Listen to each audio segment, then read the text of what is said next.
Saratoga race course, excuse me, winding down.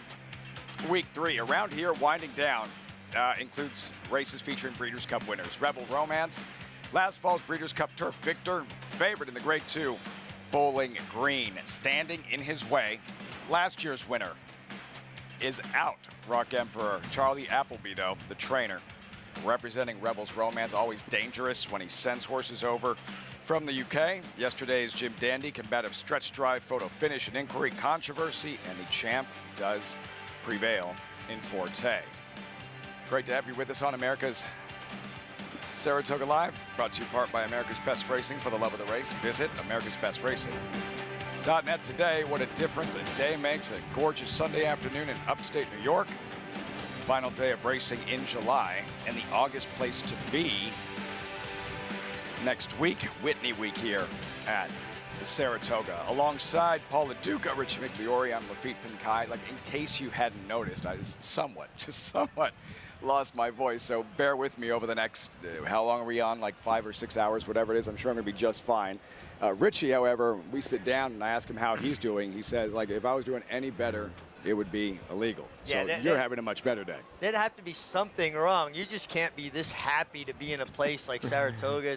Weather's spectacular. We're covering great racing. And I'm with two great guys. I mean, we're just going to have a blast today, aren't we, Paul? Oh, I love it. Lafitte and I should be drinking tea like Adele because both of our voices are about to ready to go out drinking here. Something. Yeah, right? Yeah. A little bit of whiskey on the side, but we don't condone that before the races unless that does make you a better handicapper off air. Yeah. Or a better broadcaster. Yeah. Maybe. Yeah. Featured event, Bowling Green, No Rock Emperor, the favorite, the Breeders' Cup Turf winner at 8-5 in Rebel's Romance. And here's a change in that. Number 5, Soldier Rising, running for purse money only. He was scratched on Equibase, and for that reason, Soldier Rising running for purse money only.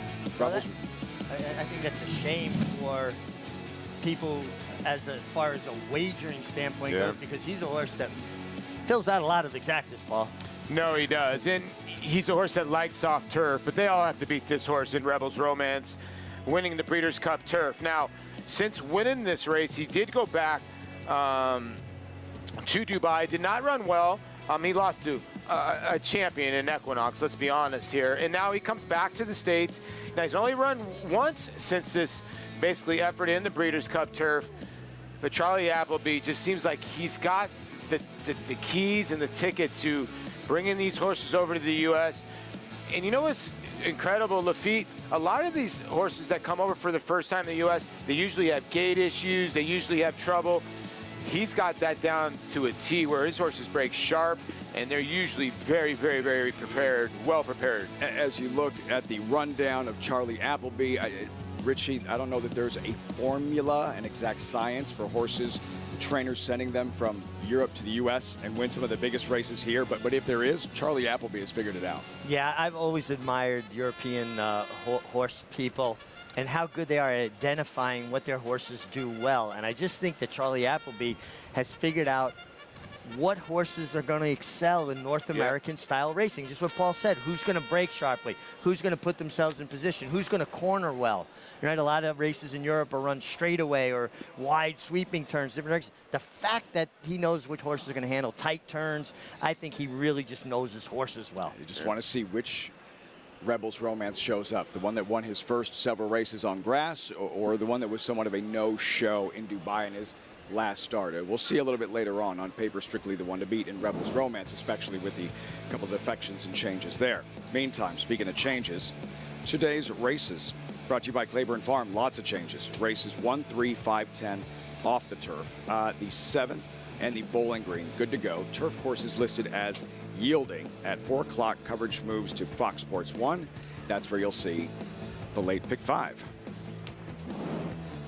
And this is where you'll want to play the late pick 5. NYRABets.com. Sign up today. Get involved. $200 deposit match. Take advantage. Use that promo code SPA200. Bet anywhere, any track, anytime. NYRABets.com. They've cleared out of the paddock because the 2-year-olds are front side in a post parade, maiden special weight off the turf on the main track. A mile out of the Wilson Chute, $136,000 purse. Richie, yeah, the race looks a lot different than it did this morning. Any change in surface? Yeah, we're off the turf in several races today. Races 7 and the stake are still on, but going to be interesting to see how these young horses, now this race will be run at a mile out of the Wilson Chute. Powerful entry. Life's an Audible, Jim Danding winning team. Rapoli, Fletcher, Arad Ortiz. Very strong connections. This horse has one work on the turf, was slow, and then a steady, slow dirt works as well.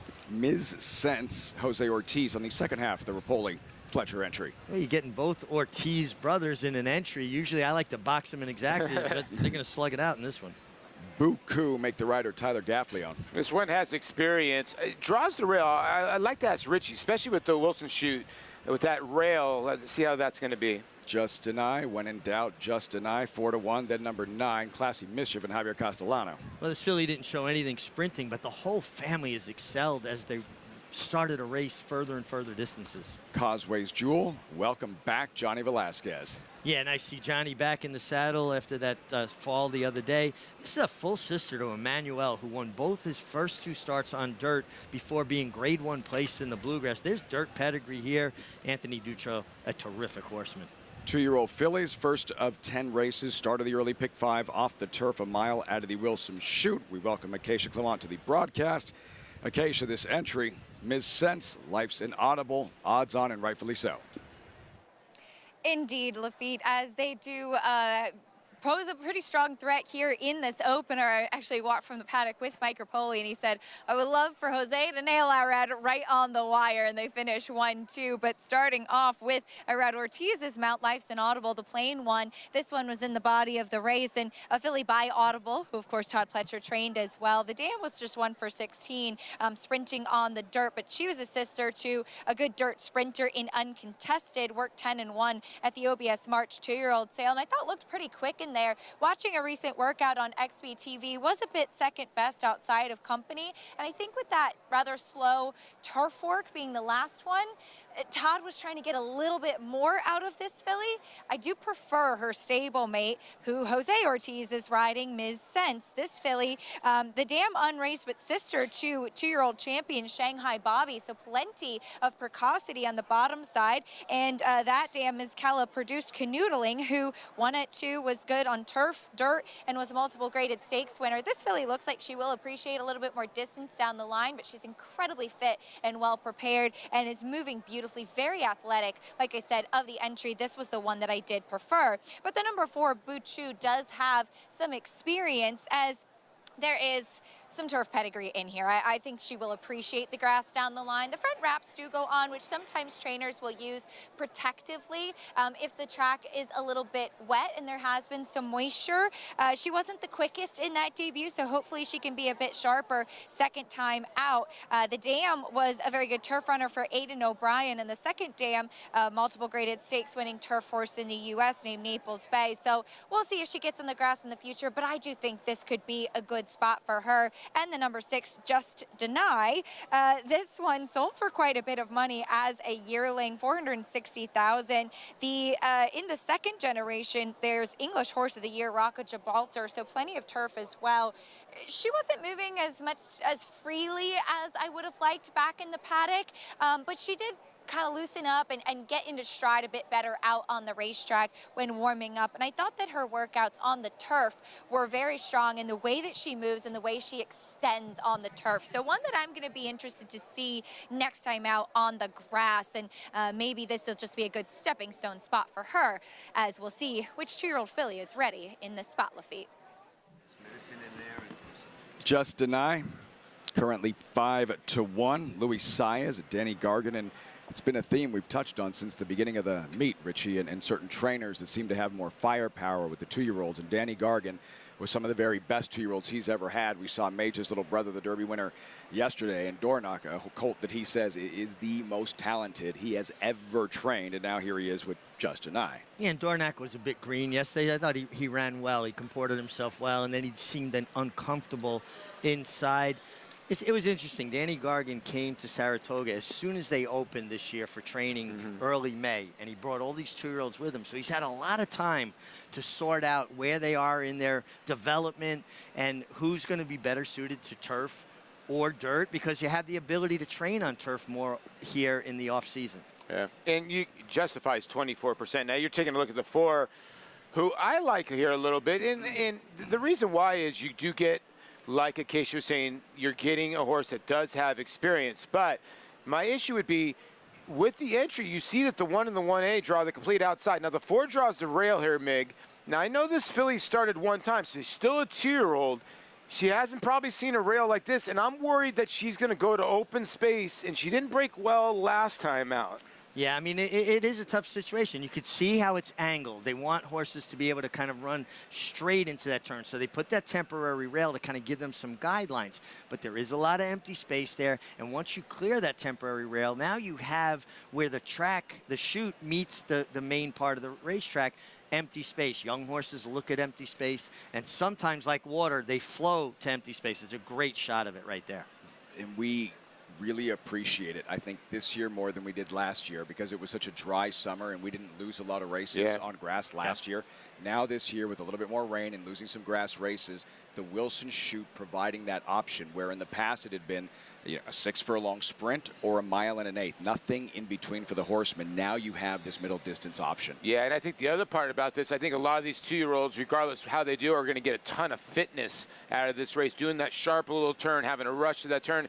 And it's a elongated mile. You got to run almost the whole way around, almost like a 1-turn mile, but probably a little bit more taxing.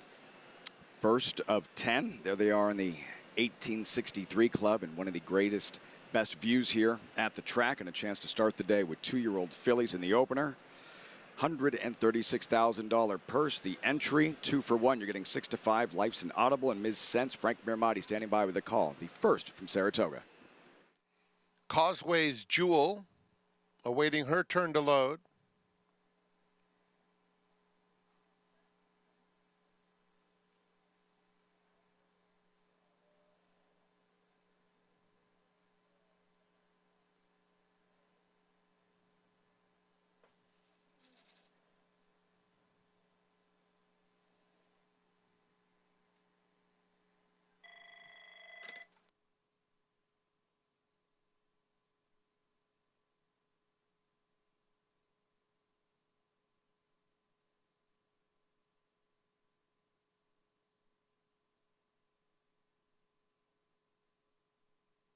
They're backing the field out.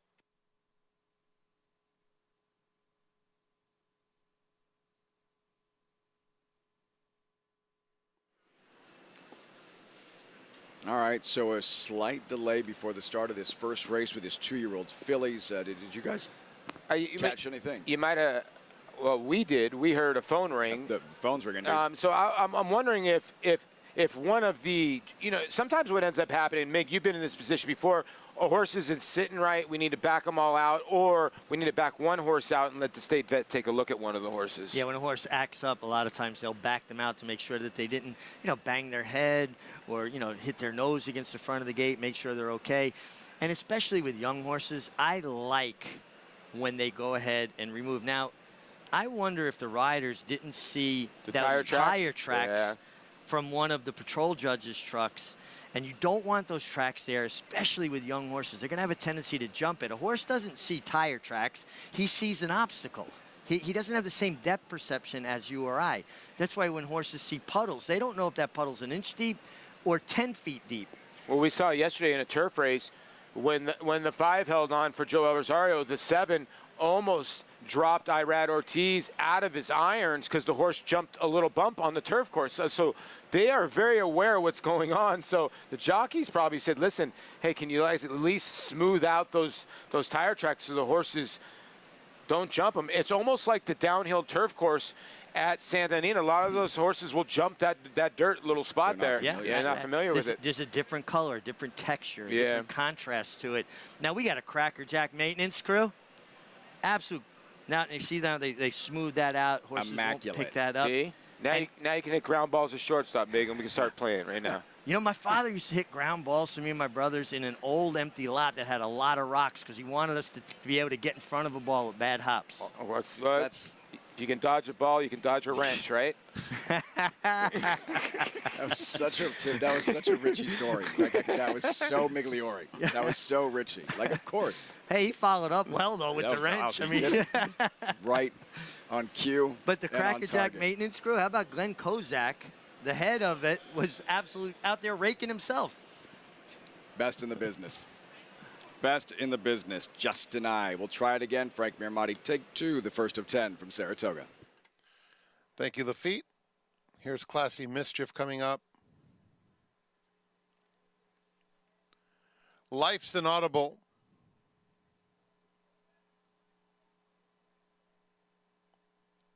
Causeway's Jewel and Ms. Sense.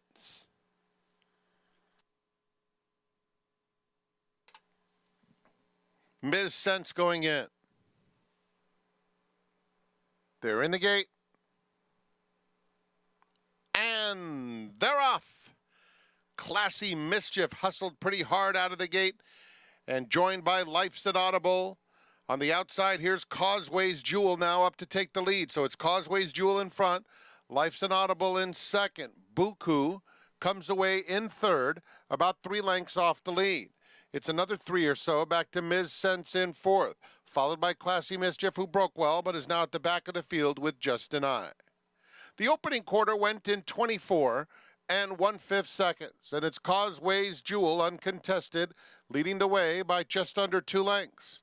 Life's Inaudible second.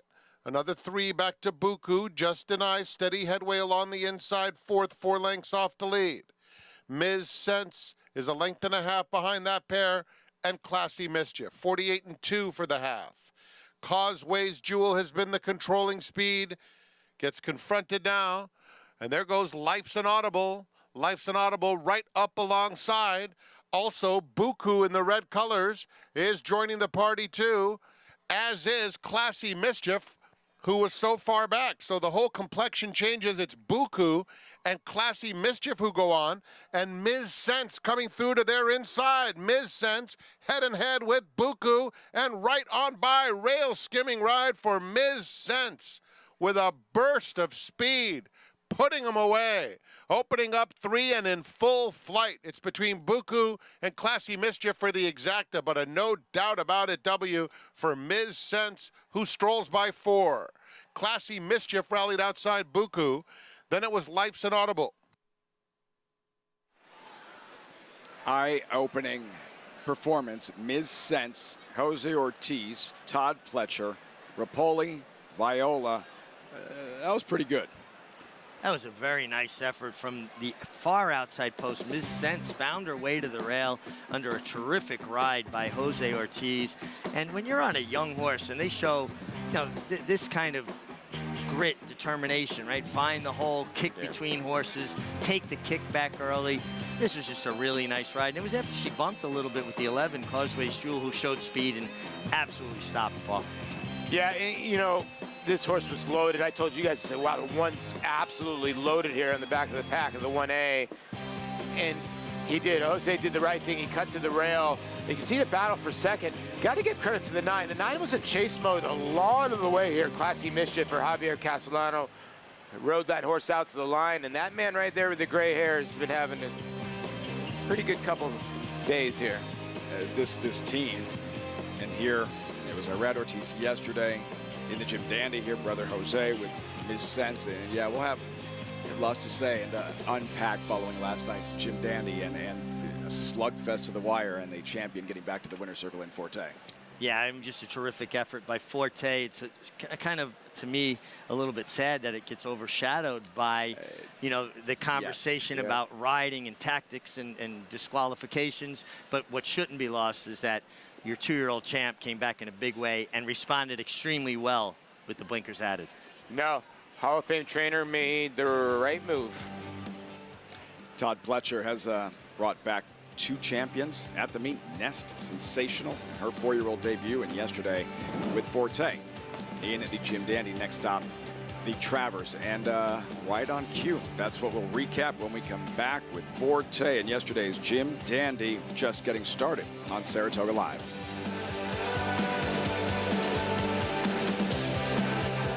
Warfront. This son of Danzig ranks among the world's elite sires. Ranked #1 by percentage of stakes winners, graded stakes winners, and Grade 1 winners. No stallion has a better strike rate. Warfront is the sire of over 100 lifetime stakes winners, including some of the sport's most talented runners both at home and abroad. The leading turf sire of 2022 by stakes winners and stakes performers. Warfront, standing at Claiborne Farm. Tip number 1, sale time, folks, we're ready to go. When there are this many buyers under one roof, anything can happen. Last November, buyers from 29 countries traveled more than 135,000 miles to be right here. Because if the horse capital of the world actually had a capital, this would be it. Submit your entries by August 1st at november.keeneland.com.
Welcome back to Saratoga Live on Fox Sports 2. As always, brought to you in part by Claiborne Farm, 100 years doing the usual, unusually well.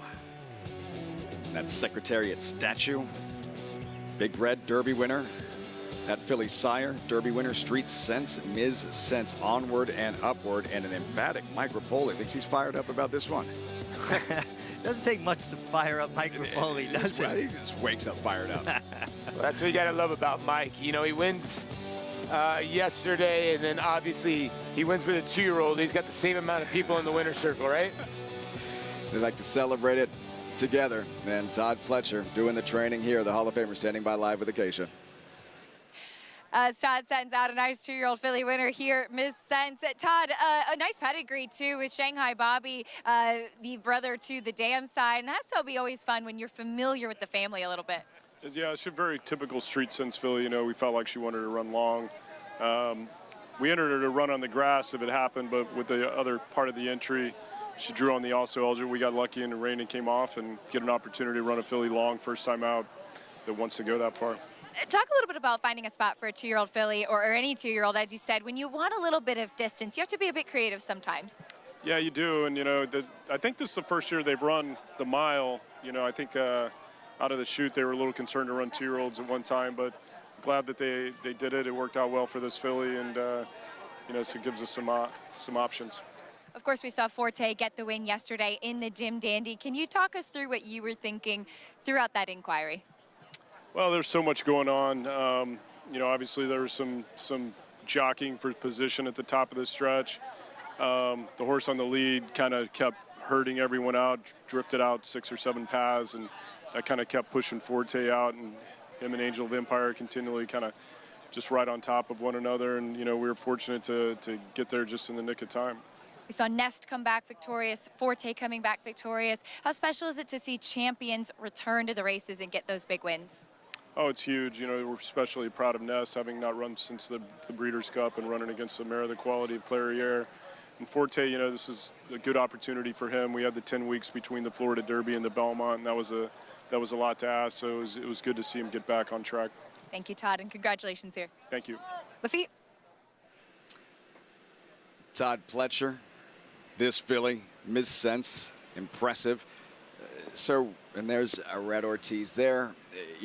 Everybody sort of has their perspective, right? And obviously there's going to be some bias, right? And this is what took place in that Jim Dandy Stakes, top of the stretch. What you're going to see is Saudi Crown in front. Forte bottled up, hemmed in by Angel of Empire and Flavien Prat, and then it gets really interesting, Richie. Right in here, keep your eye on Forte's head. Used a little bit of a battering ram there, kind of edged Angel of Empire out of the way. Angel of Empire had established position. He was on his path, and Irad wanted off the rail. Now, listen, I don't blame Irad. If you can get away with it, you're supposed to do that. But by the letter of the law and the way the racing rules are written, you're not allowed to force a horse off of their line to create your line. And that's obvious there. He did. And this was long before Saudi Crown started drifting. Now, once he's already out into him, then the other horse starts drifting. But to me, the most egregious move, Paul, was when he made a right-hand turn and basically shoved Angel of Empire out of the way. It was such a weird call. I thought the bump at the end was a little bit of damning, too, back on Saudi Crown because, okay, so now we're watching right here a tight look of how he creates space. I get that.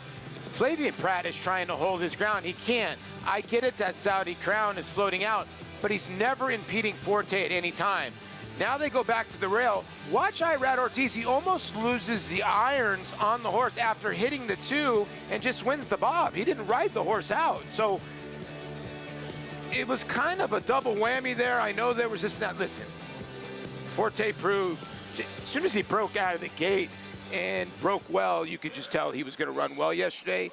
He was the best horse in the race. Absolutely. But it just seems like Irad of late is just making it very, very complicated. Disqualified and suspended for 3 days for something very, very similar 48 hours prior. Very similar, less egregious than this, in my humble opinion. The one he was disqualified for. The one he was disqualified and suspended for was less than what I saw here. But I agree, Forte was the best horse. Yeah. The champ, Forte, back to the winner's circle. A little surprising. Brad Cox said he didn't think there should be a change. That was surprising. We'll take a deep breath, welcome in a new audience, and relive some of the highlights of the Saturday program here at Saratoga.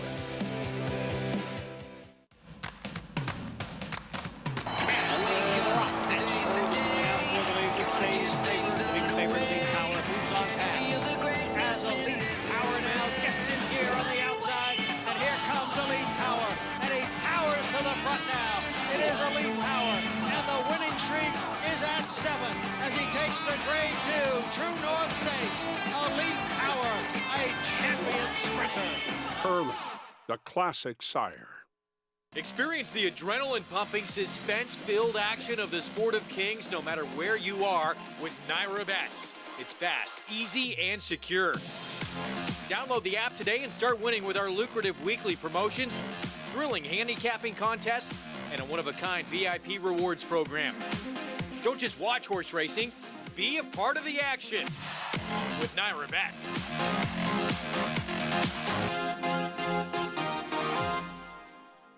Introducing a stallion, as top class as they come. In 22 career starts, he won or placed in 12 graded stakes, competing in 15 grade ones, earning over $1.7 million. His undisputed speed is evidenced by 7 100-plus Beyer speed figures, a 3-time Grade 1 winner, Raging Bull.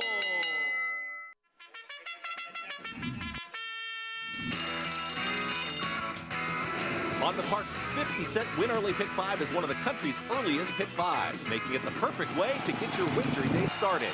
With a 12:40 post on weekends and 2 p.m. start on Fridays, the Win Early Pick 5 is home to 6-figure pools and a low 15% takeout. Start your day winning early. Play Monmouth Park's Win Early Pick 5. Win early. Win often.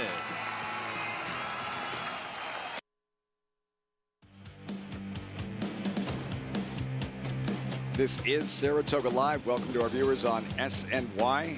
Winding down week number 3. Alongside Paula Duca, Richard Migliori, I'm Lafitte Pinkai. The Sunday program. I just missed the first race. Still have 9 to go. The Bowling Green feature will go around race number 9, guys. And looking back some of the highlights yesterday, and you had champions returning and winning in Elite Power and Forte.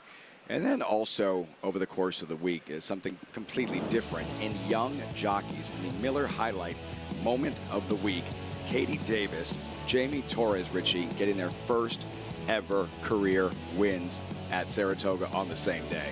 So great to see, and just 2 riders that have so much enthusiasm, love what they do.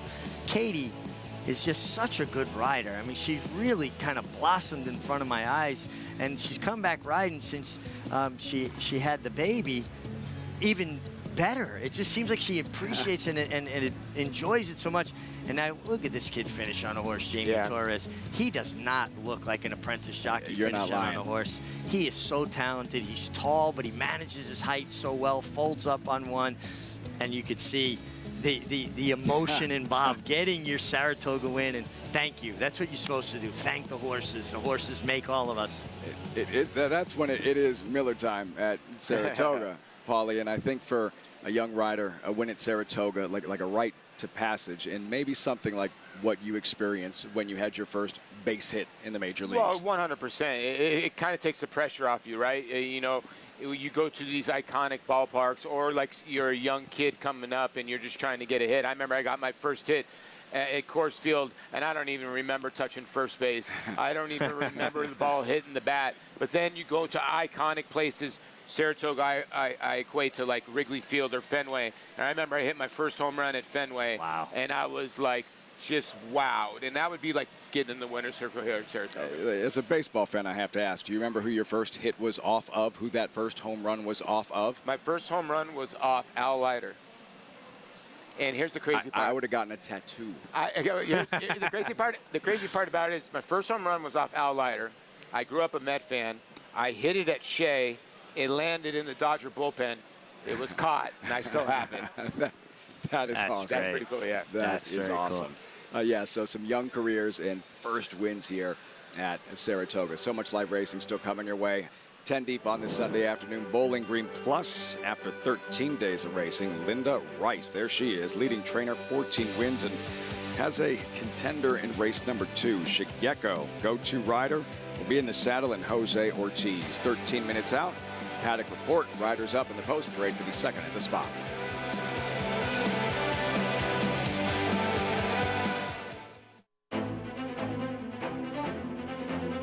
Society building a 3-length lead, set down for the drive. She just went past Rafaros, but she's still 5 lengths behind Society, who rolls off the turn, now in front by 6. Society down to the final furlong, now by 7. Drafaros in a good battle for second with Matt Torrea. Nobody catching Society. Streaking through the stretch to score by 9 lengths on the wire. On a perfect day, there is no finer place in all of sports.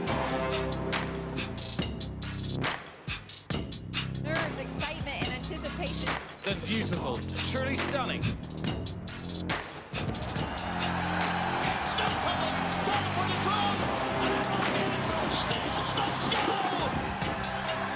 For the Breeders' Cup World Championships.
I've worked for Rick Porter for exclusively maybe for 15, 16 years, but we always enjoyed and looked forward to going to the yearling sales in Saratoga. And this one particular year we were up there, and when we got to Songbird, I explained to him how much I liked her, that she just has that presence about her, and she has one of the best walks you'll find. Night of the auction, we were lucky enough to purchase her. I think it was $400,000, and we were just really thrilled to get her. Of course, as we know, this year she's getting inducted into the Horse Racing Hall of Fame, which is a thrill of a lifetime for me. I mean, you work all your life to hope to have a horse of this quality, and it happened. And we bought her at the Saratoga sale, which to me over the years has been the #1 sale in finding champions. And she truly is a champion.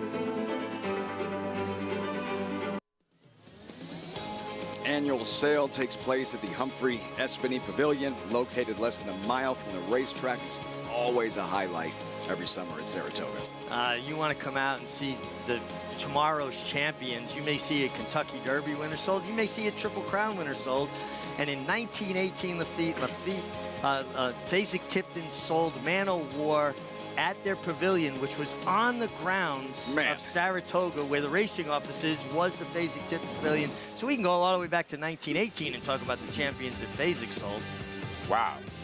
Mig went to a Schenectady library this morning. Story time with Uncle Richie. Acacia, unfortunately, you have to follow that up. I'm still waiting for Trackside Confessions with the Meg to come back.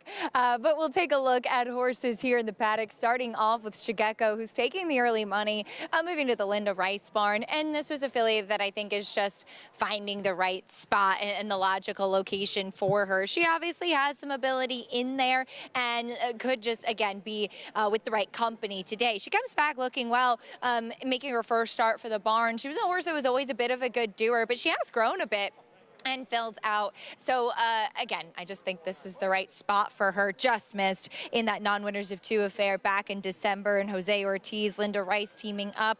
Could have another winner with this one here. The #8 Dashing Della takes a big drop in Class 2 after showing speed and then stopping against $40,000 non-winners of 2 company last time out. The blinkers also come off, and sometimes horses that can be a little bit keen, and she is one that will be kind of eager to really go early on in the race. And she's very much like that in the paddock too. She's very sharp. She's kind of dragging her handler around here in the paddock. And I think with those blinkers off, they want her to get her to settle a little bit more. I'll be curious to see her on the track, as I'm sure Kendrick Crummish will take her away from the pony, as he often does. And that just might be the right key for a filly like this, to expend some of that nervous energy early on. The #2 Prana is a new face for Jeff Hiles, whose horses have been running and doing well since coming here and being well spotted in New York. Did show some early foot 2 starts back when breaking her maiden for 20,000. I think she was just in a bit over her head last time, and this is just the logical spot. She stacks up favorably with her competition in here. She's been striding out beautifully, very fit, dappled from head to toe. I like what I see from her, and maybe she too finds the right company at a nice price. Lafitte? Nice price indeed, 8-1 Prana. There's the leading trainer, Linda Rice, Shigeko. Jose Ortiz looking to go back-to-back. Shocking development. Linda Rice, Richie, did not saddle a winner on the Saturday program, but still won clear of 5-time champion trainer at Saratoga, Chad Brown. Yeah, it's hard to win a race every single day of this meet, but hasn't been for her lately. You know, it hasn't, but at some point there has to be some kind of a lull, you would think. But I don't think we're going to have to run any benefits for Linda right now. I think they, you know, obviously the usual suspects on top. But Rudy Rodriguez has got more wins already than he had last year at this meet. So his horses are rolling right now. It's just great. It's just great to see. Yeah. Rudy's one of these guys, but when he wins, feels like everybody wins. And it was so uncharacteristic, as we discussed a few days ago, because here's a high percentage trainer who wins a lot of races and has big summers up here and just could not get it going last year whatsoever. He was running a lot of seconds and a lot of thirds, but had a big win yesterday with Luis Saez aboard. His horses have been running really, really well. And, you know, it's kind of crazy because Todd Pletcher kind of had that lure after having that monster Keeneland meet. and now he's come alive, and sort of with Rudy a little bit too. And it's that much more exciting when it's this competitive. Yeah. And there isn't one trainer at this stage with a 9-win lead, and you know it's only going to be a question of how far. So Linda Rice, see if she can't register another win with Shigeko. Post parade, vintage. Dylan Davis, 3 wins yesterday. Yeah, 3 wins yesterday. He's been on a roll, Dylan. Been riding very well. This one for Jeffrey Engelhardt, and this horse drops for 16. They did claim this horse for 12.5. Prana, Acacia, like what she saw. Yeah, Prana broke her maiden for 20, making a nice impression in the paddock. Drops down to 16, probably a more appropriate spot. Saved Grace, just 6-1, but man, she burned a lot of money of late. Yeah, you know, she's had trouble getting out of the gate, and she's been favored, like you said, the last couple times. Blinkers are going to go on. She did debut with blinkers, but that was against much tougher. Joey the Fish, number 4, struggled here opening weekend. Yeah, current form is just really off form and would have to improve markedly. I think I knew a Joey the Fish in Brooklyn. Of course you did. Of course you did. Maggie, just Maggie, seeking the second win of the meet. Yeah, she just got up on the slop last time in a stake red maiden 30. Now she steps in to winners. This is a tougher spot here. Louis the Wrench as well, yes. Shigeko, there's the favorite. Rightful favorite. Ton of trouble last time seen. Shigeko named for the woman that ran Barry Schwartz's Japanese office. Barry Schwartz learned Japanese. That's a brilliant mind. Yeah, that's pretty cool. Our Rosie Diamonds, Jamie Torres looking for a 3rd career win at Saratoga.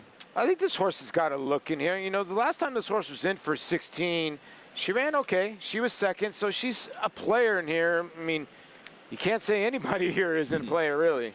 Dashing Della to the outside, blinkers off. Kendrick Carmouche takes over.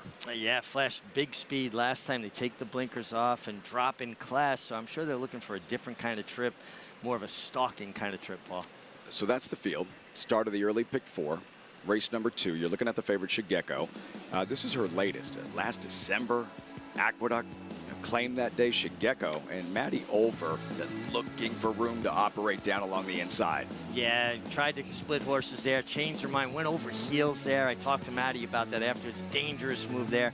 And it just seemed like she made several poor choices. Now, she was still, I believe, at the time, a 10-pound apprentice, if I'm not mistaken, maybe a 7-pound apprentice. 10, excuse me, hadn't won 5 races yet. And Shigeko ran a winning race, just was very, very unlucky to not find a clear path. And, you know, today you would think you get Jose Ortiz. She's in for 16. She's supposed to be extremely tough to beat here. What about the time off? You know, I mean, honestly, I think she's a light-framed filly, and horses like that are less tough to get fit.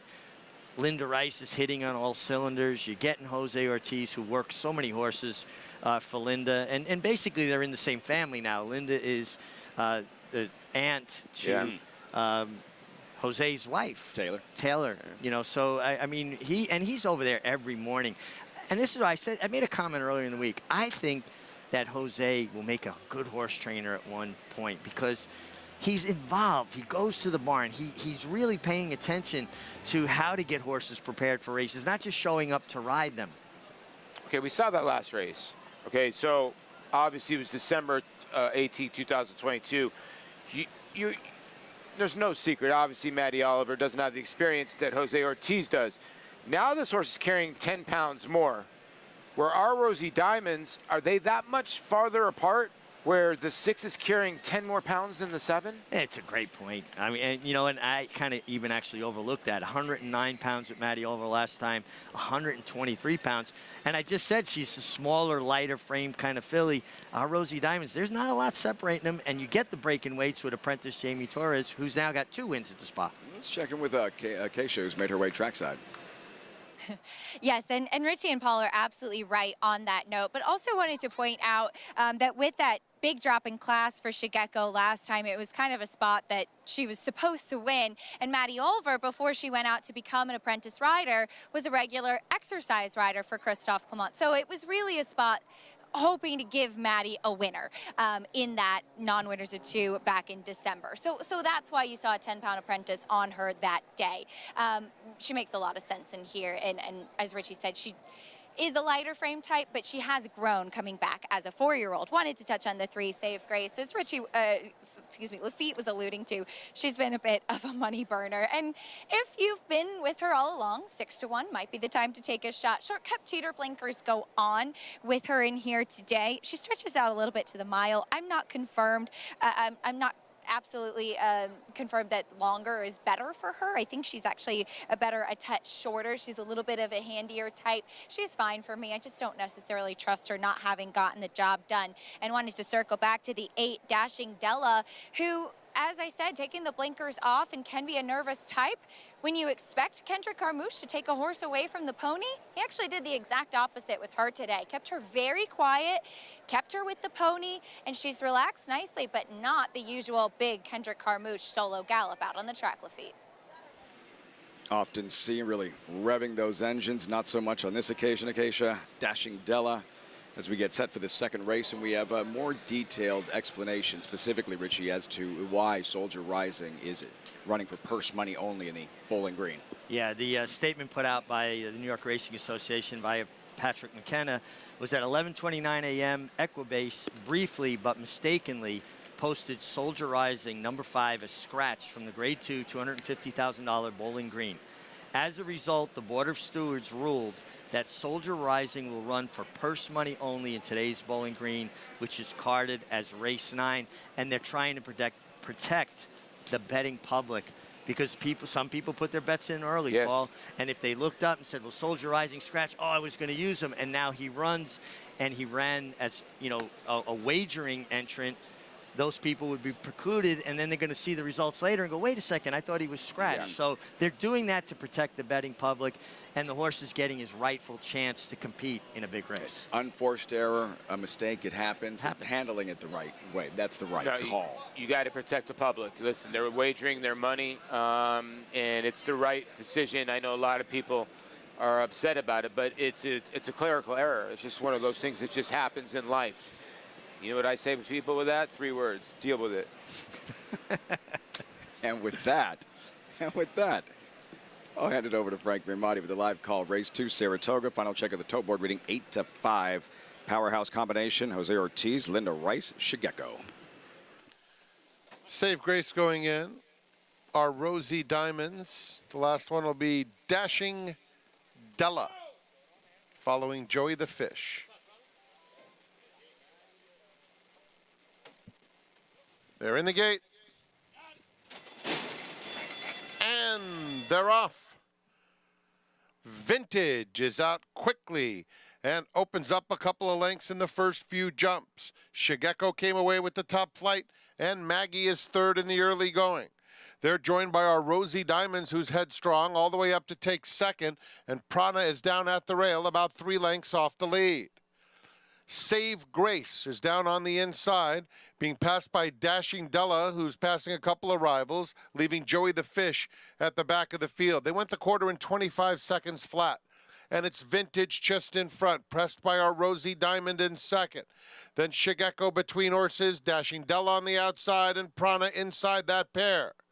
They're followed by Save Grace, covering Maggie, 4 more to Joey the Fish.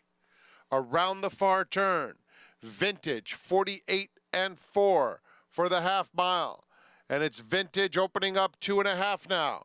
Our Rosie Diamonds, hard ridden, trying to stay in the race. Prana is third along the inside. Extreme outside, Save Grace trying to make some headway. Maggie on the outside of that rival. They're at the top of the stretch, and Vintage has a big lead. Vintage by 5, heading toward the 8th pole. Maggie in the center of the track is starting to take up the chase alongside Shigeko. Coming to the 16th, Vintage still well clear. Maggie now a solid second, but not getting any closer to Vintage. And Vintage ran away with it. Vintage wins by 5 easy lengths. Maggie second by the same margin. Shigeko and Joey the Fish. That jockey is feeling it. I mean, this was easy.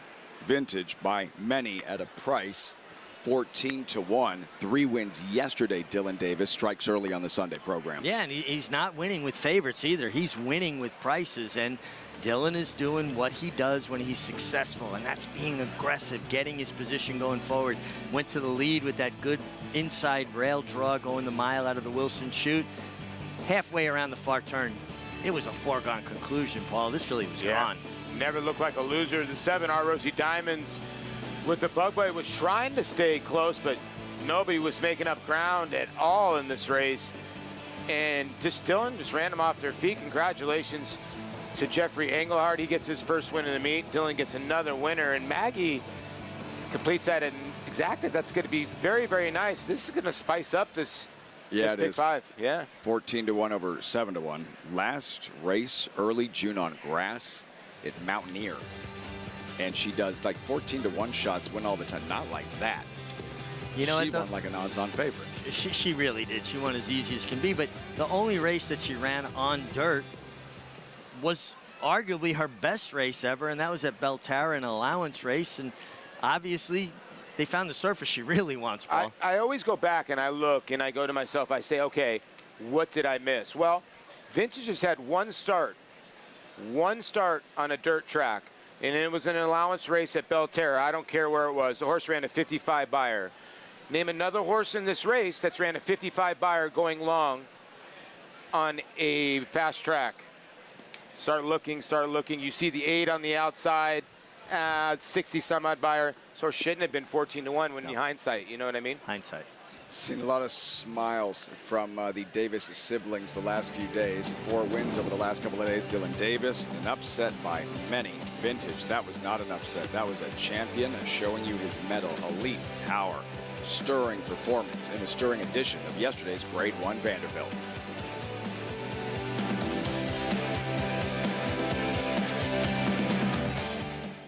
Introducing Venezuelan Hug, the tenacious, towering son of Constitution, now standing in New York. After breaking his maiden at Gulf Street, he dispatched Cityman and Allowance Company at Saratoga, going on to 6 wins in 10 starts, finishing with 3 straight stakes victories, including the Grade 3 Canadian Turf. Now a versatile sire, complementing any mare with size, looks, and athleticism that's been called the best-kept secret in New York. Venezuelan Hug, standing at Mill Creek Farm. Visit millcreeksaratoga.com to book your mare today. RaceLens is the most in-depth product in horse racing, with unique features found nowhere else. True odds, predictive analysis, and pace projection. RaceLens. It will change the way you follow horse racing and take your game to the next level. The Cross Country Pick 5 combines the best racing from New York with top races from around the country in one bet. Find it in your track menu and play this weekend. Races and free PPs posted at NYRA.com/crosscountry.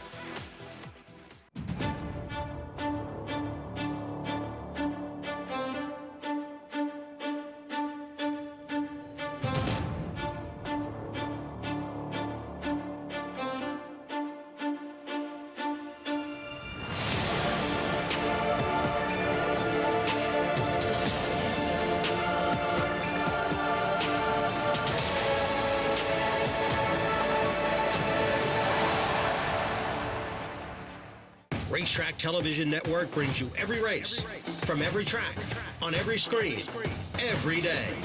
With monthly packages starting as low as $5, RTN gives you great value and access to more live HD streaming and race replays than anyone. Visit RTN.tv today to sign up and watch on almost any device, including Roku and Amazon Fire. RTN has packages that start at $5 per month.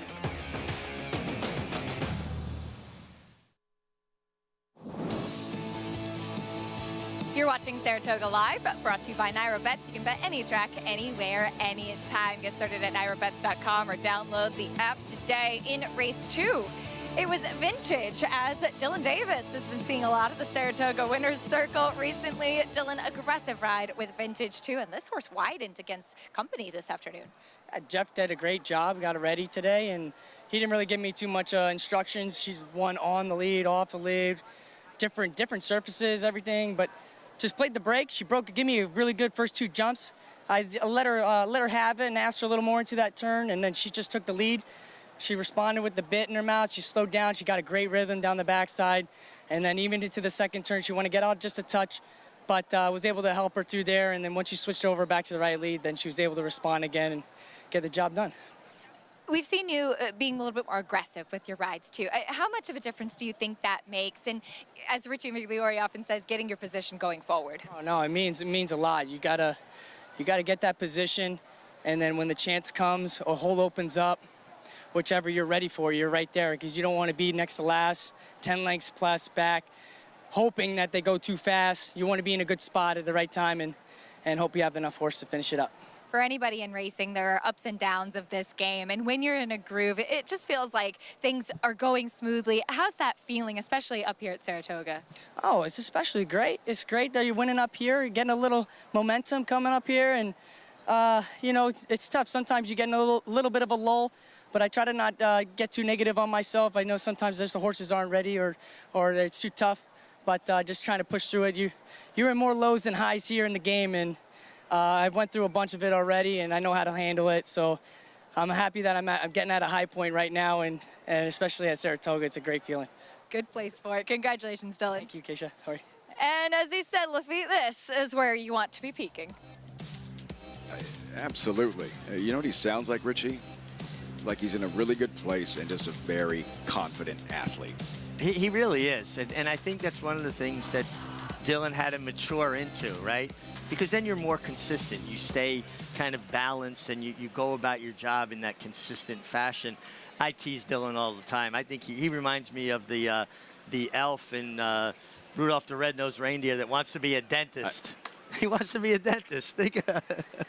I'm sure he loves that that's been shared with the audience. I'm sure I tease him all the time with it. So for some odd reason, they're going to the bullpen. Like I got the hook after, you know, an inning and 2/3, like 7 runs, 12 hits, 6 walks. Bad news for you guys. The relief pitcher coming in has like a 14.5 ERA.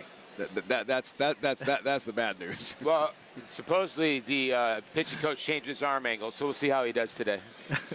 Andy Serling stepping aside. It's been a pleasure. We'll see you week 4 for the Whitney.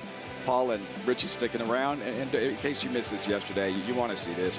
Jose Ortiz or Rat Ortiz, we talk about him all the time. You see what they do at the racetrack. This is different. This is about who they are and the brothers in their relationship. You're watching Saratoga Live. Andy Serling in the cockpit when we come back.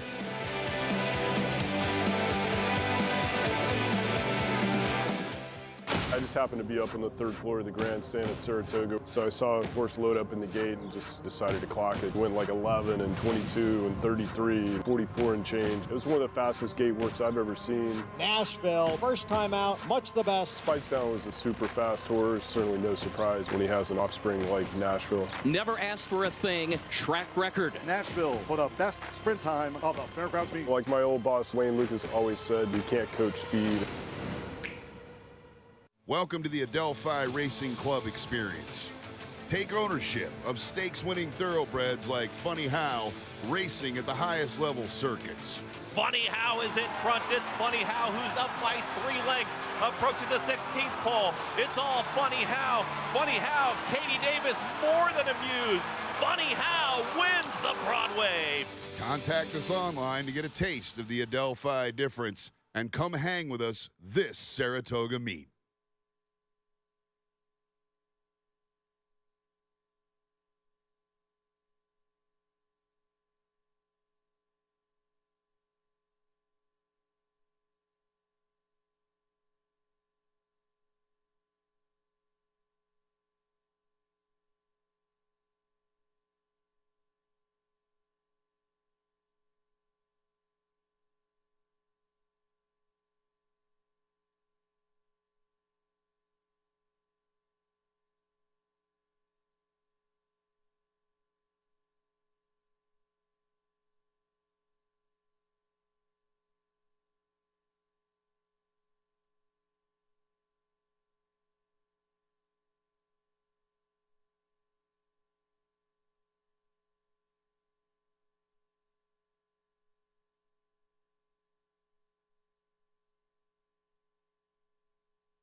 Vaya, que bien le da.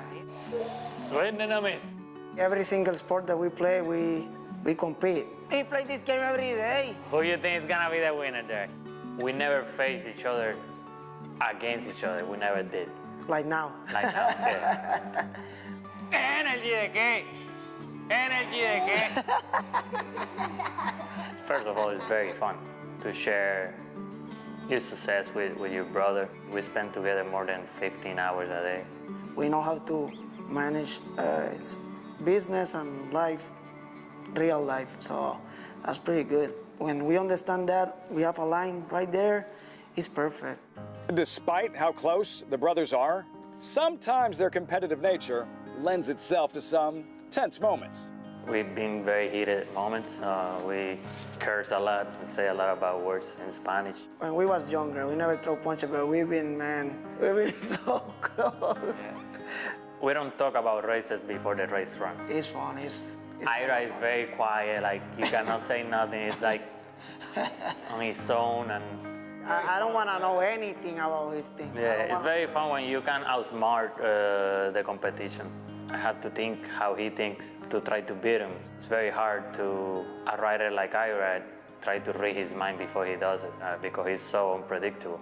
He's one of the best, and I think he has made me better. Sometimes I came over to Jose, what you will do different if you ride the race again? He say, nothing. I say, are you sure? Because I have another mind, I see something different that probably he don't see. It's like the same thing happened to me. While the brothers push each other to be better riders on the track, Arad credits Jose with making him the man he wants to be away from it.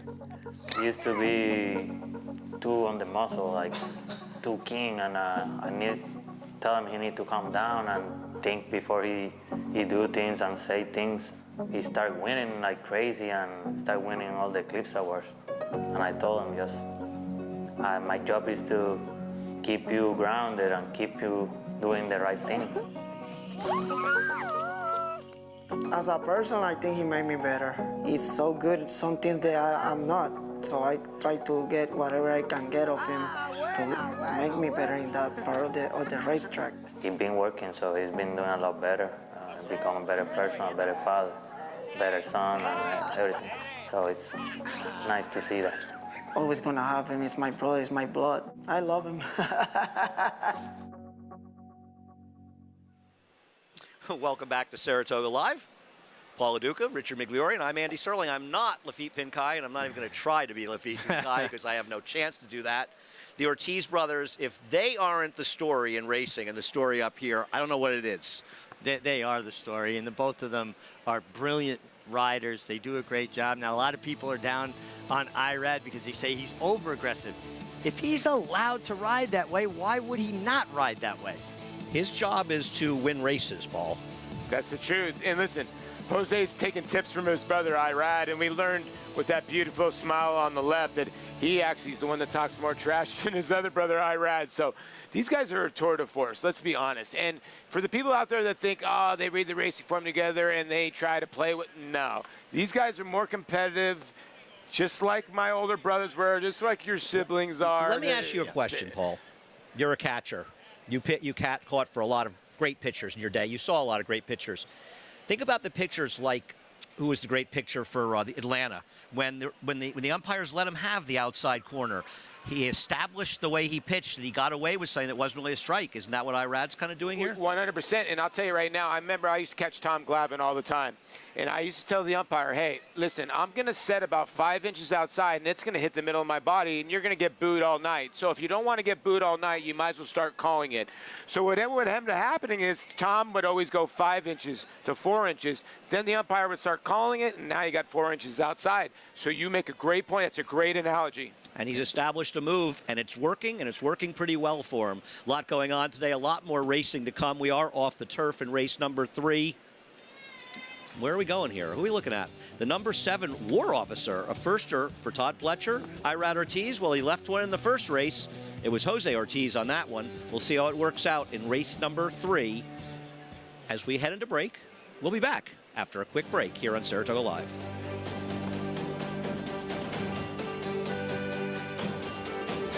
Honor AP. a mesmerizing horse from the very beginning, who captured the imagination of the racing world and proved his potential on the track. A Grade 1 winner, out of a multiple Grade 1 winner, with incomparable looks and an unbeatable pedigree. The speed, the bloodline, the physical. Honor AP. Only at Lane's End. Experience the adrenaline-pumping, suspense-filled action of the Sport of Kings no matter where you are with Naira Bets. It's fast, easy, and secure. Download the app today and start winning with our lucrative weekly promotions, thrilling handicapping contests, and a one-of-a-kind VIP rewards program. Don't just watch horse racing, be a part of the action with Naira Bets.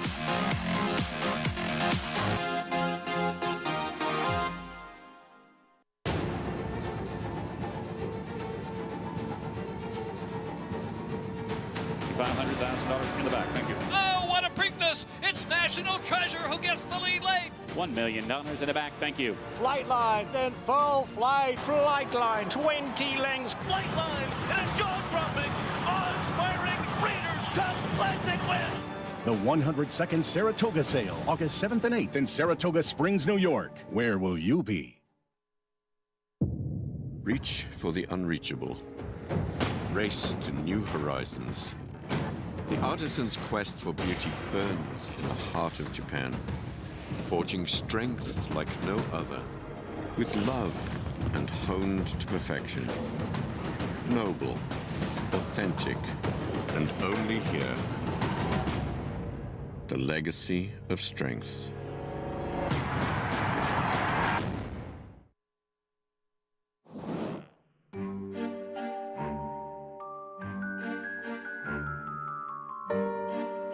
Health, history, horses has been the slogan of Saratoga Springs for nearly a century, and the Big Red Spring is the perfect representation of this phrase.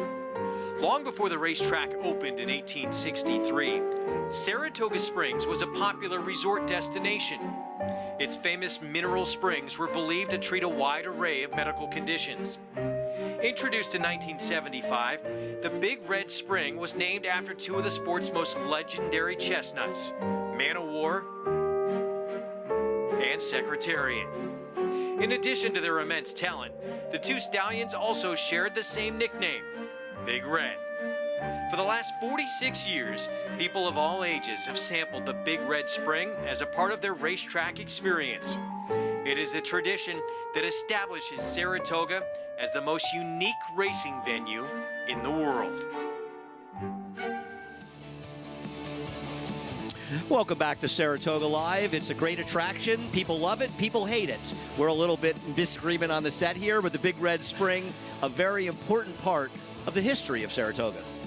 Well, and I just love that there's springs all over town, right? You can go down to Congress Park, and you go into the State Park. They're everywhere. And they're all different. Yes. They're different levels of security. I like this one. You guys, you'll get there eventually. But there are health properties Listen, to it. yeah, they put minerals in your brains to pick Look losers at me. like me. You know? Who would guess that I'm 83 years old? It's because of drinking the water, Acacia.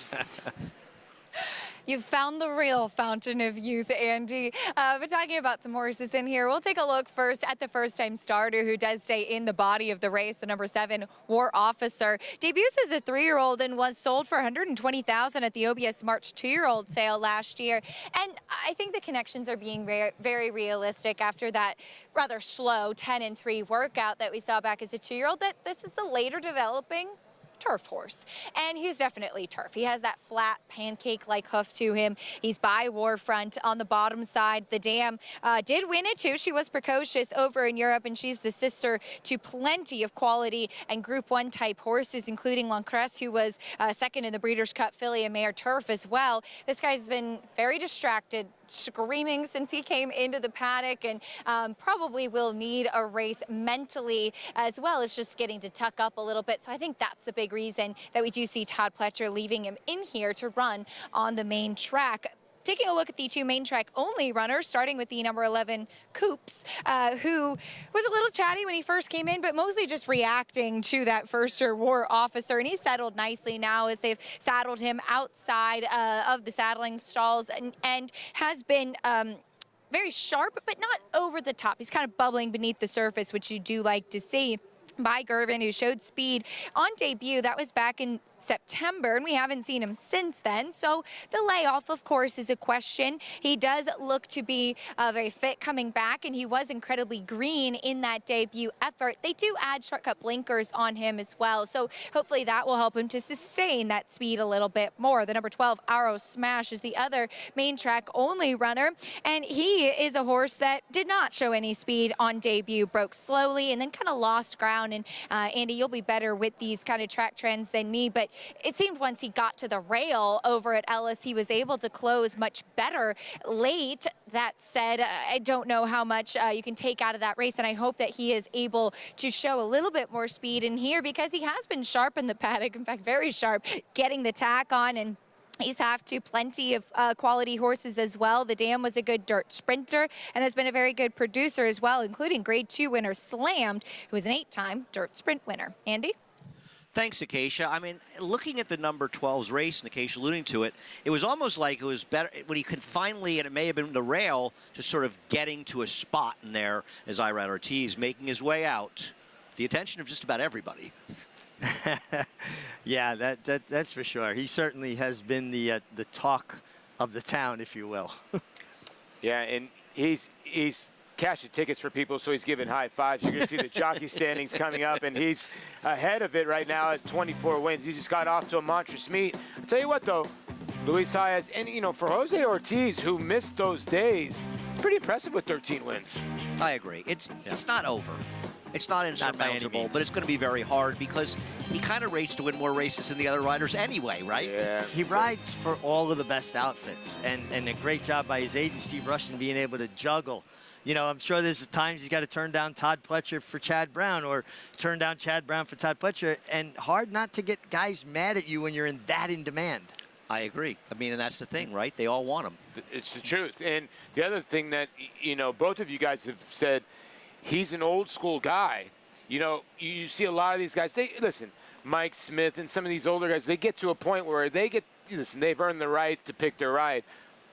Irad will ride a maiden 25 just as much as hard as he'll ride a grade 1, and that's not saying any other rider doesn't do that. It's just that a guy that's on top of his game and could, you know, be lackadaisical and sometimes have his mind on something else. It seems like his mind is always focused on the task. I couldn't agree more. And Richie, you rode in a tremendous jockey's room, but there's no doubt that the leader was Angel Cordero.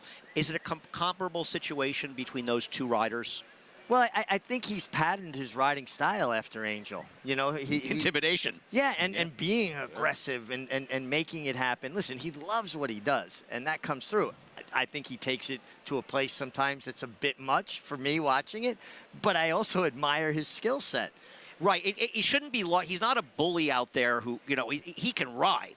I mean, you look at some of the rides he gives; they're flat out brilliant. Oh, absolutely. I look at Irad Ortiz Jr. and his brother Jose, and I think in my mind I see Angel Cordero, Irad, and Eddie Belmonte, Jose. Very similar styles, both great riders from Puerto Rico, and they both came through the Puerto Rican jockey school. That's who they're reminiscent of to me. They're absolutely fabulous riders. I find it interesting how they're very different riders. I don't think Jose, I mean, some people lump them together. Jose's not the same kind of aggressive rider, in my opinion, that Irad is. No, he's not. And that's why I see more Eddie Belmonte, a little more finesse. He'll let those horses kind of freewheel at times, where Irad always seems a bit more comfortable getting a hold of a horse and making a run. Yeah, but I think that's also attributed to their barns they trained for. You know, Chad's horses, Chad Brown, speaking of Chad, when his horses show speed on debut, it's natural speed. He usually teaches his horses to sit back and then make one run. And I think the Ortiz brothers have learned from that in the morning from Chad to be patient, too, with his horses. Sometimes driving me crazy, but that's another situation. Interesting race here, and you get a race that's an off-the-turf race, and there's the legendary Nick Zito coming out with Jose Ortiz in this race. He's actually fairly live with the number 10 Atlantic Dancer. He's had a lot of chances, but at least he's a dirt horse, right? I think 9-to-1's too big a price for this horse. I thought he was one of the 3 or 4 that you could lean on that have dirt form to go on. You know, I've talked to Nick about this horse actually when he was at Oaklawn. He's been offered money for this horse actually when this horse ran a really good second at Keeneland. And then he was asking me, he's like, what do you think? And, going around 2 turns, I'm just worried, Andy, that going around 2 turns, I think this horse is better a 1-turn horse. So what do we think about the mile races from the chute? Are they 1, 2, or 1.5 turn races? How do you evaluate that? I mean, I think it's a very reasonable question. I would say 1.5. It's not a true 2-turn race, and But it's not a 1-turn race. It's not a 1-turn race. Because the thing either. about a elongated 1-turn race is there's a straightaway to let the pace heat up. These races, the pace is very slow the first quarter and speeds up in the second. Well, and also something you pointed out earlier in the week about the lack of a run-up. They're basically almost a standstill start. For people at home that don't know, there's usually some sort of a run-up, and some tracks longer than others for different distances. So they're, in essence, starting the timing of the race while a horse is in full stride. Right. The run-up is the distance between when they actually start the race, when the full distance comes to play, and when the gate opens. Some are longer, some are shorter, but Acacia's there with my favorite person around the racetrack. Nick Zito joining me, always a pleasure. As Nick, Atlantic Dancer tried the turf last time, and yet has run some good races on the dirt as well. Yeah.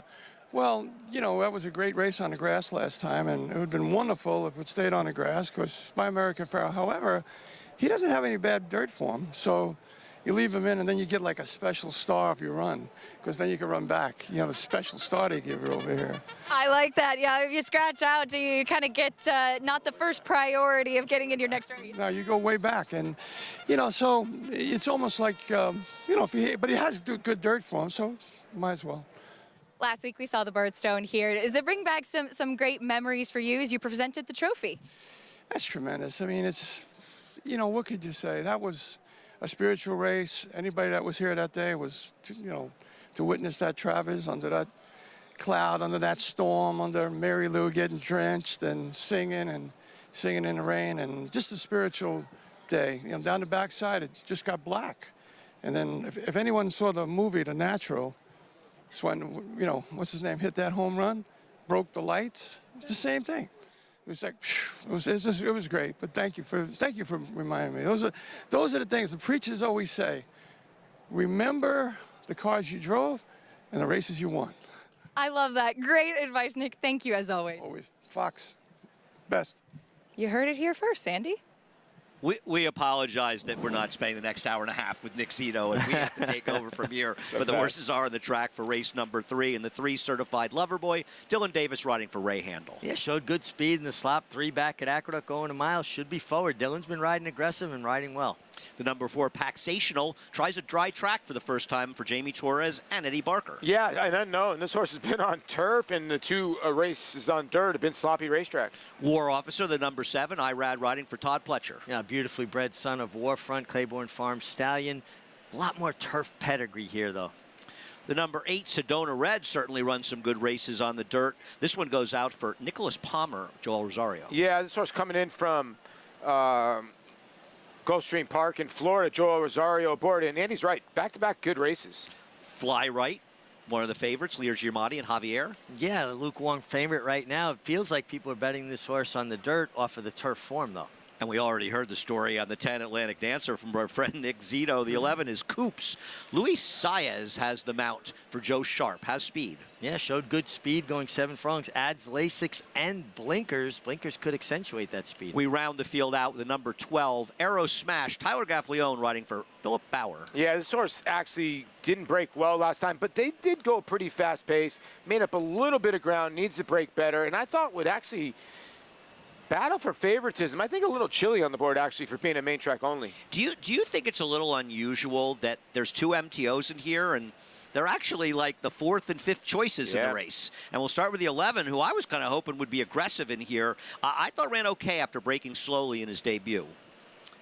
Yeah, I mean, broke slowly, but still showed really good speed. And you got to think, Luis Saez aboard, blinkers added.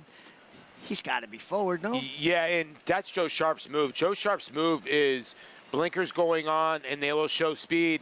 And you have to love when a trainer sends out a horse that he trained. He trained Gervin, and Gervin's turned out to be a nice little sire. I'm surprised that he's 11-1 and the 12 is 7-2 in here.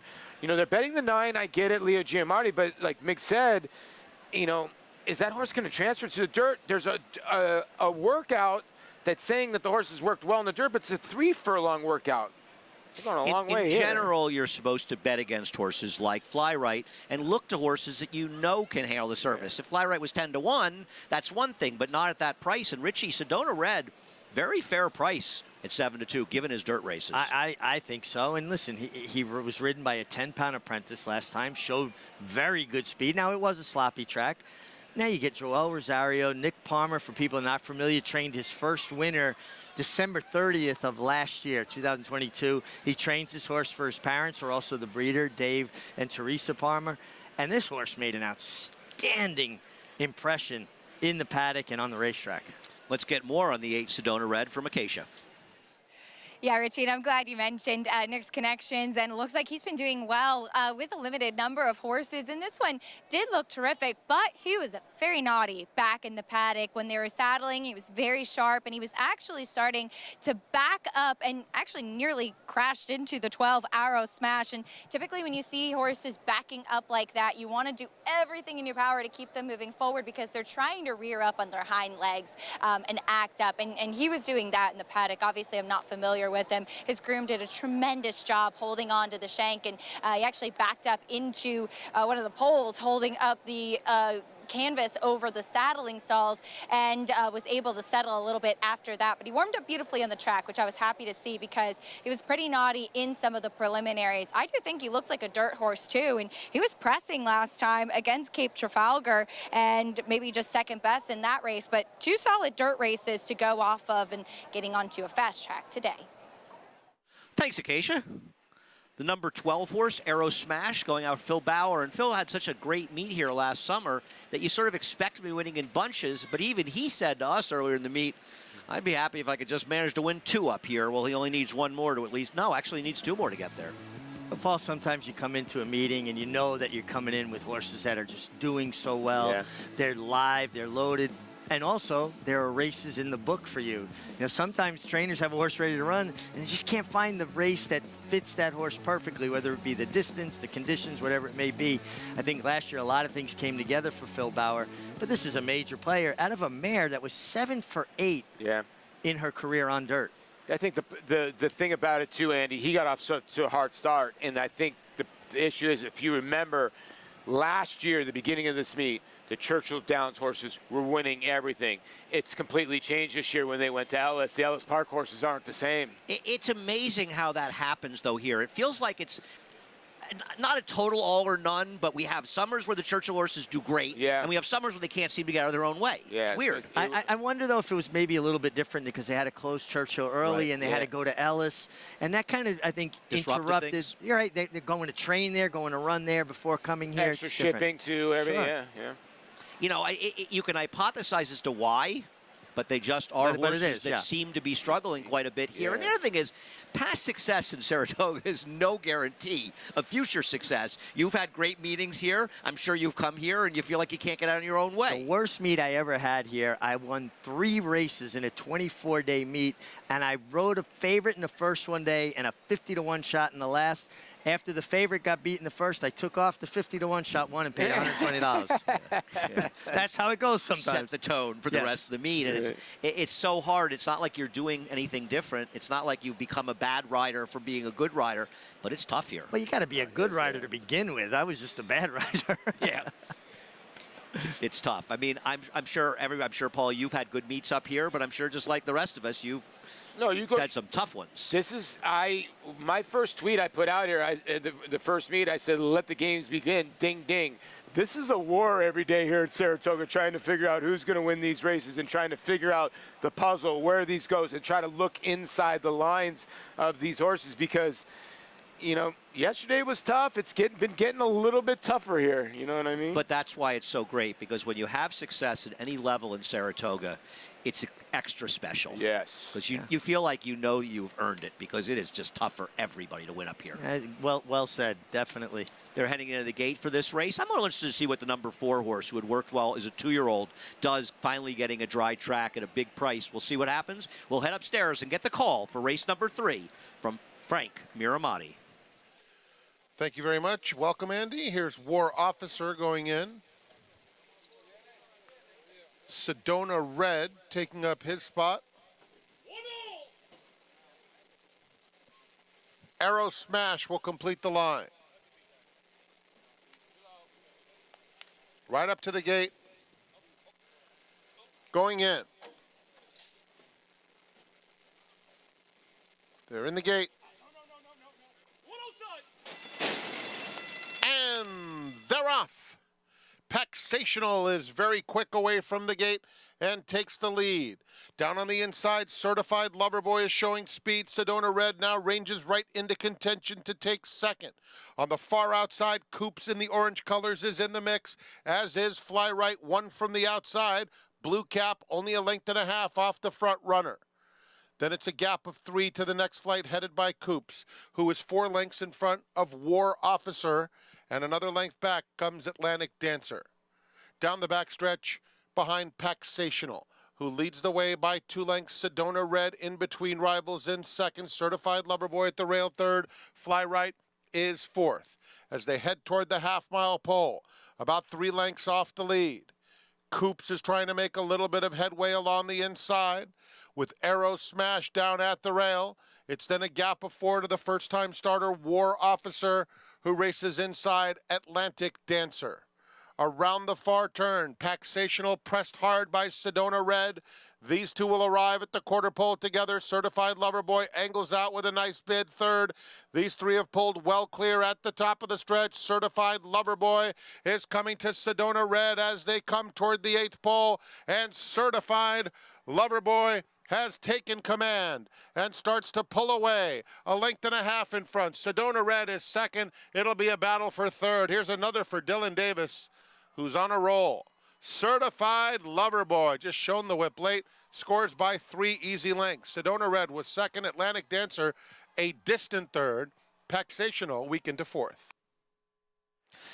It's been a terrific day so far for Dylan Davis, winning back-to-back races, both of them paying over $20. 9-1 here after 14-1 in the last race, and Ray Handel gets his second win of the meet. They're coming off a 3-day win day yesterday, rode some long shot winners yesterday as well, and Dylan is putting horses in the right spots. A Certified Loverboy, Paul, was drafting in behind the leaders, and he had a handful of horse the whole way around. Very well prepared by Ray Handel. This horse kicks clear as the best. Yeah, and the horse that had the experience, Sedona Red, well, Certified Loverboy had experience in the lone race on a fast racetrack. Was his debut where he ran against Lost Ark, who's actually a pretty nice animal. And then they tried him on the turf, sloppy racetrack. Finally got a dry racetrack, went long, and you're right, Dylan's riding with a lot of confidence right now. And this Big 5, after getting a nice little favorite in the first leg, Andy, is going to be paying out pretty nice if you're alive. Well, I'll tell you something odd in here. This horse is 9-1, and Fly Right is 4-1. They met in the turf last time, and Fly Right beat him by almost 3 lengths, but Fly Right has no dirt form. This horse has 2 dirt races that are not that bad. No, and today he raided a little bit instead of being head-and-head for the lead like he was 3 back at Aqueduct, and he looked a winner early on the way he was traveling and in the position he had. And I also think it's worth noting, I mean, it's early, but having horses that spent a lot of time on the rail, done well in the first 3 races. The first winner came up the inside. Yeah. The second winner wired the field on the inside, and this horse had an inside trip before angling out. You know, as much rain as we had, I was actually really surprised. I was out early this morning watching horses train. I actually came out to watch Cody's Wish have his work for the Whitney, and that was fun. He looks great. The track was in great shape this morning. I mean, they're really doing an amazing job maintaining the surface. You and I go back a long time, and Paul, you've certainly been playing for a long time as well. Go back in the 80s. I mean, if it rained the night before, the track was never dry the next day here. No, it would take a long time for this track to dry, but it had a higher clay content back then, and I think it held onto the water more. But just a terrific job by our maintenance crew. I remember when I was a kid at Turf Paradise, if it rained, they moved the races to the turf. To the turf? Yeah. Wow. Yeah. The good old days, Paulie. Those are the good old days. You were a kid at Turf. No canceling cards Paradise. I can't think of if I get in a time machine, I go back and see you. Saratoga Live, a lot more great racing coming up. We're just getting started. We'll be back in just a moment.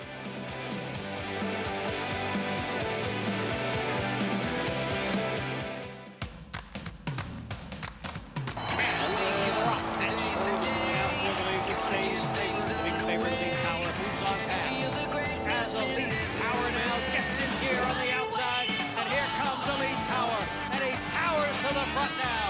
is Elite Power, and the winning streak is at 7 as he takes the Grade 2 True North Stakes. Elite Power, a champion sprinter. Herman, the classic sire. Experience the adrenaline-pumping, suspense-filled action of the Sport of Kings no matter where you are with Naira Bets. It's fast, easy, and secure. Download the app today and start winning with our lucrative weekly promotions, thrilling handicapping contests, and a one-of-a-kind VIP rewards program. Don't just watch horse racing, be a part of the action with Naira Bets.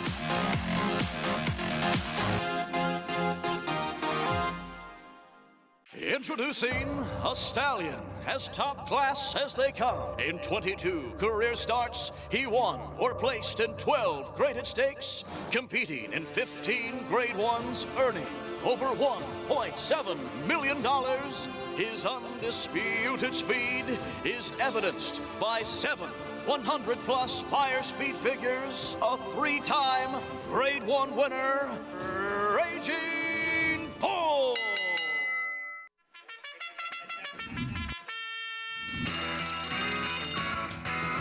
Monmouth Park's 50-cent Win Early Pick 5 is one of the country's earliest Pick 5s, making it the perfect way to get your wagering day started. With a 12:40 post on weekends and 2 p.m. start on Fridays, the Win Early Pick 5 is home to 6-figure pools and a low 15% takeout. Start your day winning early. Play Monmouth Park's Win Early Pick 5. Win early, win often.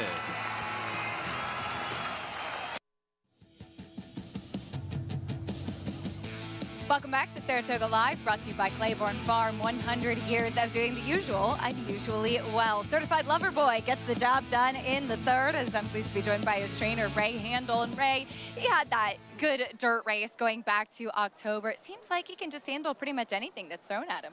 Yeah, you know, it took us a while we thought to figure him out. You know, he showed us a lot early on in the mornings. He's very precocious as a 2-year-old. And, you know, he got pretty heavy first time out because he had been so flashy and we had expected a lot, and just took some figuring out. You know, we tried him on the grass. It seemed to improve him. Then we tried stretching him out, and it seemed to improve him a little bit more. But, yeah, we weren't discouraged when it came off. You know, he showed us enough talent back in the fall, like you said, and he's shown us a lot of talent on the grass as well. Can't hurt to have Dylan Davis aboard, too. A 3-win day yesterday, too, today. And he seems to have a good rapport with this horse. Yeah, I mean, he's my main man. He's first called jock in the barn. He puts a lot of work in, and he's a very smart jock. He's got all the tools that you need to get you to the winner's circle, and I'm happy he's in my corner. Who is the certified lover boy? I like to say he's my namesake, that's what the crew says, but, you know, I'm a big Drake fan, so I was like, they let me name the horse, so, you know, we're going with that. Or say both.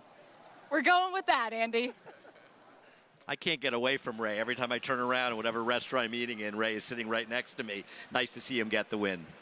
Yeah, listen, Ray's having a terrific year this year. He's hitting at 20%, and he just got his 30th winner of the year. That's a solid year, and he's got plenty of time to add to those stats. Yeah, and this is a nice little colt by Mendelson out of the Malibu Moon Mare, Tasha's Moon, West Place Racing, LLC, and Dilly Dill. 5 wins in the last 2 days. Dylan the Dentist Davis. and a pretty healthy ROI as well when you think he's got $50 worth of winners in just today's races. Still so many good things coming up, and we'll back in a scheduled dirt race in race number 4 lining up. And I have to imagine that the number 7, Obrigada, is a pretty big favorite right now. 4-5 for Linda Rice. Yeah, the heavy horse in the Will Pays too as well. Carbon at 3-1 in the morning line. Listen, this horse is probably going to go off as third or fourth choice. We'll probably be bit down a little bit more around 5-1, but we'll be able to overlay, I would think. And I think Ray Handel has a very interesting player in here as well in Champagne Poetry to try to win back-to-back races. See what happens. So many good things going on, including yesterday. And, you know, you talk about horses having breakout performances. And I think we saw that in both races yesterday. And, boy, did Bilmont's runner Elite Power deliver in a big, big way in a thrilling Vanderbilt. More to come on Saratoga Live.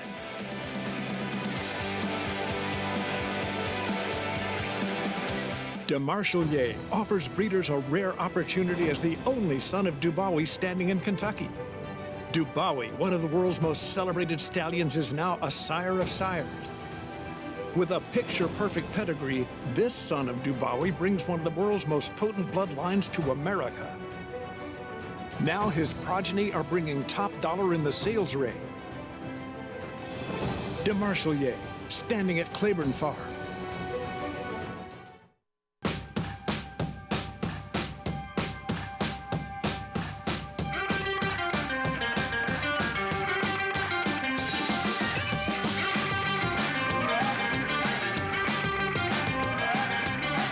Volatile in front as they pass the 16th pole. Volatile victorious in the Vanderbilt.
Welcome back to Saratoga Live. Play through Naira Bets. Bet any track, anywhere, anytime through Naira Bets. Paul Aduca, Richard Migliori, and Andy Serling feebly filling in for Lafitte Pinkai, and we hope Lafitte is feeling better.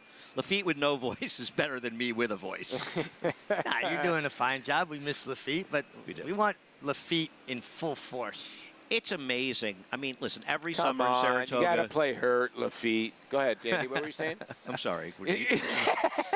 I'm with you. You got to play hurt. I got nothing to say. You know, the stars come out in Saratoga every year, but already at this meet, the number of stars that have come, but not just shown up, they have delivered. This is some performance. He angled out. He comes wide, which is the way he wants to run. He runs his best, you know, when he gets out in the clear like this, right? But he's running down Goodnight, who was running for the wire. I mean, this horse did not come back to him, Andy. He ran some race. He just got caught by a horse, Elite Power, who threw in some performance. He really did. You know, the top of the lane, it just looked like Goodnight would have the jump on him, but the will to win. And I think Irad, knowing Elite Power, whenever he swings out, he always has his head cocked like he's looking for hot dogs in the stands, but he knows now how to corner him a little bit better, and he needed to cut every inch to catch Goodnight, and Goodnight's starting to close that gap. It's getting closer and closer, but that was impressive to run him down. It really was. I think stellar performance by both horses. I got a kick out of watching that isolated replay because I think Irad thought, I got him, and then realized I don't have him yet. And if you watch how he started riding him, his right leg actually wound up way behind him. He started like overriding a little bit, panicking, and then he did finally catch him. I mean, it really was an impressive performance because this is the toughest foe he ever faced. He ran a 108 Beyer speed figure, the fastest figure he's ever run, and I think it gives credit. I'm often, and Acacia can comment this as well, you know, believing that speed figures are what matters. But sometimes with a good horse, they have to do what's necessary to win. I think we saw that, Acacia, with Elite Power. I absolutely think we did, Andy. And Goodnight ran a huge race in there, too. And he was the one that I'd kind of elevated his chances just looking at him to potentially turn the tables. And he looked phenomenal. And he had a good record on a wet track as well. That being said, even when I interviewed Bill Mott before the race and asked him how he thought Elite Power might handle the wet track, he said, I have no idea, and he seemed a bit nervous for Bill. And I can understand that, because when you get a horse that's that good and on a streak, the pressure is added too, because he is the star. And I loved what Bill said afterwards in the interview as well, giving credit to Juddmonte for keeping this horse in training, because he said it's also been good for me. I've been able to figure him out a little bit, and I just think it's so great that we have a chance to see some of these horses that we've become fans of on the track stay in training, continue to develop, and continue to put forth these tremendous performances. The handful of grade ones that we've had so far this meet have been absolute thrillers, and with big stars like Elite Power, Cody's Wish, Clairiere, Nest still in training, Andy, it makes it that much more exciting. No question about it. I mean, in 5 racing days, Echo Zulu, Elite Power, Forte, Nest, all former champions, all coming back and delivering in very big ways. Very big ways, and listen, this is how I fell in love with the game, waiting for horses to return the following year. I mean, obviously for us, we were born in an era when we were spoiled, you know, and I would start looking for Forgo in the entries every May, because you knew he was going to come back in some allowance race they made go for him. So it's nice to see these horses, and I think it helps develop a fan base. People latch onto them, and they look forward to seeing them. Yeah, and the thing about it is, all of them beat pretty good horses. Frank's Rocket, you can go on with all the other horses. Right. Like, you know, the horses that won, they beat legitimate horses, too. Right, they didn't come back in some sort of Yeah, soft exactly. spot and Yeah, get exactly. lucky in a field and just win. Yeah. I mean, the performances, I mean, Echo Zulu's performance on Wednesday, I mean, it's hard to believe it's only been a week of racing and 4 days of racing what we've seen. And there's another champion running today in Channelmaker. We should give him a little love, too, the old pro. He may not get it done anymore, but he's still a very cool horse. He really is. Absolutely. Yeah. I'm a fan. I like horses that show up. And listen, Father Time is undefeated. They all lose a step, all athletes at some stage. But he's still fun to watch. And how about the performance from the Amsterdam winner? I mean, that was an incredible performance by that runner. I mean, it'll be interesting what they do with Saudi Crown after yesterday's race, because he could be in the Alan Jerkins, and that horse looks tremendous. There's so much more great racing left to come, and in the next race, maybe the only horse that Linda Rice has been a little bit unlucky with so far, the number 7 Obrigada, who stumbled badly earlier in the meet. Everything else seems to have gone her way. Saratoga Live rolls along.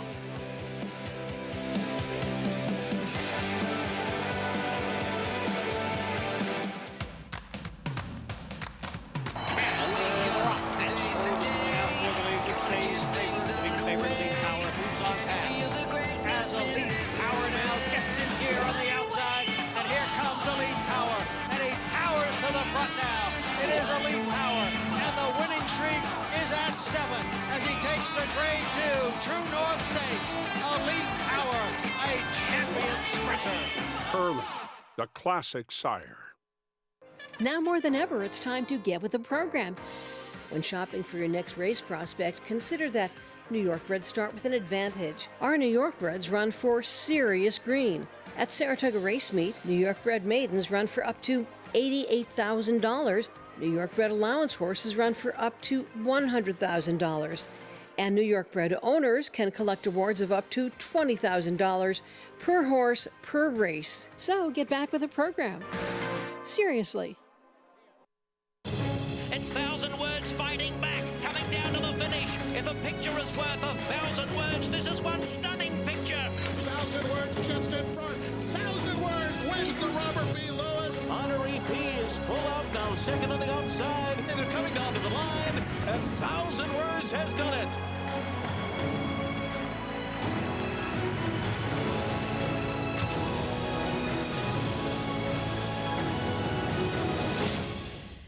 Racetrack Television Network brings you every race, from every track, on every screen, every day.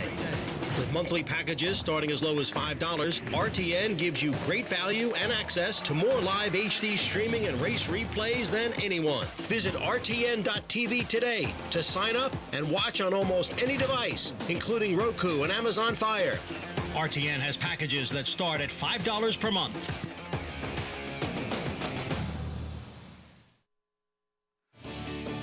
So many great things to take advantage of in Saratoga, and the Berkshire Bank Family Sunday is certainly one of them. A popular family-friendly weekly event featuring a wide variety of free activities, games, attractions, and educational experiences from 11 a.m. to 4 p.m. at the Berkshire Bank Family Zone, located inside Gate A near the Saratoga Racecourse box office. This week's theme is Saratoga's Got Talent. You wouldn't know up here. And will feature DIY, craft station, giant mural, breakdancers, games, and relays. You didn't know that Mig is hosting, or he's actually going to be conducting one of those aerobic classes. I thought it was going to be the relays. What about you? What are you going to do? Huh? What are you going to do? A little hitting instruction? No, I'm gonna be the DJ for the aerobics. Like, you know, like sweating to the oldies. That's what we're gonna be doing over there. I heard a rumor that you in Kentucky may have gone to a Little League game and helped the kids a little batting instruction. I know you don't want to admit it, but you're actually a very nice guy. Is that true? Every once in a while, I'll give out a tip every once in a while and go to a Little League game and try to help somebody out. And yeah, I was very fortunate. Darren Rogers, the director of racing at Churchill Downs, was able to help his son out a little bit, improved his average a little bit. I should hope so. That's really cool. Could you imagine being a kid and a 4-time All-Star major leaguer comes and is going to give you batting instruction or just help you with your game? That's phenomenal. Just send me a video. I can help you out that way. And by the way, I'm not doing the aerobics. I'm doing the breakdancing. Is there any truth to the rumor, Richie, that you actually retired because you didn't want to do jockey karaoke? No, I actually would have done jockey karaoke if I could continue to ride. Tonight at Vapor Nightclub, one of the fun events every year here, incredibly popular and a lot of good humor. Riders Up karaoke contest and fundraiser for an incredibly good cause, Richie, the PJF. That's a great cause, and it's a lot of fun, and I give all these men and women so much credit. Put themselves out there like that. I would be way too embarrassed, but they have a good time, and it's for a great cause, and if you're in town, it's definitely worth taking in. Yeah, there's the feed. He won't be there tonight. He's going to be resting up with his... if he's there singing tonight, there's a problem. Throat coat. And that, I want to say that's Julian Leperoux getting down with the funky monkey there. It gets a little bit out of control, but it's so out of control fun in a good way. It's a lot of great fun. And like you said, Andy, it's for an unbelievable cause. I don't think a lot of people realize how important it is to our industry. Absolutely, and the Vapor Nightclub's at the Racino over at Saratoga Harness. If you're in town, it's a lot of fun. It really is. It really is, yeah. It is, and again, I give them so much credit because I don't like to sing alone in the shower. I don't like the way my voice sounds. I think I've sang karaoke one time, Electric Avenue, Eddie Grant. That's all I got in my playlist. Is there any video footage of that? No, thank God. Acacia, I know that you are more courageous than the people up here, and I know you've done karaoke. Oh, I love some karaoke, Andy, and I have a very odd memory for song lyrics, too, so I've got a pretty good repertoire, I would say. But talking about horses here in the paddock, we'll start with Obrigada, who, as you mentioned, did not have any luck last time, stumbled at the start, totally lost position. And for a filly that is typically forwardly placed, she's been accompanied by the pony once again in the paddock, following every step just as she was last time out. I did know, as I was in the paddock in that July 13th race, that I thought 7 furlongs was just a little bit of a stretch for her. So I actually really do like the slight cut back to the 6.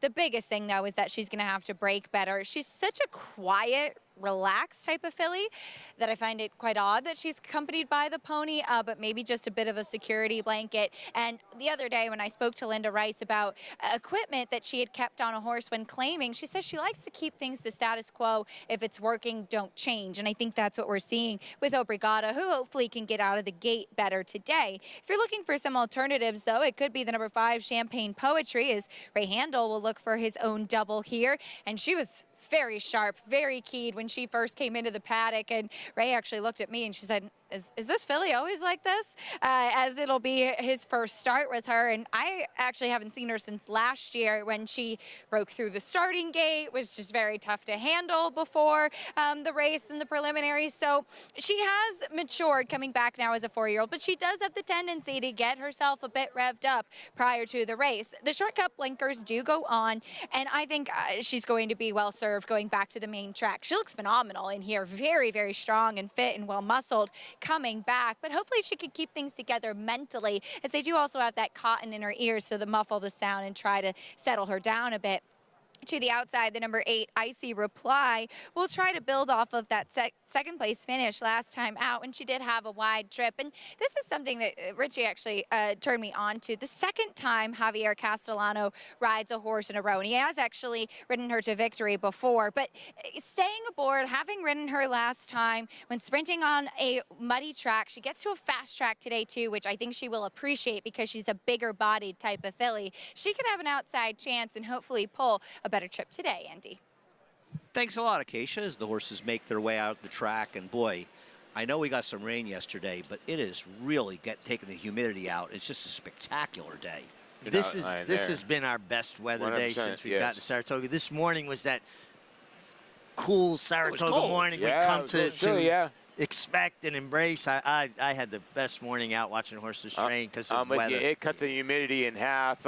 Great crowd, It was 90 degrees. Yeah, it helps with the crowd, too. You know, yesterday we just felt that the rain was coming, but when the weather is beautiful like this, you have to come to Saratoga. But our fans are gamers. It wasn't the best weather day yesterday, but they had a terrific crowd here Yeah. yesterday. And we're heading into August, and that's when things really heat up here. And, of course, next weekend, a huge weekend with the Whitney and the Test as well. And that Test is going to be one of the best races of the year. I can't remember a bad Test Stakes. I agree. Arguably one of the biggest races run all year, especially the 3-year-old fillies. I mean, to think that Pretty Mischievous could win that race and the Kentucky Oaks, yeah, it's going to be an extremely exciting go day. for one kind of resume, you know. She lost the Kentucky Oaks to Golden Attraction, but she won the Test. But to win the Test in the Alabama, right? I still remember seeing her come, the one Carbon, part of an entry, the one running, Junior Alvarado riding this one. Yeah, from the inside, more of a closing type's going to need some pace in front of her. The number 2, Liberty Flame. You've got Omar Hernandez Moreno riding for Jamie Begg. Yeah, I think this filly by Bellamy Road, it might be the speed of the speed if the 7 doesn't break. The 3, Graceful Road, Mike Gorham coming in, Kendra Carmouche. It showed improved speed last time coming out of that same race where we saw Abrigada stumble badly. Dolce Sarah going by, Jamie Torres riding for Eddie DeLauro. Champagne Poetry, can Ray Handel win 2 in a row? Adds blinkers, looks like she's training lights out. Katie Davis gets on a lot of horse in the morning for Ray. Katie Davis looking for another win at the meet. She's having a terrific week. Obrigada, the heavy favorite, went by, or we'll see her in a second. She's actually last. Icy Reply went by, Jimmy Ferraro. Yeah, horse that has a lot of second-place finishes, but been knocking on the door of late, and the last time on a fast track did get a W. And finally, the favorite, even money right now with Obrigada, Jose Ortiz riding for Linda Rice. Yeah, just got to put a line in the last race, stumbling badly at the break and was essentially eased, comes back here. Now, she's going right off to the right, so obviously she's a little bit of a high-strung type and should try to keep her going forward instead of coming to the left for the post-parade. And we'll take another look at the number 7, Obrigada. There are stumbles and there are stumbles, Richie. Yeah, and basically her nose went into the dirt. Jose did a good job even just staying aboard, but essentially she was eliminated. And sometimes when horses stumble, they sting themselves. And as a rider, they're not striding out as well, so you go, oh, I better protect this one and make sure everything's okay. Obviously, everything's fine. And now if she breaks clean, you got to think you're going to get a much better effort. Well, when you look at her race 2 back, I mean, it just puts her right in the mix, right? That race when she ran a 79 bar, she stopped the clock in 109 and 3. And Jason Barkley's a good trainer. Linda Rice is at another level, and it's nothing against Jason. Jason's a young, very talented trainer.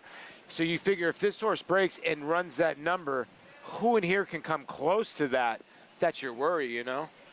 And she was in a tougher field last time as well. And there's Katie Davis and the horse that I like in here, Champagne Poetry, for Ray Handel, who has had a lot of success claiming from this particular trainer. And yesterday's 11th race, there she is. Not making you happy, Paulie, coming up the rail. Or not coming up the rail, holding her sister off on the rail. Yeah, right? Locking Jackie, her sister, on the rail. But look at Katie. I love how Katie, at the end of this race, puts the crop away and just goes hands and heels because she knows she's got her sister beat. On the inside, who was the heavy favorite? This was a giant upset. Horse was 30-1 on the morning line. I tell you what, she is a very strong finisher, and she's got the prettiest smile on the racetrack too, as well. I love that she had the inside post, and she knew exactly what to do going 5.5, and that was go, hold her position, showed good speed, drifted off the rail a little bit, invited her sister in there, didn't close the door on her, but said, hey, you can have that. Yeah. I'm happy with my path. And listen, I'm a big fan. I think Katie has continually improved as a rider, and her enthusiasm is infectious. And we saw her riding this winter, and she had a terrific winter at Aqueduct, and nice to see her getting the wins as well as we head back to Acacia. I couldn't agree more, and especially with Katie being a mom too. I think that she's such a great example to young women in whatever career that they're pursuing, and the fact that she took some time off, she came back galloping horses, and then came back to riding races and doing a tremendous job with it, and has an absolutely excellent work ethic. And she's also very good with horses like this, who are a little bit revved up, a little bit quirky, and I'm sure with her relationship with Ray and working horses in the morning that she's familiar with this filly champagne poetry. Came out into the post parade and she just was not having it. So they turned right, went back the opposite way, broke post parade, and she's kept her with the pony and getting her to settle down. And hopefully those blinkers are not making her too sharp. Like I said, I remember her being a high energy type, but Katie has very soft hands as well. And it is just very good in responding to her mounts and the ones that can be a bit quirky. The 7 Obrigada, as you guys mentioned, took a right turn. She did the same thing last time as well. Like I said, I feel Linda's just doing everything to keep this horse quiet that she's done before, because I don't know, maybe she has the possibility of spooking, but she's been the most relaxed, I think, of the entire field. So whatever she's doing is working clearly, because Obrigada has been very quiet and hopefully can use that focus to get out of the gate cleanly today. Well, they're heading towards the gate here, and the number 7, Obrigada, it's kind of first time for Linda Rice because she had no chance. It's going to be impossible for Linda Rice to keep up the kind of meet she started with. You almost feel like right now, do you really want to be taking her horses at even money? Well, I mean, she's been set such a torrid pace. There's no way she can maintain that. And I'll be honest with you, just watching the 7 warm up, I mean, I just preferred others watching them in the post parade. Yeah, I compare Linda Rice right now to a stock. The stock has hit its ultimate high. Is it going to keep on going up, or is it going to come down eventually kind of to earth? And, you know, when her horses are winning, they got to go up in conditions, so they're going to be facing tougher competition. So the fact that she's continuing this roll from Belmont's impressive enough as it is right now. No, I agree. And she obviously made some tremendous claims in Kentucky and horses that weren't able to run in New York until the last week of the meet. So it's an unusual circumstance where, despite the incredible meet she had at Belmont, she came to Saratoga with a lot of new weapons in her arsenal. Yeah, for all the claiming she did, horses that she had to sit on until that meet was completely finished. So she was able to restock, if you will. But it's still hard to maintain that kind of pace. It is. It's just, it's hard for any trainer to do it. And obviously, she's already proven a great deal in racing in general, because it's not the first time she would win a training title in Saratoga. No, that's true. She's won it before. And when it comes to 5.5 turf sprints, I remember that meet, she won a ton of those races too. And she can win in a lot of different ways. And she's got a lot of bullets too. She's got a lot of great New York breds. I think that helps too, because the New York bred program's so good here. No, I agree. And the other situation where the New York breds are able to run for extra money, running in the purses. You think about yesterday's second race with Scacciatore, the purse that he was able to win. I mean, he basically, $154,000 or something basically like was winning a big stake race and being able to win that race. And it's a great opportunity for the New York breds, and it makes it even better to be involved in the program. Oh, absolutely. And you think about, we have about 20,000 foals, roughly, give or take, in North America every year. 1,100 of them in last year's foal crop were in New York breds. So you're just shrinking the gene pool of the horses you got to compete against while you have New York bred conditions and or New York bred stakes. And their yearling sale is coming up in 2 weeks, right? I think it's Sunday and Monday night, or Saturday and Sunday nights? Yeah, the week after the select sale, Sunday, Monday over at Fasig-Tipton. I know you'll be over there as well, and Paulie, maybe you and I will head over there for a little while. Yeah, you and I won't be bidding, but we're socialites. I'm broke, but I will definitely be bidding. Saratoga Live is continuing. We'll be right back with you in just a moment.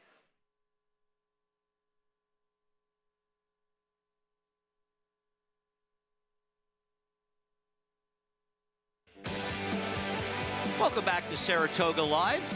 Paul LaDuca, Richard Migliori, and Andy Serling joining you on a glorious day in Saratoga. We want to welcome the viewers that are watching on Bally Sports SoCal and Bally Sports San Diego as well. And we're just getting started in what's already been a fun day of racing.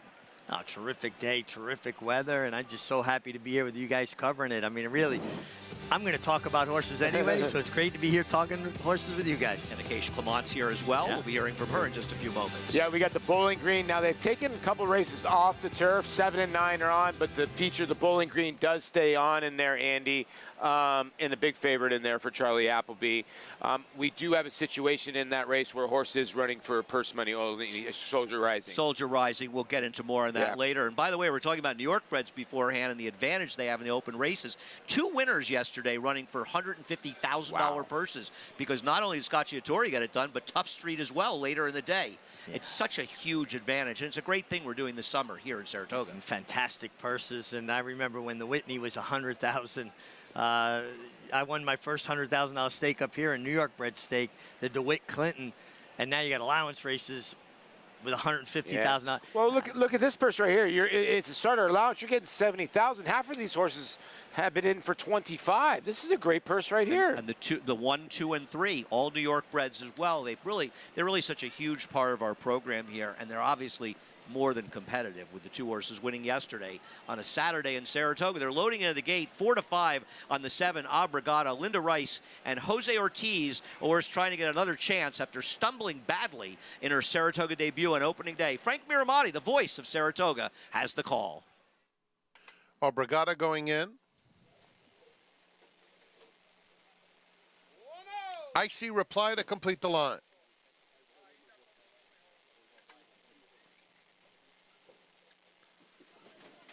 They're in the gate.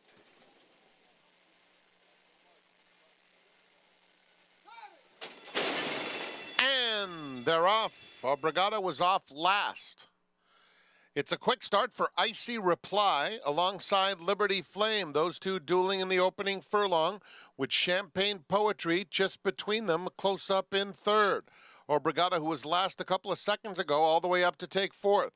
Followed by Graceful Rose. Carbon is next. Dolce Sarah at the back of the field. They're covered by about 10 lengths as the field rounds the far turn. And it's Icy Reply just in front. At the rail, Liberty Flame, the opening quarter went in 22 3/5 seconds. Icy Reply trying to get away now. Opens up a length and a half. Abrigada on the move in second. Champagne Poetry in between horses. Graceful Rose in the yellow trying to make some headway there at the top of the stretch. Abrigada right up to Icy Reply and right on by. Jose Ortiz just took a peek back as Abrigada is in cruise control, pulling away with authority, overwhelming the competition as Icy Reply tries to hold second. Abrigada just routes home by about 7 lengths. Icy Reply was second. Dolce Sarah finished third. And then the battle for fourth went to Champagne Poetry. I think they call that winning like a 4 to 5 shot should, as Linda Rice opens her lead back up to 2 wins. Didn't stumble out of the gate today, but didn't break very sharply. And then she just was so confidently handled by Jose Ortiz with Abrigada just sitting on her. Watch this long, languishing look back under his right arm coming up in here. He didn't do it 1 stride. That was like 3 strides he looked back there. I still need to come up with that rear view mirror for jockeys, Paul, and get a patent on Paul, it. This horse didn't even break. This is crazy. I mean, she ran into a field that just could not compete with her, but this is a horse that's, ran 110 and change and can stay in the starter allowance for a couple more times, and it's going to be a handful. And I say this all the time. I know I played professional baseball, but I want 2 things. I want to be able to dunk a basketball and be able to ride a horse like that down the lane. Well, I've done that. I can't dunk a basketball.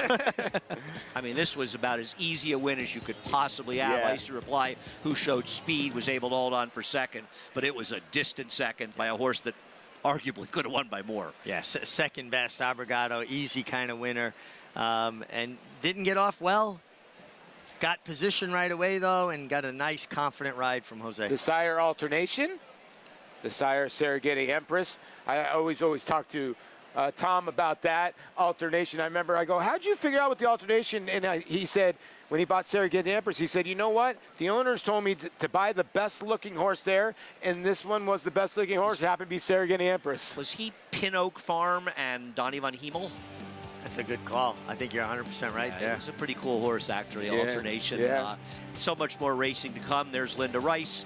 She's 2 in front right now. Still more racing to come, though, as Saratoga Live will continue after a quick break.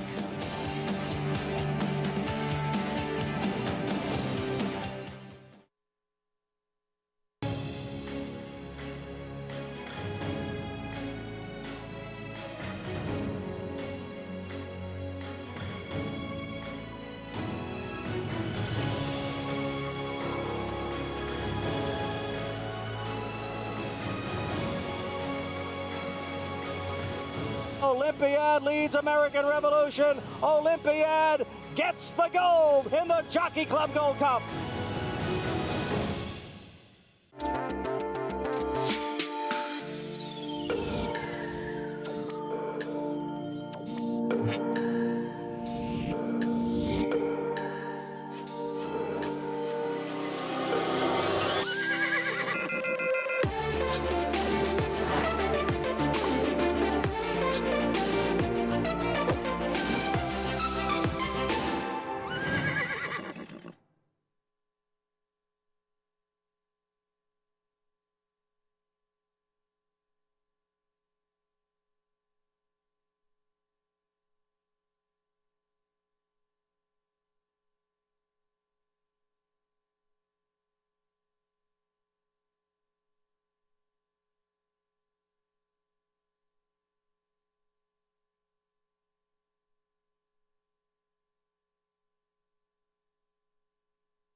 Welcome back to Saratoga Live. In race 4, the favorite gets the job done, Obrigada, as her jockey, Jose Ortiz, joins me now. And Jose is still not the best out of the gate today, but she was much the best in this spot.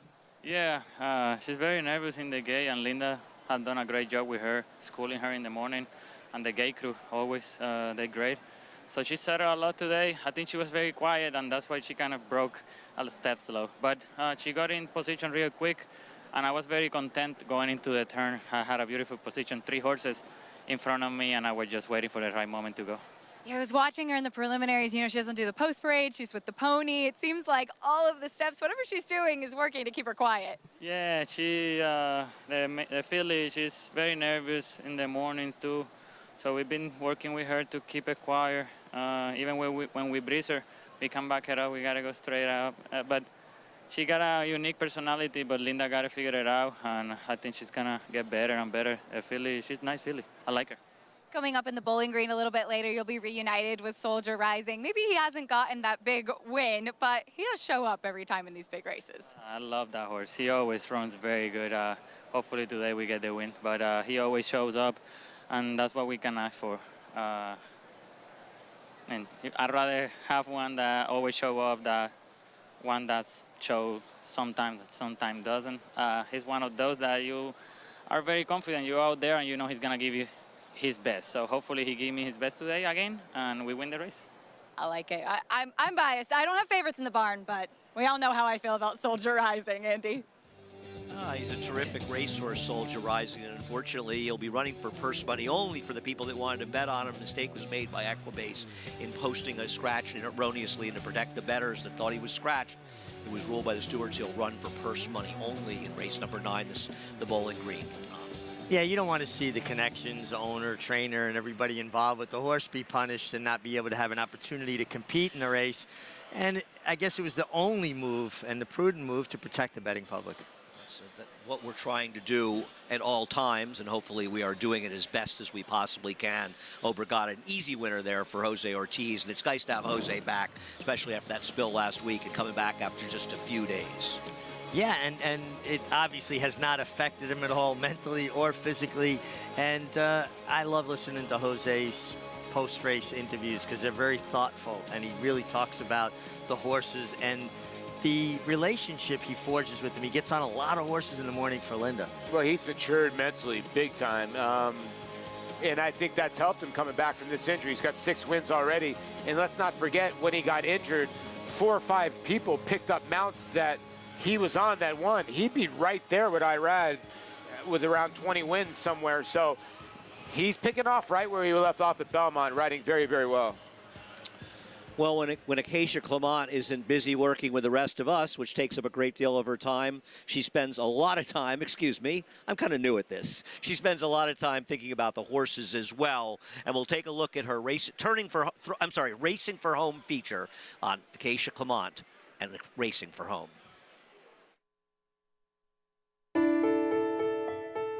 Racing for Home is the brainchild of Acacia when she was a teenager. We decided we wanted to get a thoroughbred, and we thought we'd go to the racetrack. Racing for Home is a 501c3 nonprofit that's dedicated to retraining, rehabilitating, rehoming thoroughbred X racehorses. We've been in existence since 2010, and we're accredited by the Thoroughbred Aftercare Alliance, meaning that we meet a very high level of standards as far as aftercare organizations are concerned. It's run by me and my mom, Sherry, and it really is a family affair, and it's a labor of love at the end of the day. We have a different business model than many of the other aftercare organizations, and I feel we all fill a niche. Some of them do adoptions where they come in and go out quickly. We don't do that. I often take horses that other organizations can't or won't take because the injury is a long-term rehab situation.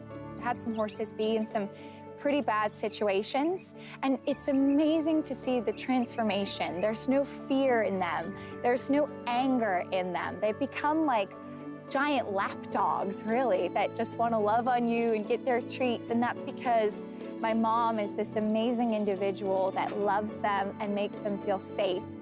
I think we've had, 40 horses go through the program now, and I couldn't be more committed to what I'm doing.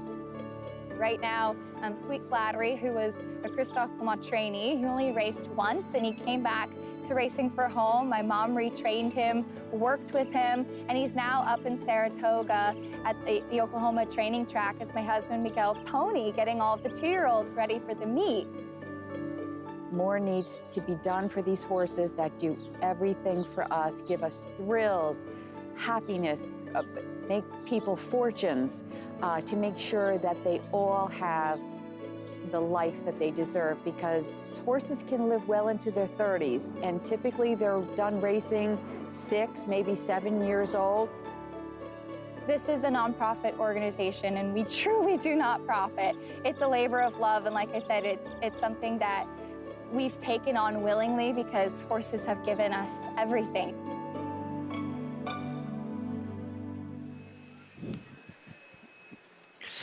Really great to hear about Racing for Home. And Acacia, you have a terrific event planned for tomorrow night, joining old friends.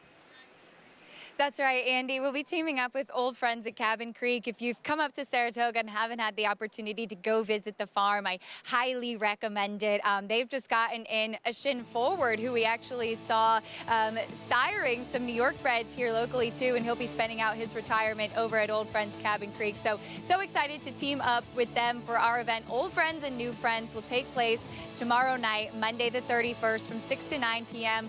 at Nove. You'll have great food, great drinks, some great experiences as well. You'll get a chance to have a silent auction bidding on some really exciting items, including some halters worn by Kentucky Derby winner Mage and signed by his trainer, and a halter worn by Belmont Stakes winner Arcangelo and signed by his trainer Jenna Antonucci as well. So some very exciting things. We'll be honoring Christophe Clement for his contributions to aftercare within the industry as well. But more than anything, just highlighting the need to look after our equine athletes after their racing days are over. And I'm so grateful to all of the support from our Saratoga Live team and to the whole racing industry for making this possible and us carving out our little corner to look after the thoroughbreds that have given us so much, Andy. They've given everything to us. I mean, the three of us, we'd have to work for a living if it wasn't for the horses. And speaking of horses, we saw some pretty good ones earlier in the week. None more so than Echo Zulu, but she had a good performance in the Amsterdam as well. We'll be back with more in just a moment.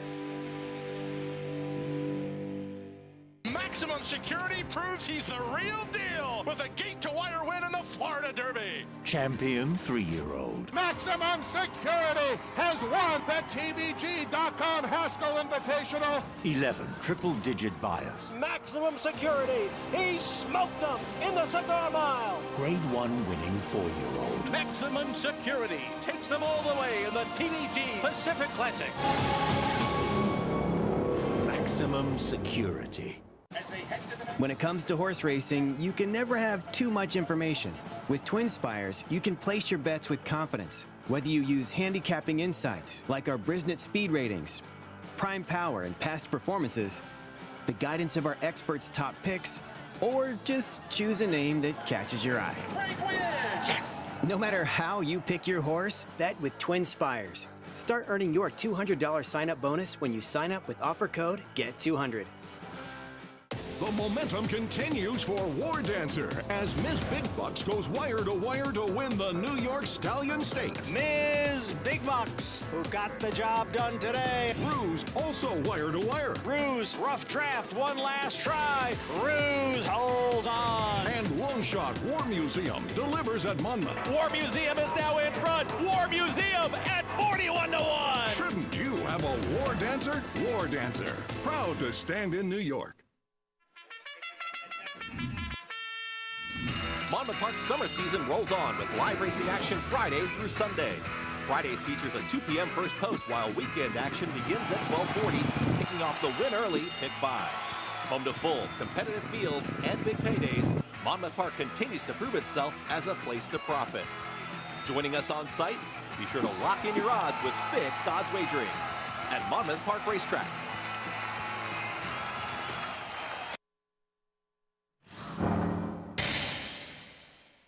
Dr. B gets the first call. Echo Zulu and Frank's Rocket right in between them. Echo Zulu hugs the rail and goes on strongly. Echo Zulu canters in by 8 widening lengths. Next will track intently from second. Next has opened up at the top of the stretch. Next widening and sprinting in hand by double digits. New York Thunder sails toward the half-mile pole with a 3-length lead. New York Thunder means business. Opens up 2.5. New York Thunder rallies to win. Far outside, Elite Power is starting to close. They're a furlong from the finish, and it's Gunite trying to fend off Elite Power, who's motoring like a big chestnut tank on the outside. And Elite Power and Gunite, Elite Power got him. Forte flashing some good early interest. He's second and immediately guided off the rail. And Forte with that orange cap at the rail in third. Forte at the rail, Angel of Empire, disarm hit show in the center of the track. Forte trying to get off the inside to try and run down Saudi Crown. He's in a tight spot. Angel of Empire outside of him. Saudi crowd. Forte. Here's the line. Photo finish. He's so special. I mean, he's the best horse in the country right now. He's the best 2-year-old. As of today, mid-year, he's the best 3-year-old. This horse deserves this win. And, you know, he gutted it out. You know, Brad Cox had 3 horses. It felt like it was 3 versus 1 for a while. But everybody ran a big race. And, you know, it was a really, really good field. And, you know, it came up big. And to get him back in the winner's circle after 4 months, very special. I hope Cody's Wish wasn't watching that interview. We'll see him next week in the Whitney, but I mean, the star power was out in full force this week. We were treated as racing fans, and at the heart of it, that's what we, 3 of us and everybody that we work with, we're racing fans. We were treated to a terrific week of racing and some great performances, Paul. No, we really were. And, you know, listen, New York Thunder broke the track record for 6 furlongs on the internal. Obviously didn't break the 6.5 track record. And in the horse that's getting sort of put aside, might be the best 1.5 miles, is the best 1.5 mile distance horse. And next, he's turned out to be a really good distance horse. 1.75 miles as well in the Yeah, Birdstone. right? Yeah, it was really a terrific group. And I think, you know, we saw yesterday with Elite Power having to be extended more and getting it done. And Forte finally running that race as a 3-year-old, 105 buyer figure, the biggest figure he's ever earned. And it was a step forward for him. Yeah. What I liked is that, you know, they added the blinkers to try to keep him in the bridle and continuity to his run. And you saw early on when he broke as sharp as he did, he put himself in the pocket, that he was always traveling. Honestly, the move that Irad made at the top of the stretch, kind of making room for himself, he wouldn't have been able to do with a horse that was running off the bridle. No, I think that's an interesting point. And while he only won by a narrow margin, even if he had lost the race, I think it would be fair to say the blinkers made a positive change. No, it did. And as soon as he broke out of the gate, you could say, okay, because listen, when you ever have issues with a horse and they're thinking, okay, you have foot issues, you probably won't break that well. If you have a hamstring or whatever, you're not going to have a good first step. When Forte broke so well, you could tell the horse got right into the bit, and the blinkers did help. I will say this, though. 2 sloppy racetracks, he's run pretty well over 2. Yeah. Yeah, no, he's handled it. Yeah. It's just, you know, the Travers, it's really going to heat up. There's so much great racing leading up to the Travers. Obviously, the Travers is big a race as there is the meet, though we're big fans of the Whitney and can't wait to see Cody's Wish. You got a chance to see him this morning in there, but that Travers is going to be one heck of a race and an opportunity for the 3-year-olds to show us on the racetrack, in fact, who is the best one. Well, absolutely, and that's very much up for grabs at this moment. Someone needs to step to the fore. It seems like we've got several horses that are in a position to leapfrog to the front. I think that the rain kind of could have been a blessing in disguise, because did Forte really scare a lot of people away? Mage could be coming here. Does Mandela send his horse here?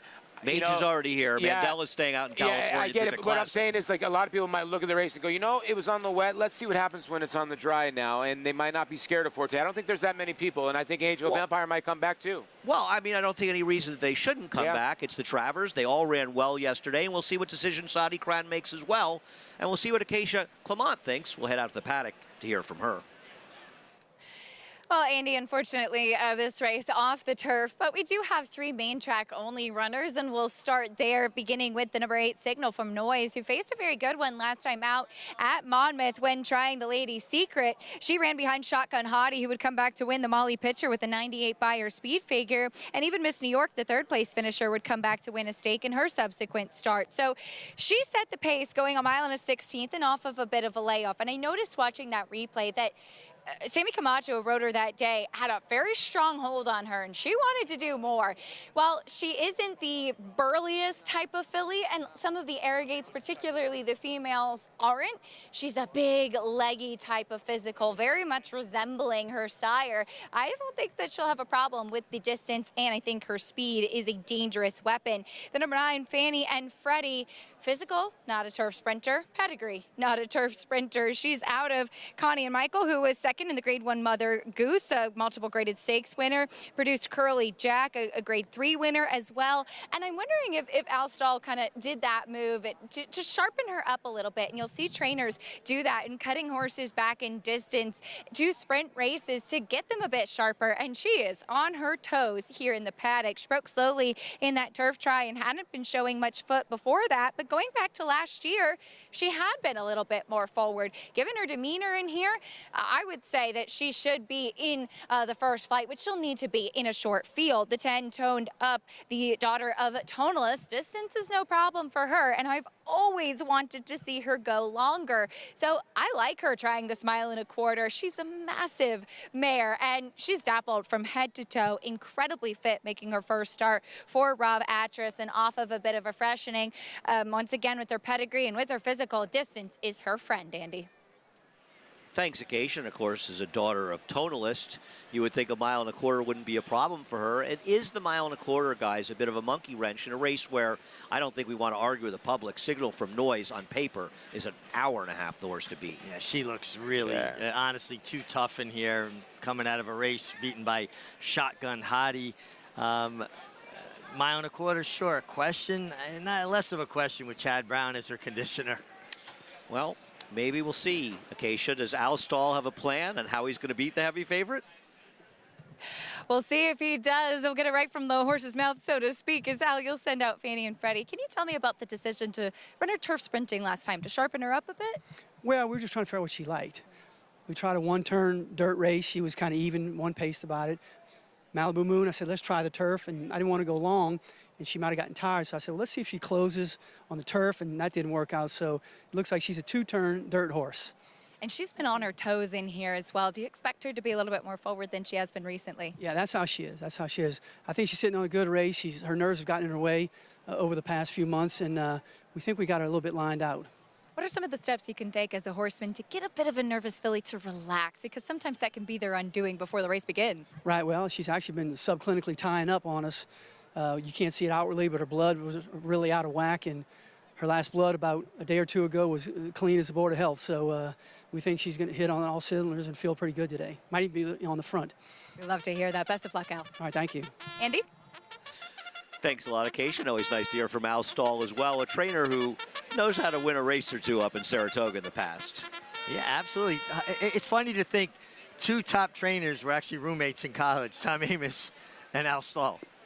Yeah. You know the smarter was one of the two. Yeah, as we go through the post parade here, I know it's a short post parade, but I ran into the stalls. They said, you dress better than the Amosses, and Al said, oh, that's been going on for years. We missed the number 4, who's oddly the second choice right now. The favorite Signal from Noise went by Fanny and Freddie, Al Stahl and Luis Saez. Al Stahl stretching back out after trying 5.5 on the turf. Maybe this horse will be sharper, certainly on our toes in the post parade. And a horse that everybody up here, I think, agrees should be the second choice, the number 10, toned up, Rob Atras.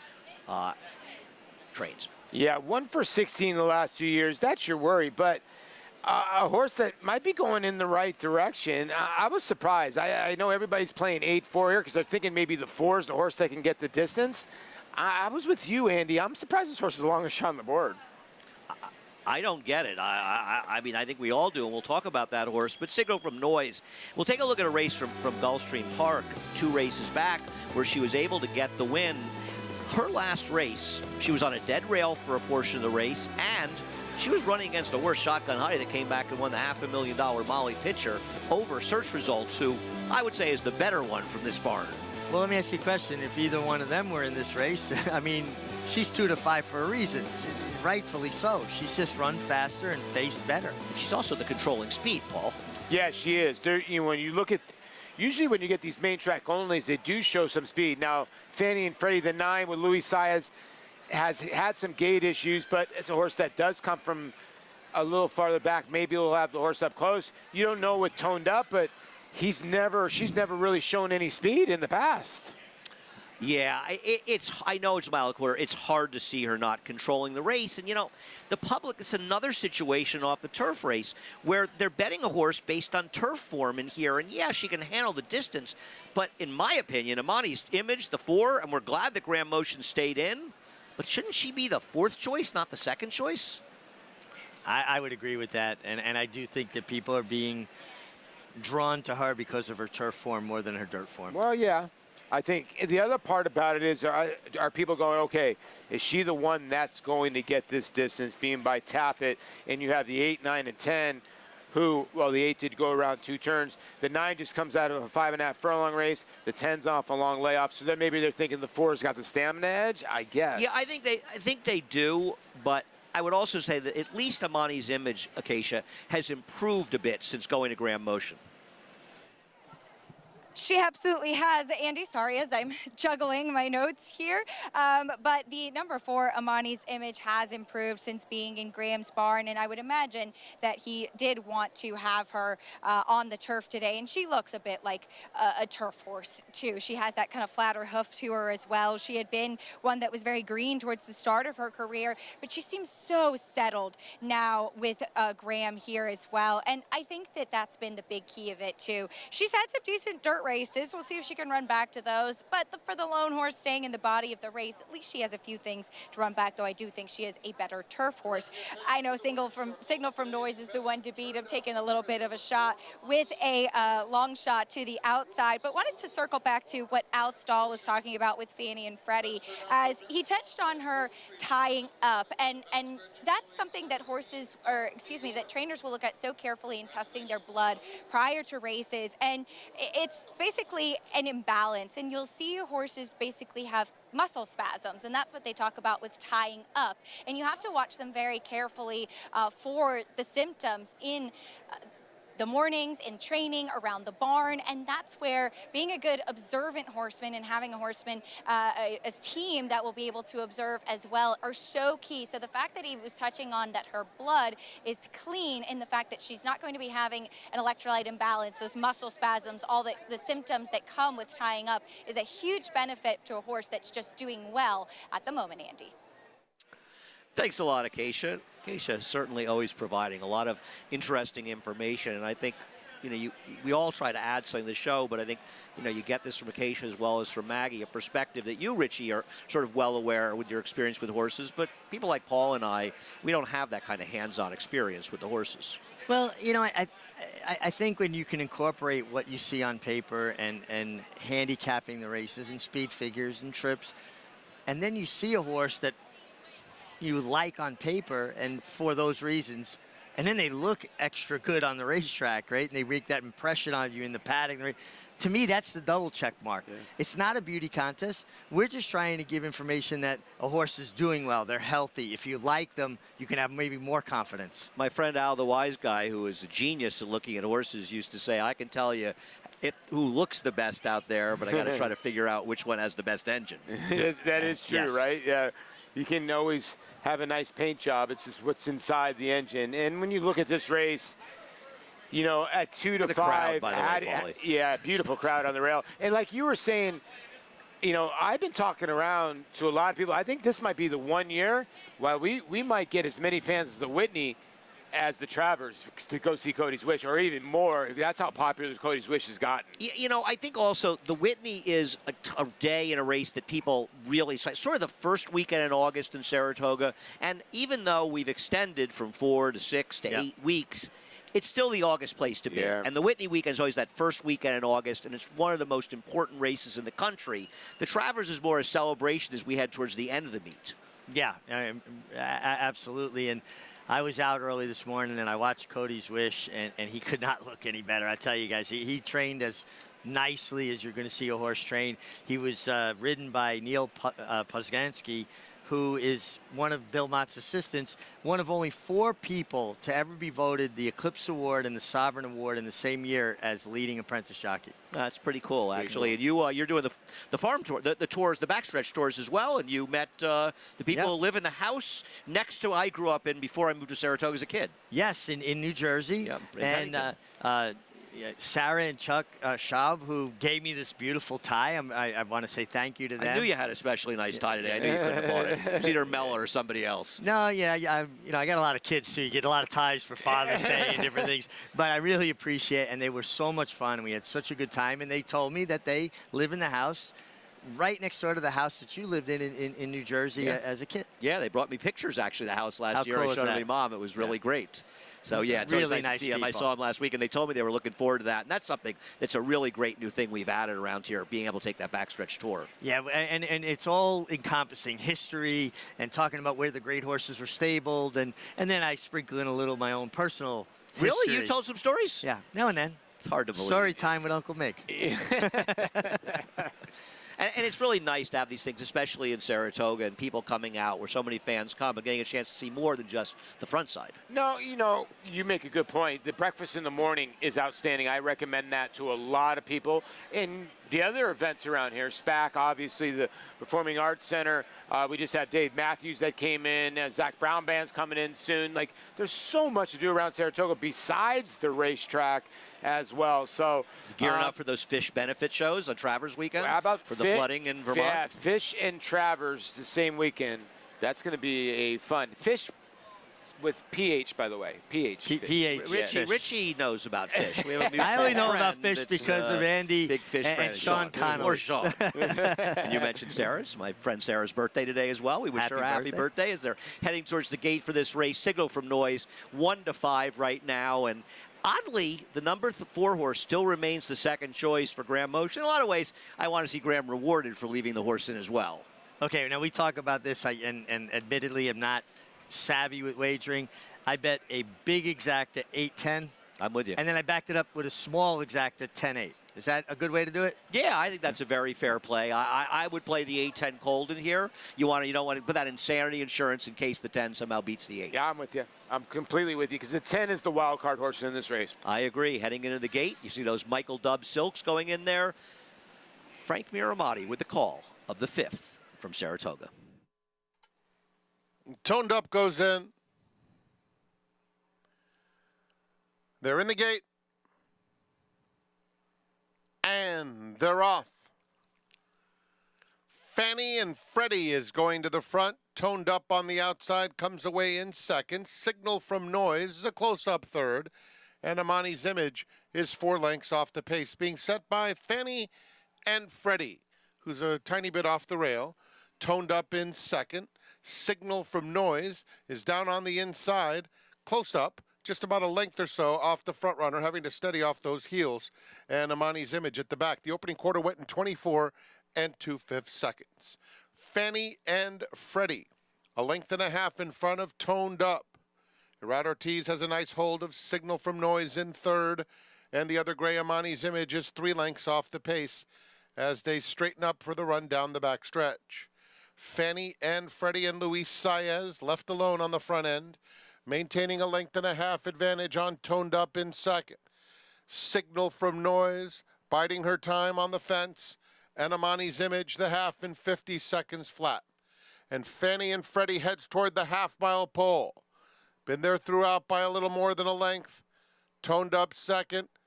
Signal from Noise needs to find room at some point. Amani's Image outside of her. Heading to the 3/8 pole. They went 6 furlongs in 1:15 2. Fanny and Freddie, Toned Up, now starting to turn up the pressure in second. Signal from Noise, 2 off the pace in third. Amani's Image has trailed throughout. They have a quarter of a mile to go. Fanny and Freddie, Signal from Noise along the rail, looking for a spot to run. Opts to go between, now changes paths to the rail. And on the outside, Toned Up is in third. Fanny and Freddie hanging tough with a furlong left to go. Signal from Noise fully extended, not making any headway on Fanny and Freddie. And so it's going to be Fanny and Freddie to lead them all the way, a convincing 3-length win. Toned Up second, Signal from Noise checked in third. Well, Signal from Noise was the speed on paper, but for whatever reason, they decided to rate her as the heavy favorite. Luis Saez for Al Stahl taking advantage and getting the upset win with Fanny and Freddie. And this is how you win with not the best horse. Put him on the lead, control the race, soft fractions. Very surprised by the tactics employed on the 8, Signal from Noise. And Fanny and Freddie got that patented aggressive Luis Saez ride. Paul, just really baffling the tactics employed with the 8. Yeah, I just don't get it. I mean, Louis is, we saw it earlier where Dylan Devlius broke out of the gate. He went gate to wire. Luis Saez decided, I'm going to go to the front end. And you're going a mile, you're going a distance you haven't gone before, and you're trying to rate a horse. We've seen these races so hard to pass late, confused. But again, another lesson to be learned. How is Amani's Image second choice in that race. But let's give a lot of credit to Al Stahl and Fanny and Freddie and Luis Yes. Saez as well, because they took advantage of the situation. She got it done, and frankly, Signal from Noise, weird judgment or not, she was a bad third in this race, but Fanny and Freddie was the best horse in the race. Yeah, she flattened out late, but you don't know how discouraged or how difficult it is on certain horses to be held up like that. And sometimes they just kind of give up a little bit. Nice effort by the 10, Toned Up, who hung in there for second. But basically what happened was the two horses that were first and second wound up first and second. Well, what ends up happening is you have a horse like the 8, 2 starts ago. Okay, I'll even go 1 start ago. Was 112 and 4 right on the front end. They went 150, they went 15 lengths slower today, and you're laying in third. There's just no excuse. Very strange set of circumstances. And I'll tell you what, race into the Pick 6, but this is going to take a lot of money out of the Pick 6 because many people Signal from Noise. Cody's Wish, Junior Alvarado, they'll be the stars of the show next week on what's going to be a tremendous card. Saratoga Live will be back after a quick break.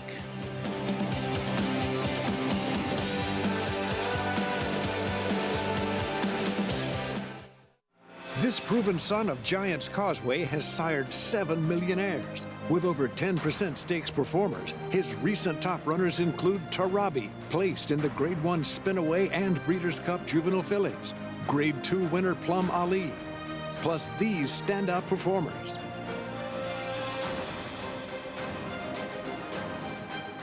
A proven value sire, First Samurai, standing at Claiborne Farm.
Welcome back to Saratoga Live, brought to you by Naira Bets. You can bet any track, anywhere, anytime. Fanny and Freddie takes them gate to wire in the 5th.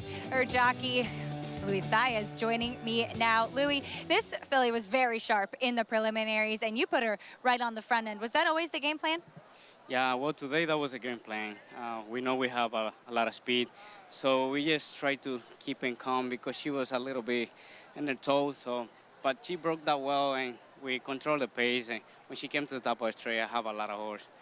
How's that feeling when you have horse left, especially going this distance, a mile and a quarter on the main track? Oh, it's a good feeling, trust me. When I came to the stretch and I'm making stretch lead, and she gave me the pretty nice kick, I was something that I can't explain. It's a joy that every jockey had it. You do a lot of things well, of course, riding, but we see you have a lot of success with putting horses on the front end. How important do you think that is in getting your horse a good trip and maybe just getting them to relax on the lead? I don't know.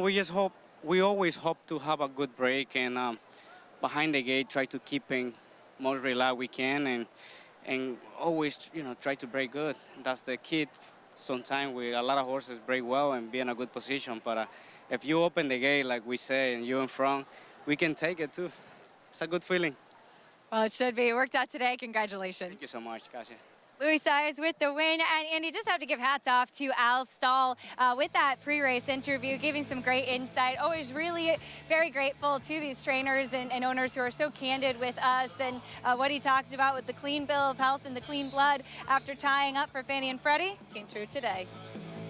No question about it, Acacia, and a lot of good stuff from Al, and I'm sure Al won't be afraid to be on our show anymore for interviews before the race after a good result. 1480, big place prices as well as the massive upset with Signal from Noise blowing up all kinds of multi-race bets. Yeah, 5,400 for that pick 5 that started out with basically your favorite here, and you got to do some good handicapping to get to the next 4, though. There's a long, long way to go in today's card, and some good racing coming up as well. And want to let people know the 6th race is the 2-year-old race of the day, and is brought to you by Spendthrift Farm. Spendthrift Farm, of course, Spendthrift Farm is the home of North America's 4-time rating champion General Sire, Into Mischief, a horse that we constantly are seeing in these big races. And this looks like a good one for the 2-year-old fillies, but a lot more coming up as well. Junior Alvarado, he's getting ready for a big mount this coming weekend. Yeah, I'm from Venezuela, and since I was little, probably 4 or 5 years old, that's when I decided that I wanted to be a jockey. My dad was a jockey, and to me, he's my idol. I was kind of ready, 2012, to take my big step here to New York, and every time I was in a good momentum in my career, I hadn't spilled. I broke my collarbone 3 times. I have 6 surgeries in my shoulder. I broke my ankle in 3 different places. And when you come back, you kind of have to start from zero. Every win that I have with every horse, doesn't matter if it's a big race, small race, you have more appreciation for it.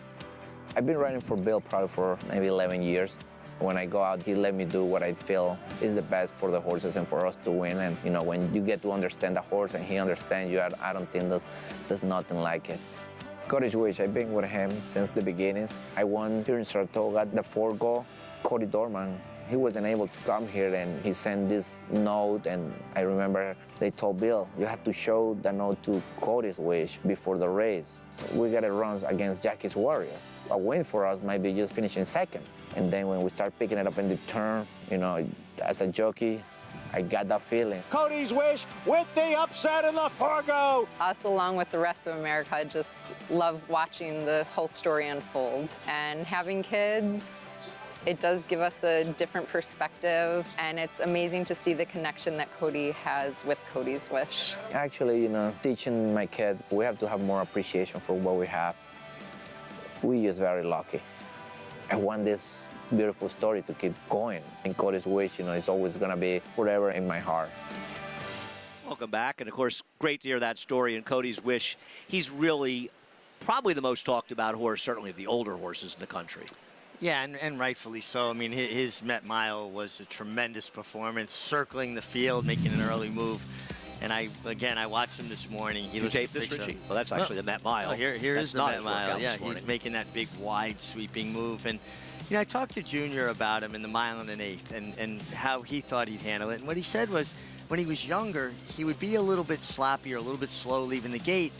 And then he would almost panic and grab the bit and try to run off with him. And that's not a horse you want to run 2 turns if they don't break well and that turn comes up so quick. Now you're running off on top of horses. He's a horse that lost his early races because he hadn't quite figured it out yet. He actually did very well in those races. And they were races loaded with good horses. I wouldn't hold that 1 1/8 race against him. And here he is, warming up a little bit this morning. Well, and he said he's just a different horse now, where he settles and he listens to his rider. And he is just as comfortable in his own skin as you're ever going to see Horse Paul. He walks out to the track like he owns the place. He walks off for a 1/4 mile on the track, and then he starts picking up his gallop. He could not look any better. It's crazy how they're kind of similar, but they're not. When you look at Cody's Wish and Elite Power kind of cocks his head a little bit. He kind of looks around. but he knows where the wire is. Where Cody's Wish is a little bit all business. You can see in the lane, he's not looking around. He's straightforward. His stride is very, very efficient. And, you know, listen, Mig, I'd like to ask you, I mean, physically, you think he's going to be able to handle it? From a physical perspective, I don't think 1.25 miles would be an issue to look at him. I mean, they've got to go out and do it, but from physically, he looks like he's scopy, rangy, shouldn't have any trouble with distance. Yeah, and I think the difference for him, it's not a talent thing, because right now he's the most talented horse running in the country, and I think we all agree on that. It's that in the 1 1/8 race run 2 turns, the paces are slower. With his running style, you know, those fast pace around 1 turn suit him so perfectly, and you saw it in the Breeders' Cup Mile, where he ran very well, but you don't get the same kind of momentum, and he's not able to get that same kind of kick. You know, I just wonder if he was, you know, breaks clean enough. I think he can lay up fairly close if need be. Look at the move he made around the turn at Belmont, you know. Well, when they're going 2-3 seconds slower the half mile, he's inevitably going to be much closer. Yes, yeah. And he's not going to be handled with care. Listen, he won the Met Mile handled with care. I mean, what I mean is Junior said, okay, I'm just going to take you 8 wide because you're much the best. You're winning a Grade 1, which is a prestigious kind of stallion maker Grade 1 that way. So he's going to have to cut a little bit more corners. He can't go that wide going a distance of ground. But this horse is so talented. Incredible day for Godolphin as well, with Pretty Mischievous running in the test. But they have to get it done on the racetrack. But Cody's Wish is one that everybody wants to see, and you'll be able to see it on Fox as we continue our Saturdays on Fox as well. The Whitney will be on Fox next Saturday, 3 to 6 Eastern time. The Bowling Green, guys. Want to put once again, Soldier Rising running for purse money only, inadvertently listed by Equibase as a scratch earlier today, and unfortunately will be running for purse money only in this race. Rebels Romance is the heavy favorite. Yeah, and the horse to beat here, and your defending Breeders' Cup Turf champion now went back after this race when winning it a little bit under 6 to 1 to Dubai. Only had 1 race since this race, Richie, but obviously Charlie Appleby knows how to get a horse ready. This horse is 9 for 13 lifetime. You talk about Ricky Bobby, first or last, huh? Yeah, that's a very good analogy there. But I just have a hard time thinking that Charlie Appleby shipped this horse all this way unless he was doing very well. No reason to bring this horse here unless he felt like he was training properly. And listen, he is a gelding, so a little different than they might handle a stallion, but any of his races last year, he'd be tough, but he has to run it. He's 5 for 6 in the turf. Uncharacteristically ran poorly over in Dubai. Not a great trip that day, and he met some very, very good horses in there. This was not the toughest Breeders' Cup turf. Not to say if he doesn't run that effort, he's going to win here. Do you worry at all that we haven't seen Charlie Appleby's horses in 2023 run as well as they've run in previous years? Yeah, he's 2 for 9 shipping here this year. Last year, it looked like everything he 10 sent for here 9. was going to run. I'm not really. I mean, I just think that he's a very smart horseman as far as what horses will do well here, and this horse has already done well here. Kind of with you. I mean, now with no wagering on Soldier Rising, Never Explain, I would think it's going to be your second choice. And then Verstappen's the other horse in here. I think that could run a big race. And if you're a Formula U fan, Max Verstappen has won 7 straight Formula One races, by the way. The driver named after that horse. But this is Never Explain. Good horse. Listen, back-to-back very good races, back-to-back very good numbers. At age 5, it seems like he's improved, but can he conquer a horse like Rebels Romance? Doesn't this horse remind you a little in some ways of Point of Entry in the sense that he's a Shug McGay horse that took a while to find himself and now as a 5-year-old keeps improving? 1 mile 3/8 is an unknown for this horse, but I thought he ran very well last time, making a bit of a premature move. Yeah, no, I agree with you, and that's one of the things we've seen over the years. Shug McGay's horses get better with age, get better with racing, and then they hit a form cycle, and we might be seeing the best of this horse at 5. Listen, I think he's an alternative. He's consistent. He shows up and runs. Yeah, no, looking forward to the Bowling Green, and of course Rebels Romance will be very much the one to beat in the Bowling Green later today. Maggie Wolfendale is back, and she's in the paddock. back in action, Andy, and how could I not want to be out here on this glorious Sunday afternoon looking at these potentially future stars here as we do have this Spencer Farm 2-year-old race of the day with these 2-year-old fillies. And I think it's a good mix of horses that are probably very precocious / fast total sprinters, and then some where this is just a starting point with this 6.5 furlong distance. We'll begin with the one that is taking money, who sold for $1.2 million at the Fasig-Tipton August sale. Up here, right across the street, taking place this 7th and 8th of August. But watching her last breeze, she broke by herself and hustled a bit, but finished up in hand. So it was kind of more of a gate blowout. And that right there says, I'm gonna break fast, and boy, is she acting like it. She is a fire pistol here in the paddock, and as I've said so many times, these good sires, they stamp their horses, especially the dirt horses, dirt sires. You look at Into Mischiefs, you look at, you know, such horses as Uncle Mo, and she's a total Into Mischief. Looking at her, she has a bit of a nice pedigree too, being out of the Grade 1 winning test mare Paola Queen, and also the half sibling won first time out, albeit as a 3-year-old, but look for this one to have speed. As we move on to number 5, Life Talk for Todd Pletcher, daughter of Gunrunner. I just feel like maybe longer is ultimately going to be better, because watching her last workout, which it was a 47-2, don't get me wrong, it's quick enough. She broke just a half length slower, and then they're both, her workmate and her, are both kind of off the bridle. She was going a little bit better on the gallop out, but she's kind of got that more longer frame to him. She's very laid back. Just thinking that this might be a starting point. Don't look for her to be on the front end, but maybe she is picking up pieces late, because per usual for Todd Pletcher, she's incredibly well prepared.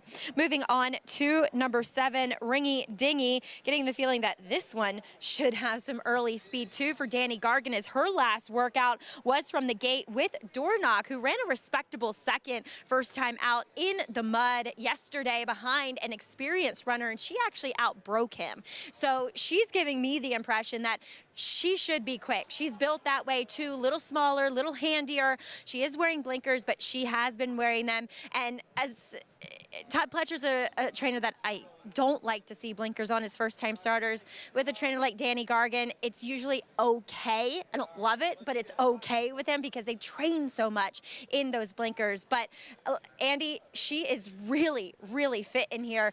So I'm a little scared of her too. She could be quick out of the stalls. Thanks, Maggie, and a little bit of a push there for a horse. I'm saying if you're a fan of the old Laugh-In show, because I'm thinking this daughter of Dialed In with the name Ringy Dingy, it makes me think of Ernestine, the Lily Tomlin character from many, many years ago. It was either that or the Gong Show. I'm still waiting for a horse to be named the Unknown Comic, but that has not come. Call. Yeah, I like that. Yeah. Now, there's no truth to rumor that you were the Unknown Comic. No, there is no truth to the rumor, too, that I was the host that was actually a spy. That was Chuck Harris. Yeah, right. Anyway, it's been great fun hanging out with you. We hope that our good friend Lafitte Pinkai is feeling better and gets his voice back for next week. It was great spending this time with you, Acacia as well, and Maggie, but an able crew will be taking over as the rest of the team will be joining us on FS1 starting at 4 o'clock for the remainder of today's 10-race card, featuring that terrific running of the Bowling Green later with last year's Breeders' Cup Turf winner, Rebels Romance. Coverage will continue on FS1. Flightline is in full flight. Flightline turns it on at the top of the stretch, and he's in cruise control. And Flightline takes off. Take a good look at this, because you're not going to see this too often, maybe never again. Flightline, 20 lengths clear. World-class racehorse, world-class performance at a world championship event.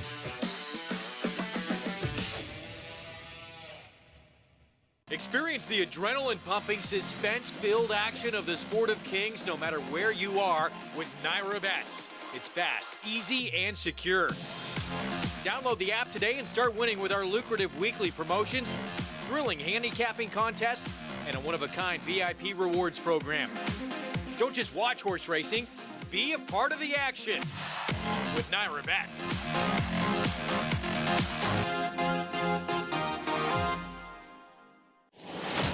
into Perryville. All alone as he turns for home. Nashville under no stress whatsoever. What's it going to take to win the Breeders' Cup Sprint, and could this horse have toyed with a group in the Breeders' Cup Sprint? I'm going to say yes. This was sensational. 107.89. Track record. This is one of the most impressive sprint performances that we have seen. This is a horse to get really excited about. Never asked for a thing. Track record. Racetrack Television Network brings you every race, from every track, on every screen, every day. With monthly packages starting as low as $5, RTN gives you great value and access to more live HD streaming and race replays than anyone. Visit RTN.tv today to sign up and watch on almost any device, including Roku and Amazon Fire. RTN has packages that start at $5 per month.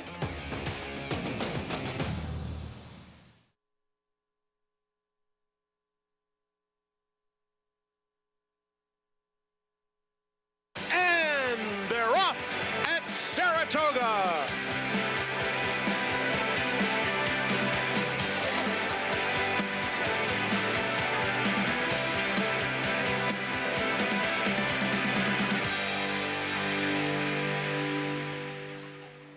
We get ready to close out the weekend at the premier meet in the sport with the second half of the Sunday card from Saratoga. Breeders' Cup Turf winner Rebels Romance returns to the States for the dominant barn of Charlie Appleby. Can he bounce back over the first turf loss of his career?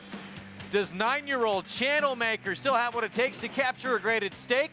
The 4-time Grade 1 winner looks to add a second Bowling Green win in what would be his first victory this year. Forte dug in and fought for a controversial win in the Jim Dandy. We'll take a look back and see how the likely favorite for the Travers is set up for the second half of the season. All that and more coming up on this Sunday edition of Saratoga Live. It's brought to you in part by America's Best Racing. For the love of the race, visit americasbestracing.net today. A lot of controversy in that 3-year-old picture after that wet track win by Forte in the Jim Dandy. We'll talk about it with the crew coming up here in just a moment, and a very good one coming up on the grass, the Grade 2 Bowling Green. We talked about the 9-year-old Channel Maker. He's won this race in the past. He's done some of his best work on soft turf courses, but he has one on firm going. It's listed as good on the turf today. Here's what's still ahead, including our Spendthrift Farm 2-year-old race of the day up next. This presented by Claiborne Farm. Our schedule ahead, races 6 through 10. Late pick 5 is what we'll have for you as you get a look at the turf courses here at Saratoga. With me, Hall of Fame jockey Gary Stevens, champion handicapper Jonathan Kinchin, and we're going to get into this 2-year-old race right off the bat, but fun to see Rebels Romance. Anytime you have a Breeders' Cup winner come back, it's fun. Absolutely, and Charlie Appleby's had so much success over here for the last couple of years, bringing the Godolphin horses over here, and should be a good race. Not worried about that comeback loss for him? No, not at all. I mean, he's a champion, and he won the Breeders' Cup Turf.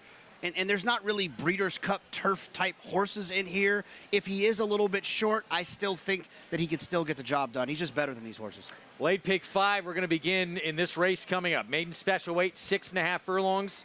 2-year-old fillies. It's our Spendthrift Farm 2-year-old race of the day. Spendthrift Farm, home of North America's 4-time reigning champion General Sire, Into Mischief. And a few fillies in here really catching the eye in the morning with their works, including the 4 for Steve Asmussen, the 5 Life Talk for Todd Pletcher, pick 5 pool, approaching $650,000 here as we kick things off with Ice Cold for Kenny McPeak. Yeah, and Ice Cold has a sibling that had 3 wins, but they were all going long. Currently 20-1 on the morning line. Chad Brown with Phantasmical. Yeah, a little chilly on the board, 9-1, but don't worry, Chad won yesterday with a first-time starter at 9-1. Beware. Junior Alvarado showing up for Bill Mott here with a 3. Yeah, and holding steady right now at 5-1. He's got some flashy workouts for Bill Mott, first-timer. Quick 3 furlong gate drill bullet for Steve Asmussen's 4-horse. Yeah, popped away from there. With these young horses, getting out of the gate is so important. This one showed he could do it in the morning. She could do it. Todd Pletcher, Ron Ortiz Jr. with a daughter, a gun runner here, the 5. Yeah, and this thing's flashed some good works in the morning. 47-2 last time out of the gate. Looks like good prospect gun runner. Tom Amos is Omaha Beach first to win by. I mean, this horse must be okay. He's not even hanging out with us right now. He'll be joining us soon enough. Here's Ringy Dingy, Danny Gargan. Danny Gargan, 46-2 breeze out of the gate, black letter work. And John Terranova, Just Music, 24-1. Yeah, very cold on the board, but did break well in that work you could see on XBTV last time. And the only horse with experience in the race for Dwayne Lucas had a winner yesterday at a big price to start off the Pick 6 Alamo. Yeah, and this filly looks like the same kind of form. First time out at Ellis Park, broke slow. The one yesterday came back and won, sees the gray, and he's getting action right now. 20-1 on the morning line, down to 9-1. 3 minutes to post at the start of the late Pick 5. Let's go to Maggie Wolfendale. And Greg, we'll check in with the Chad Brown runner. He kind of put one over on all of us yesterday with a 3-year-old debuter on the turf at 9-1. But let's check in with Fantastical, who is 9-1 as well. Watching her work 2 back, the 49-4, she was a little headstrong at first, and Chad works his horses in company, and they stay in company. There isn't, oh, let's let them go and see who's better. It's you stay head and head or else you might be fired type of thing to his riders. And this one is out of a multiple graded stakes winning dam. She produced Greek Alphabet, who was decent on the dirt and turf, but the second dam is Oatsy, who's produced Shackelford, Lady Joan, many talented runners. The problem is that most of them wanted to go longer, but watching her breeze, I appreciated the way she moved, and I even liked the way she moved out on the racetrack here in the warm-up. She has a really nice round hind end to her, very strong behind the saddle, lots of substance to her. I'm a little scared of her at the 9-1. She might want to go further, to be honest, given the pedigree, but I liked everything I saw from her. As number 3 is Wakasuka. Oh my gosh, I knew I was going to mess it up. Wakasia, there we go, got it out. As watching her work 2 back from the gate, she broke a touch slow, but quickly found her stride, and she was going better and had a huge gallop out while under a hold the entire time. And as we often say, Bill Mott might not be known to strike with his first-time starters. It's all about development with him, as we see many of his runners just get better with age. But when it comes to fillies in their first starts, they seem to be just a bit more ready than the colts. This gal does look very fit in here. Once she got tacked up, she really kind of got on the muscle, but looking at her, I'm wondering, the dam did win first time out as a 2-year-old. She's done everything right. Ultimately, Greg, I landed on the 4 in here. That's Mugen, who is taking all the money. She's going to be fast. We'll see if she can last a 6.5 furlongs, but she has been sharp. She's incredibly well muscled, and a lot of times, speed is what wins these baby races. And when this barn, Steve Asmussen, has one drawing this kind of attention, working sharp like this in the morning, especially at Saratoga, they tend to show up. Absolutely. Steve's a Hall of Famer. He's the winningest trainer in North America for a reason. His horses are all well schooled as well. His first-time starters, they load into the gate correctly, they pop away from there correctly, and then they run their races correctly, meaning they don't use a lot of energy early. If they're naturally fast, they'll find the front end, but they're not running off and things of that nature. Yeah, and I'll tell you something else is with Steve, his work's not unusual to see a lot of 50s for a half mile. It's all about the gallop out, but he generally will show his hand or the horse's ability in their gate works, their last work before they perform, and he did it here. Really wasn't showing anything fancy in the works, but came back, breezed in 35-2 away from the gate, going to have speed, and it's also got a 48-4 out of the gate, 2 back. And I've had good results with spotting those kind. She's out of a surprise, to say the least, test winner back in 2016. This was a shocker when this took place, 55-1.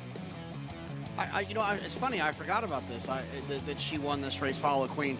Yeah, she was. She was a big price that day, and on a big race, on a big day, right, leading up to in the test. She was impressive that day. Did you have her that day? This is going to sound like a red board, but I actually did. I picked her. You picked her on top? Yeah, like on a podcast we did, I picked this horse. Jonathan? I wouldn't lie to you. I wouldn't lie to you. I swear. Why are you still here after a day like that? Oh, no, I didn't score. Of course I didn't score, but I did pick the horse. Nice pick. Wow. Well, 2-1. We'll see if Muin here could get the victory first time out for the Asmussen Barn. We love these 2-year-old races, potential stars in the future of our sport. Most of them making their debut. Everyone here except the 9 making their debut. That pick 5 pool, over $1 million. I picked our associate horse in here, Tom Amos, Alley's Beach. He kind of showed his hand, too, and he's real selective about what he brings up to Saratoga. Had a winner yesterday. I tell you what, the show will be better if Tom wins. If he comes over here to hang out, he'll be in a better mood. Let's just hope he doesn't get a bad ride, because then we'll have to deal with him for the next couple hours. And Tyler Gaffalione will have to deal with him, too. We feel for everyone involved that happened. Tyler having a great meet, by the way, the best start he's ever had to a Saratoga meeting. He'll be on board for Tom Amos on Alice Beach, the 6. Wide open race here to kick off this late pick 5. The favorite for Steve Asmussen with Joel Rosario, the 4 Muin. Let's go upstairs to Frank Miramati to kick things off. Thank you very much, Greg. There is the $1.2 million baby. Just Music.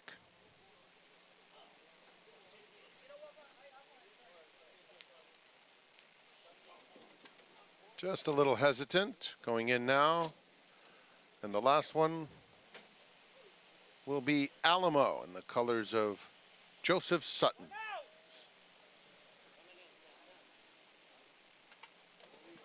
Going in.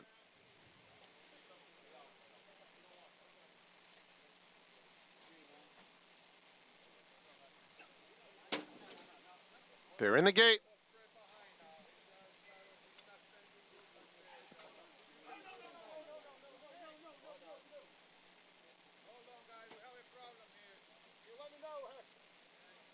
All set. Little movement inside.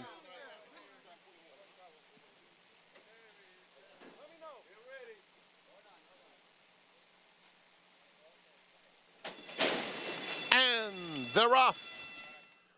And Mugen very fast out of there. Alice Beach matches strides, but suddenly Mugen opens up a length and a half. Ringy Dingy now moves up to take second. And on the inside, it's Waskasu in fourth, 3 lengths off the lead. They're followed by Alamo fifth with 5 to make up. Ice Cold, Phantasmical in between horses. Life Talk outside of that pair is 7 lengths off the lead. And Just Music at the back of the field. It's Mugen into the far turn, leading the way by a length. Pressed by Ringy Dingy in second. They are followed by Waskasu third. Alice Beach in between rivals fourth, has 3.5 to make up as they round the far turn. On the far outside, Life Talk is trying to get involved, making headway, about 4 off them as they come toward the quarter pole, 45-3 for the half mile. Mugen trying to turn away Ringy Dingy. Mugen leads it by 2. In the center of the track, Life Talk continues to make headway. Alice Beach in the green is coming through at the rail. Mugen, a sustained bid from Life Talk on the outside, and Alice Beach dives through. Life Talk, Alice Beach go on. Alice Beach or Life Talk. Life Talk on the outside. Alice Beach at the rail. They come for the wire. Photo that goes to Alice Beach. Tremendous effort out of her. Beating Life Talk in a photo. Mugen was third. Alice Beach, Tom Amos, Tyler Gaffalione to kick off this late pick 5 on the inside in a battle here with his Pletcher first-time starter with the Rat Ortiz Jr. Yeah, and this filly didn't act like a first-time starter. She broke really well. She set off the pace, just off the pace. Made that nice run through the stretch. Coming through on the inside. There was plenty of room in there, but a lot of horses, first-time starters, they can be shy about going through there. They'll hesitate a little bit. Not at all for her. Tyler had no option but to go down inside here, and he's got that horse down inside of him. Gets the clearance there. As soon as he clears, she goes on about her business. Really good race for a first-time starter. It was a huge run by Life Talk. I want to say that first. Made that early move, was wide all the way around there. Alice Beach got the better start. Yeah, got the better start inside. But Alice Beach was very impressive. 2-year-olds don't like running in between horses like that all the time. And the fact that she dove down on the inside and fought back, that was impressive. And I also got to say, our show just got significantly better. Because if you win a 2-year-old race as a trainer here at Saratoga, it's impossible for you to have a bad day. All of these 2-year-old races are loaded, but this one was really loaded today. This had talk of some potential real good ones lined up in it. I know Tom was excited about this filly as well. He said she does not quit, and she showed that here. Oh, she absolutely, I mean, it's perfect that he said that. That's exactly what happened. She was down on the inside, and she just kept on coming. Because Life Talk was running, and Life Talk was in front of her, and she had to keep fighting on the inside, and she did just that. It's got to be encouraging for any trainer, but, you know, Tom will be excited about having another good filly in his barn. He's got half a smile on his face. So intense. Tom, take that picture and get to the set. Yeah, hurry up. Well done, Tom Amoss, with a talented 2-year-old. You know, it was last year. He was, you know, I believe coming into early summer at Saratoga, he was the hottest trainer in the country with 2-year-olds. Just on an incredible streak. 6-5-4-3. 8-1 here to start off this late pick 5. And for Tyler Gaffleone, win number 10 at the meet. Good for him getting a double digits. Prices from this one. When we come back, Breeders' Cup Turf winner Rebels Romance returning to the States. Coming back off the first turf loss of his career. He's going to be a huge favorite in the Bowling Green still to come. Respect the law. He's earned it. A Grade 1 winning juvenile. 'Tis the law, pops the cork in the champagne. A classic winning 3-year-old. 'Tis the law is gonna win the first leg of the Triple Crown. 5 triple-digit buyers. Respect the law, 'tis the law. The best son of Red Hot Sire Constitution. He's left the others behind. He's gonna win the Run Happy Travers. 'Tis the law. Introducing Venezuelan Hug, the tenacious, towering son of Constitution, now standing in New York. After breaking his maiden at Gulf Street, he dispatched Cityman and Allowance Company at Saratoga, going on to 6 wins in 10 starts, finishing with 3 straight stakes victories, including the Grade 3 Canadian Turf. Now a versatile sire, complementing any mare with size, looks, and athleticism that's been called the best-kept secret in New York. Venezuelan Hug, standing at Mill Creek Farm. Visit millcreeksaratoga.com to book your mare today.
You're watching Saratoga Live on our FS1 coverage. Good to have us with you here on this gorgeous Sunday afternoon. Here in upstate New York, Tom Amoss, Tyler Gaffleone, teaming up for owner Greg Tramontine, first-time starter filly Alice Beach to kick off the late pick 5. Let's go to Maggie Wolfendale. in Alice Beach, a daughter of Omaha Beach who stands at Spendthrift Farm, Greg, and he's gotten off to quite an auspicious start. And Tyler, you're having quite a week yourself. You just told me you've been on Alice Beach in the mornings. How confident were you? And to make the move you did coming up the inside, does it really help to know the horse and have confidence in them? You know, I think it does. Getting familiar with her in her past workout, she went really well that day. We sat outside another horse, and she came to the wire full of energy, gapped out strong, had a great mind to her, but she put it all together today. When we had to dive back in there, she didn't hesitate at all, and she did everything I asked her to. Be honest, what's it like riding for Tom Amoss? I'm loving it right now. He's been so good to me, you know. Tom's great. He has a great team behind him, and they do a really good job. And Tyler, we were just mentioning on the show that you've gotten off to a great start to this Saratoga meet. You know, it's tough sometimes for a Kentucky rider to ship in against full-time New York riders, but talk a little bit about the mental preparedness you have to have and the physical too. You know, I'm just in a really good position right now. I've gotten great support from the horsemen up here. They've been so kind to give me the opportunities. But you just come in every day, try as hard as you can, take the good with the bad, and just keep moving forward. You always wear a smile. I think that helps too. Congratulations here with Alice Beach. Thanks so much. All right, Tyler Capoleone having himself a week, Greg. Really is. 10 wins now at the meet as we see the prices from our Spendthrift Farm 2-year-old race of the day. And this is without question the best start he's ever had to a meet here. Absolutely, and he's so talented. Listen, he rides in Kentucky all summer long and comes up here with the Kentucky horses and everything. And they've got races picked out for horses, but early in the meet, he didn't have a lot of action going on. Everybody thought he was in a slump. Well, that slump wasn't to last very long because after the first 2 weeks, he's been on a roll. Making the most of his opportunities. Great Saratoga. He finally broke through, not once, but twice, at the Breeders' Cup as well last year. It's been good for him.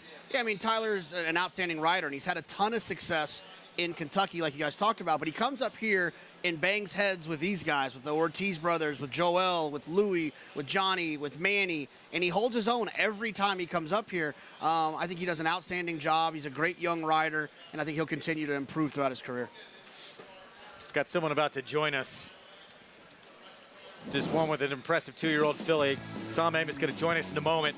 Let's take a look ahead what's to come. Grade 2 Bowling Green.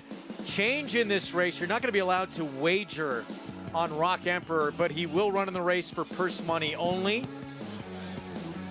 Oh, sorry.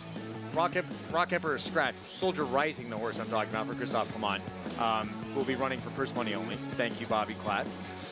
In terms of our favorite, Rebels Romance, Breeders' Cup Turf winner. He had never lost to the grass. Perfect 5 for 5 until he returned this year in his 5-year-old debut. But according to the barn, he is doing pretty good. Look, there's a bunch of really good Grade 1 type horses that are in this race that you're watching right now at Keeneland last year in the Breeders' Cup.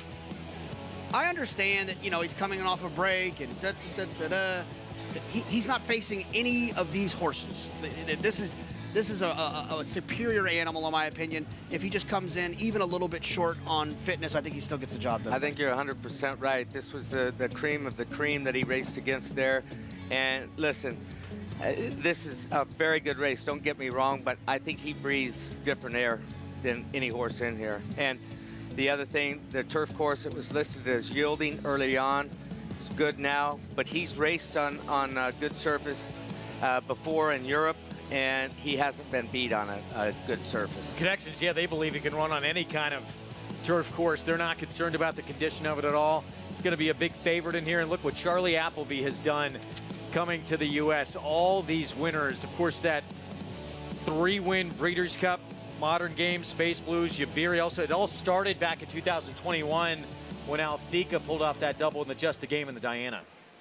Yeah, I mean, he's had an outstanding run here, you know, and a lot of his horses, not so much Rebels Romance, but a lot of them I think are different than a lot of other European trainers. They're a little bit closer.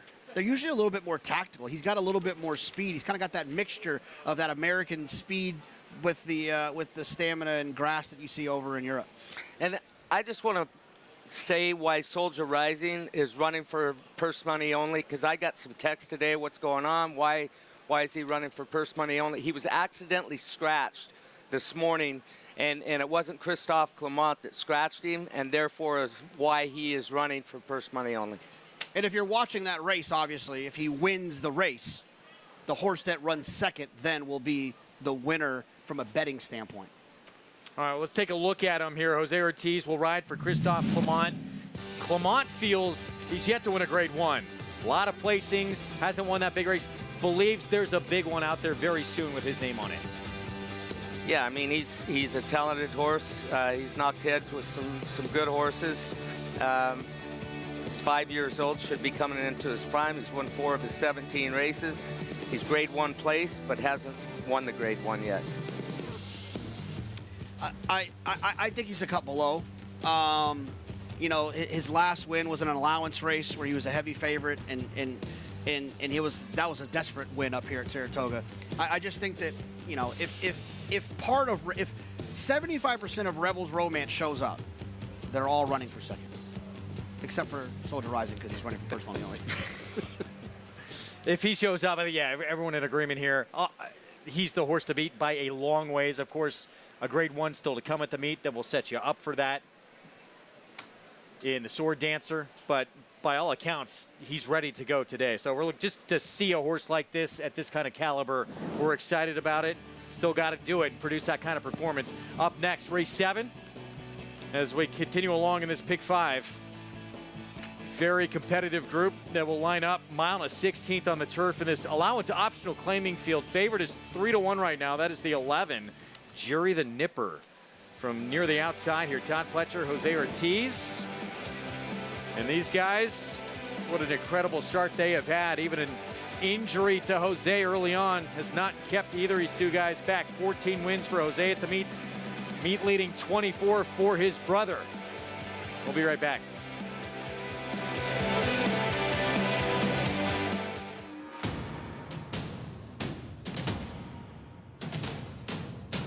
Drain the Clock will win and win by as much as he wants. He'll win by 6 in the end. It is Drain the Clock who will bound home the winner in the Bay Short. Drain the Clock, Jackie's Warrior, a terrific finish in the Woody Stevens that goes to Drain the Clock by a head. When it comes to horse racing, you can never have too much information. With Twin Spires, you can place your bets with confidence, whether you use handicapping insights like our Brisnet speed ratings, prime power and past performances, the guidance of our experts' top picks, or just choose a name that catches your eye. Yes! No matter how you pick your horse, bet with Twin Spires. Start earning your $200 sign-up bonus when you sign up with offer code GET200. Harris Farms, proudly standing Smiling Tiger, a triple Grade 1 winner, defeating Breeders' Cup champions Dancing in Silks and Amazombie, a leading California sire with over $9.7 million in progeny earnings, with 94 winners in 2021 and graded stakes superstars like Spice Perfection. Spice Perfection wins the Grade 1 La Brea. And Tiger Dad.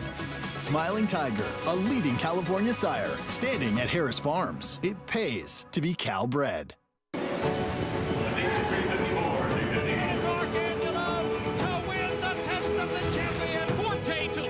Breeders' Cup Juvenile. And Trice wins fully over Bluegrass.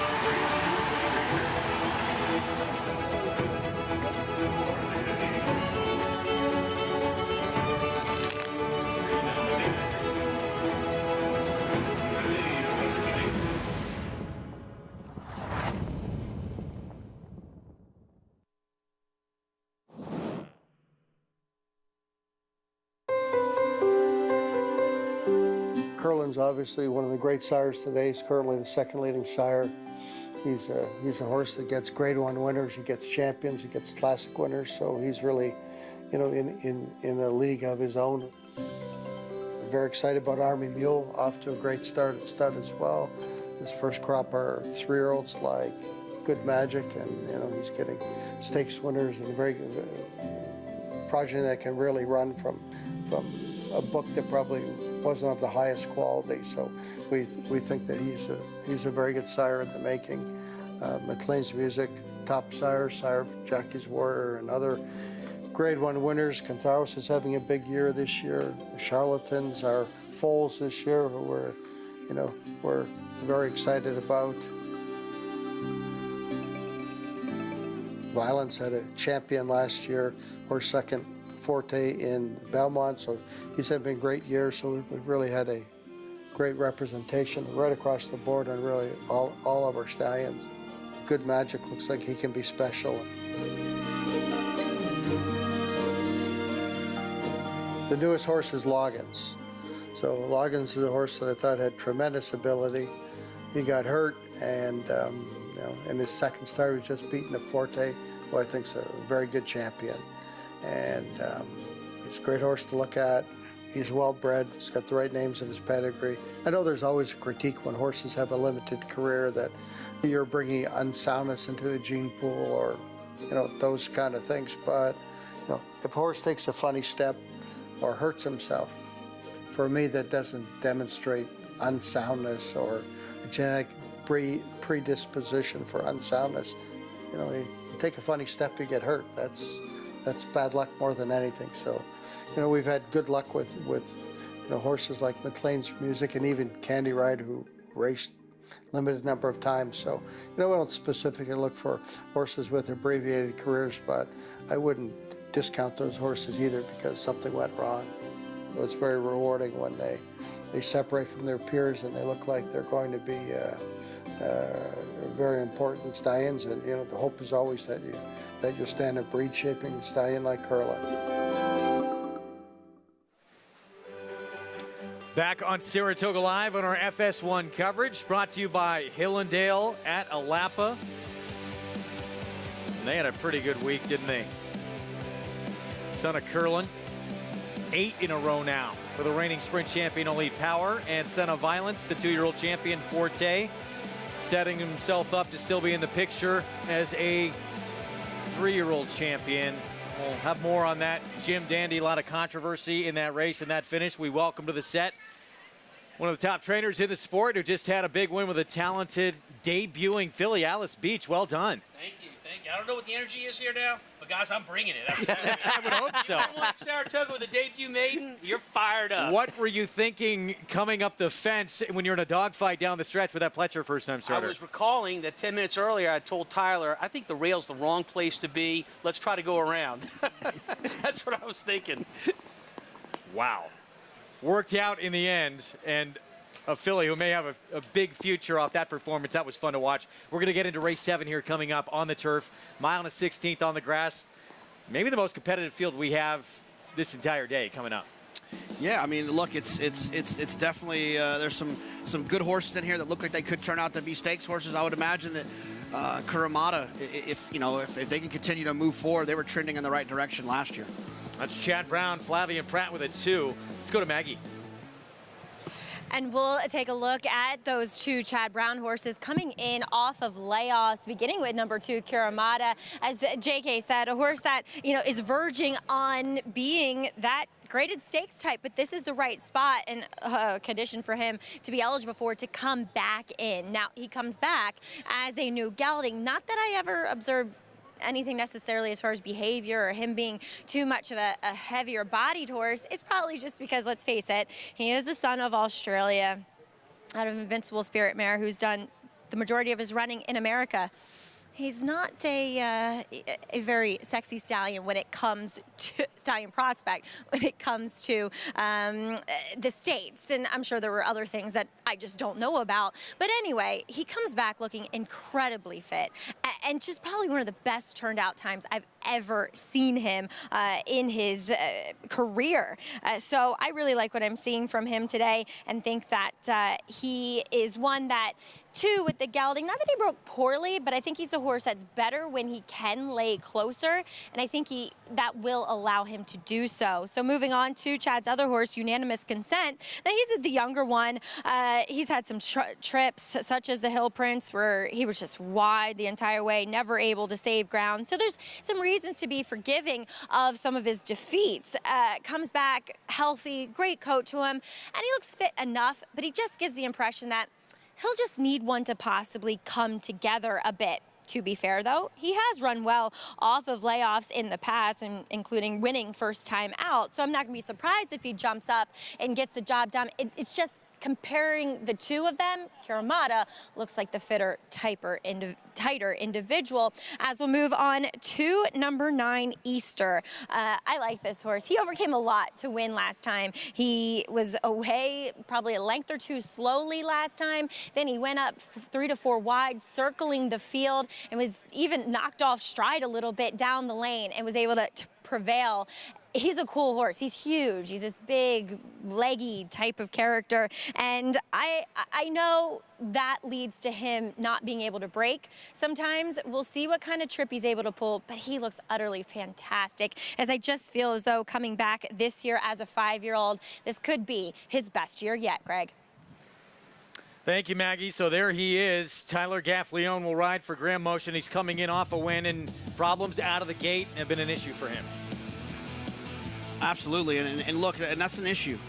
It can become a habit to a certain extent. I think if they're not popping away from there. But Tom, I would imagine there's some things that you can do as a trainer to try to help that at some point, right? Yeah, I mean, Graham's a Hall of Fame trainer. I mean, he's tried them. This is what you're going to see when they leave the gate. The field's going to leave, and the 9-horse Easter is going to be behind them. And in a race that lacks speed with 2 scratches in here that would have been speed, the 3-horse as well as the 8-horse, you wonder, can Easter pick up the pieces in what might be a dawdling, slow pace? When he gets, when he does get rolling, though, I mean, yeah, he flies home. Question is, with the good turf course today, he's got a little give in it. Is he going to be able to quicken like he did there on this type of turf course? Tom, with an older horse like this, what can you do to try to rectify that issue?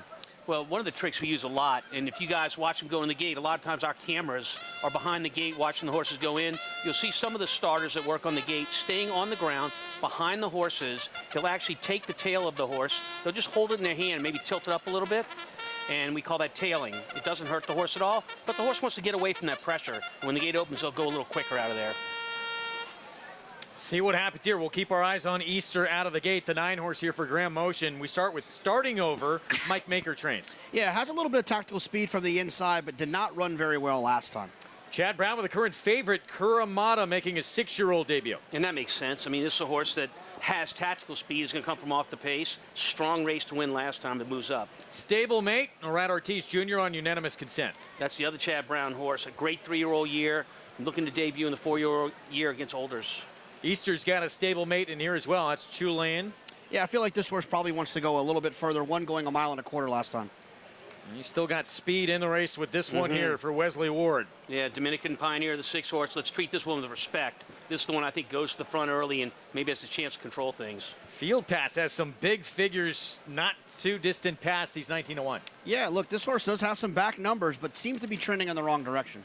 Kinder Carmouche will be aboard. Here's Easter. We just saw in that victory at Belmont for Graham Motion. Just need to find a way to get out of the gate a little bit quicker. Todd Pletcher. He's got 2 right next door to each other. Here's Grand Sonata, 4-year-old debut ahead. Yeah, I mean, nice horse going for Lasix the first time. Sometimes these Pletcher horses get lost in the bedding in the grass.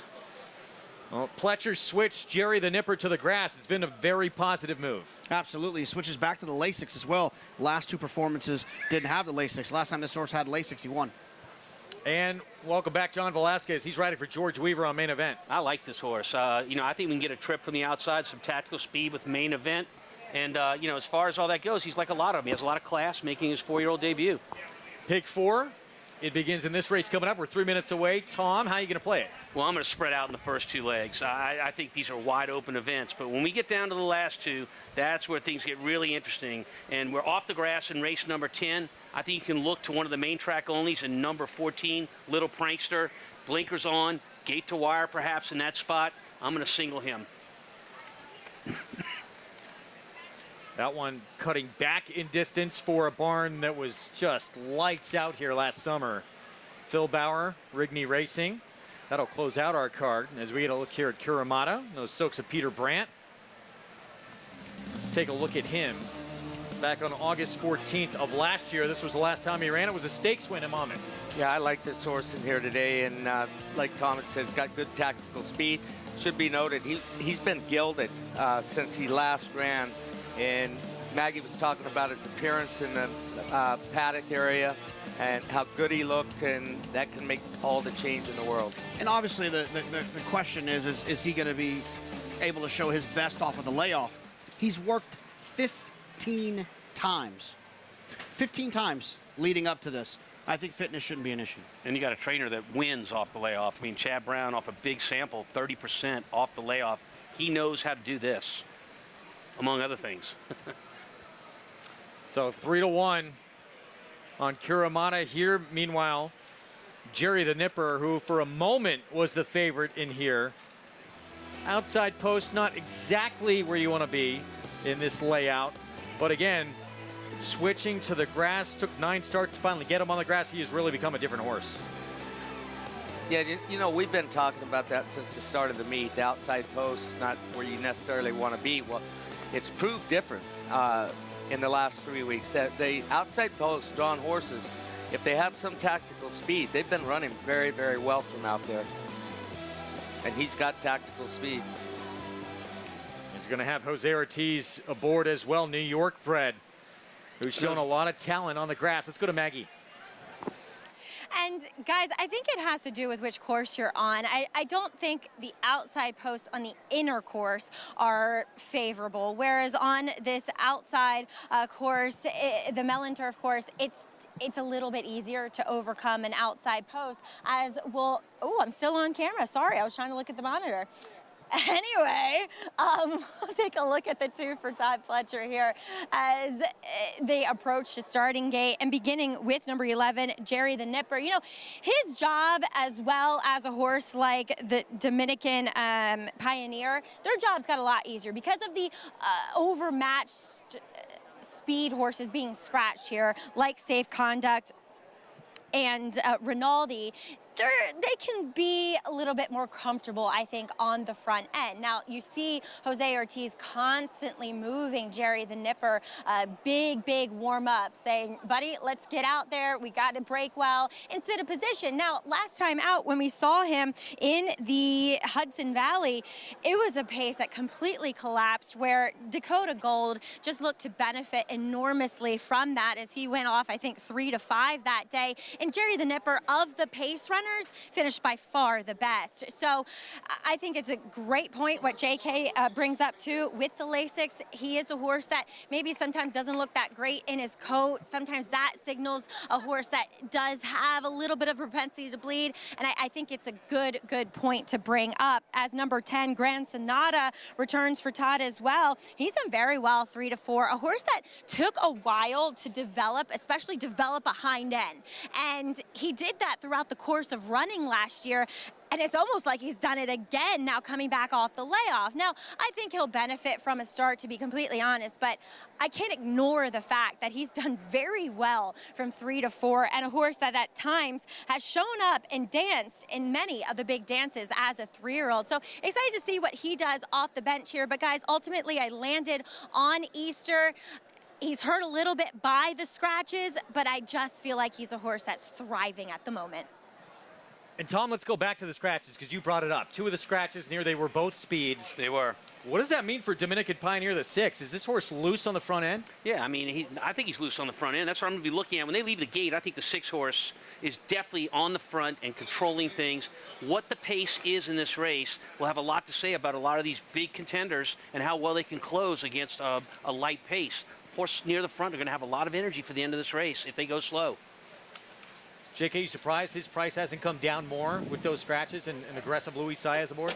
No, because, you know, Wesley gets bet a lot in turf sprints. He gets bet a lot in sprint races. He's always a little bit chilly in 2-turn route races. It's just not something that he's, quote-unquote, known for. So I think he gets ignored a little bit. Favorite as they go to the gate, Kuramata, Chad Brown, Flavian Pratt. 6-year-old debut for this one coming up. It's the start of the late pick 4. Let's go upstairs. Frank Miramati to get us started. One more left to load, Greg. That's main event to the outside. Walking in. They're in the gate. And they're off. And And Main Event is sent pretty hard. Jerry the Nipper. Those two go to the front. Kuramata just behind them in third. Field Pass fourth in the early going. Then it's Dominican Pioneer, who's headstrong, going wide and taking Field Pass with him into that first turn.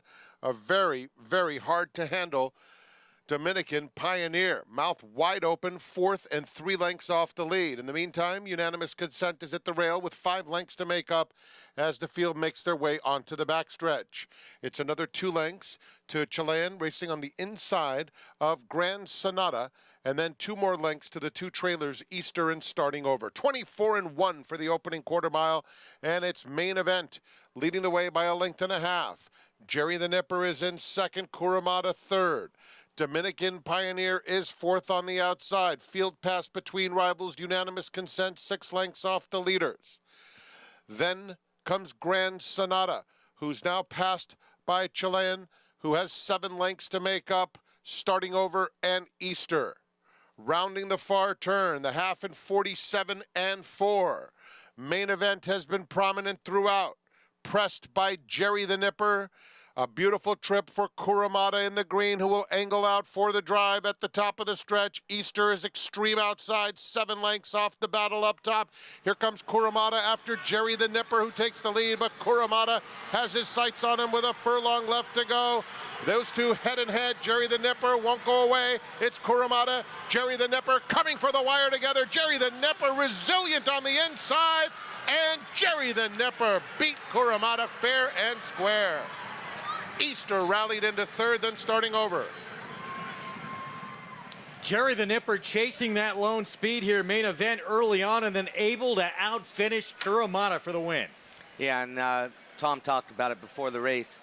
We thought it was going to be, the 9 horse. It was going to be setting the pace there, not the 9 horse. Thought it was going to be the 6 horse. He didn't get away good, and his race was over with early. But it was controlling speed or up close to the front. Jerry the Nipper, he had plenty left when they came into the stretch, was able to fight back and get back past Kuramata. That was impressive. Look, I mean, Kuramata looked like he was going to go by for fun, and Jose just got Jerry the Nipper back engaged here, and he kind of took that lead back. It doesn't happen that often. When they get passed, they're usually passed. For them to come back and win on the inside, that was impressive. Yeah, I don't disagree with that at all. And really, going into that first turn out the gate, you guys, those 2 outside horses, the 11 Jerry the Nipper and the 12 Main Event, were able to clear the group, get over, save ground, slow the pace down. I really think that portion of the race, the very beginning, and what happened there was the difference between Jerry the Nipper winning and Kuramata, who ran a very good race from off the pace, winning the race. Pretty nice weekend for those Silks. A Jim Dandy victory with Forte, the 2-year-old champ. They win with Jerry the Nipper here. Mike Rapoli, 3 today for Jose Ortiz as we go to Maggie. And guys, yeah, Jerry the Nipper probably best. But I do want to make a point about the turf course. You kind of saw these two battling, right? And Kuramata, for whatever reason, in that path, because it is a course that's worse than firm, and they chewed it up a bit yesterday. And if you look towards the inside of the turf course, it is more chewed up. The outside's more pristine. And it felt like Kuramata was just bobbling a bit and not really getting a hold of the turf course like he wanted to. So I wouldn't totally discredit Kuramata's effort here. Jerry the Nipper, a cool New York bred who's been able to win on both surfaces and do so impressively. 3 wins, a second and a third in 6 turf starts since they've made this surface switch with this 6-year-old New York bred. Definitely the right move. Jerry the Nipper at 4-1. Early on in the wagering, he was the favorite, but goes off at 4-1. 11-2, 9-1 here in the 7th. And Jose Ortiz having quite an afternoon. Yeah, Easter ran a huge race to get up and be able to run third after that opening quarter in 24-1. He was a long ways back, but finished strongly once again. Didn't break well again. Prices for you when we come back, and we'll look back to a sensational Saturday here at Saratoga. The 2-year-old champ, leading contender in this division, saying, "Don't forget about me just yet." Looks like Forte headed to the Travers as the favorite in a controversial finish, and Elite Power 8 in a row for the reigning sprint champion.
You're watching Saratoga Live on our FS1 coverage on a gorgeous Sunday afternoon here in upstate New York. Glad to have you with us.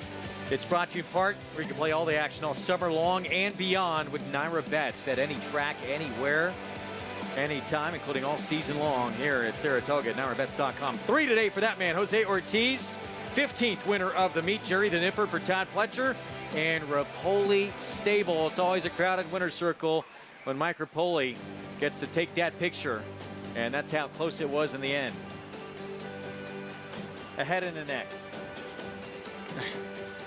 $10 for the win. Let's go to Maggie. Here with Jose Ortiz and Nikolai Ortiz. You're so cute, my man. He is cute, Jose. Thank you, thank you.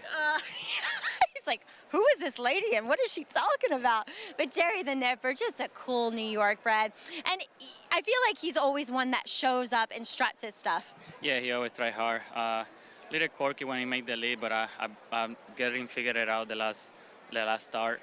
I think he should have won the first time I rode him because when I whip him right-handed, he ducked into the rail and the horse beat me by a nose in the outside. If I would have known him, probably would have won that day, but getting figured it out, I appreciate the opportunity. They let me ride him back.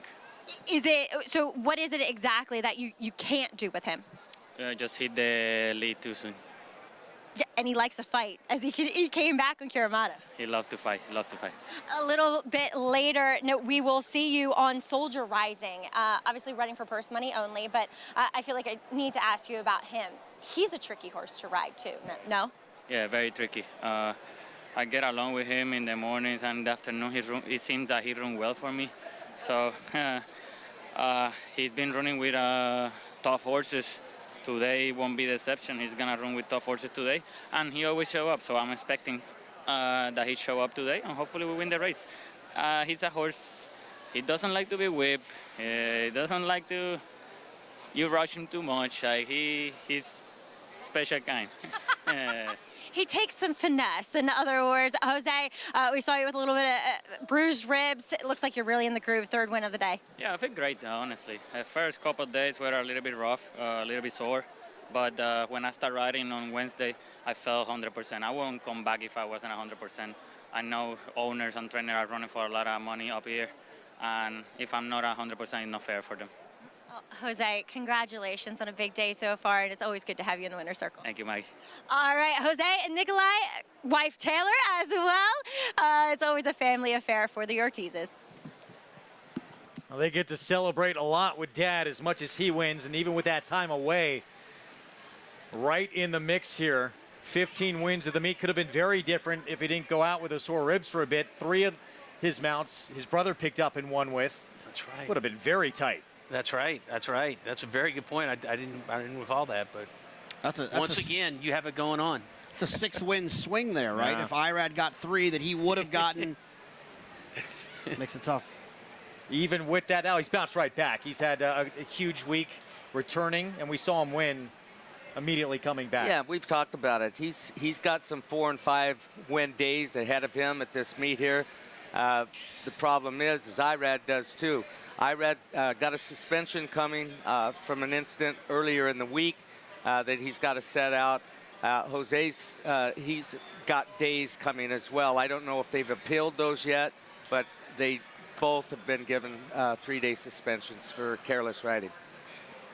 All right, we're going to move on to race 8 coming up momentarily. Let's get to the big one, though, from yesterday in the 3-year-old division. The champ, Forte, back off that runner-up finish in the Belmont with a change, putting the blinkers on, and things got a little chaotic here in the stretch. Not a little chaotic. They got real chaotic. And he comes out, bangs his horse, and they didn't take him down. I thought it should have come down. But the thing that bothers me the worst is when you're running at 35 miles an hour and these horses make contact like they did. Angel of Empire, he got hit hard, and they're not made to sidestep. As soon as you knock them off stride, they check themselves, just like an ice skater would plant his foot, and it's knocking him off balance. That's when horses get hurt. And I just hope that they all came out of the race in good shape. From that head-on, Tom, you see how far in that orange cap Forte moves out Angel of Empire. And look, if you're not sure how far he moved out, there are plenty of tracks behind these horses on that muddy track. And you can follow those tracks to know, just like an Indian would when he's trailing a bear. But, you know, you can follow his tracks and you know exactly what went on. But, Jonathan, I'll put it to you. When's the last time you've seen LeBron James called for a charge? Been a while? Yeah. Well, you know, that's what's happening here, in my opinion. And I just look, I mean, it's the kind of the inconsistency of it that's hard for horse players. We saw a couple of incidents earlier in the week that could have been DQs. One of them was, one of them wasn't. People thought maybe that one shouldn't have been, this one shouldn't have been. This felt like a DQ to me. I thought that Forte interfered with Angel of Empire. I think Forte was best. I think he was the best horse in the race, but I do think he interfered. So if we're going to have the rules, we got to adjudicate the rules. And that's the tricky part.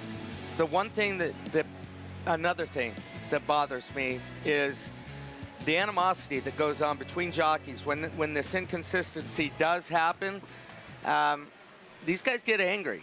And sometimes they take care of it in the jocks room. Somebody's going to do something that is uncalled for because of these certain things. They're not policing these riders the way, and I'm just saying it. I don't like it. It's not good.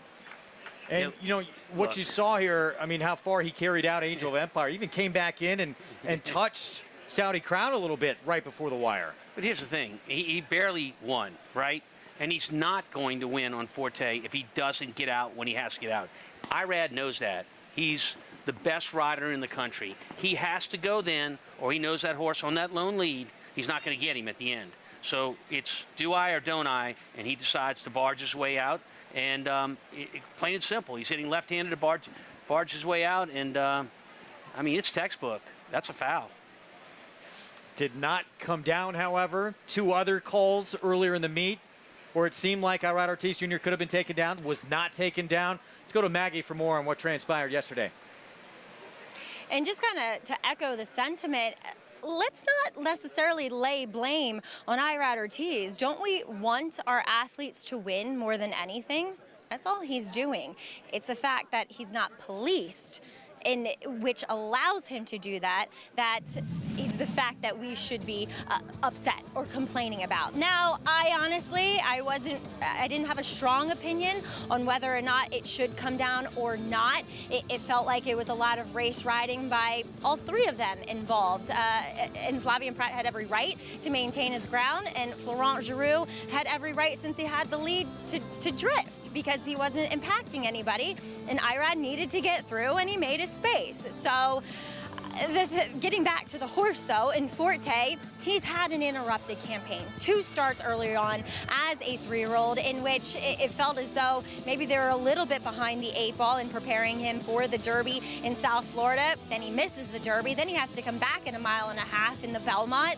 That's a bit of a taxing task for him. And now he gets the win in the Jim Dandy. And maybe with a little bit more racing consistency, we will see what Forte can really do. Because yesterday, from a physical perspective and a mental one too, this is the best I'd seen Forte look into this year. Just fit, well-muscled, ready to go. And when he's sharp and lively and bubbling over, slightly over the edge, that's when Forte is ready to perform his best and put up a fight, guys.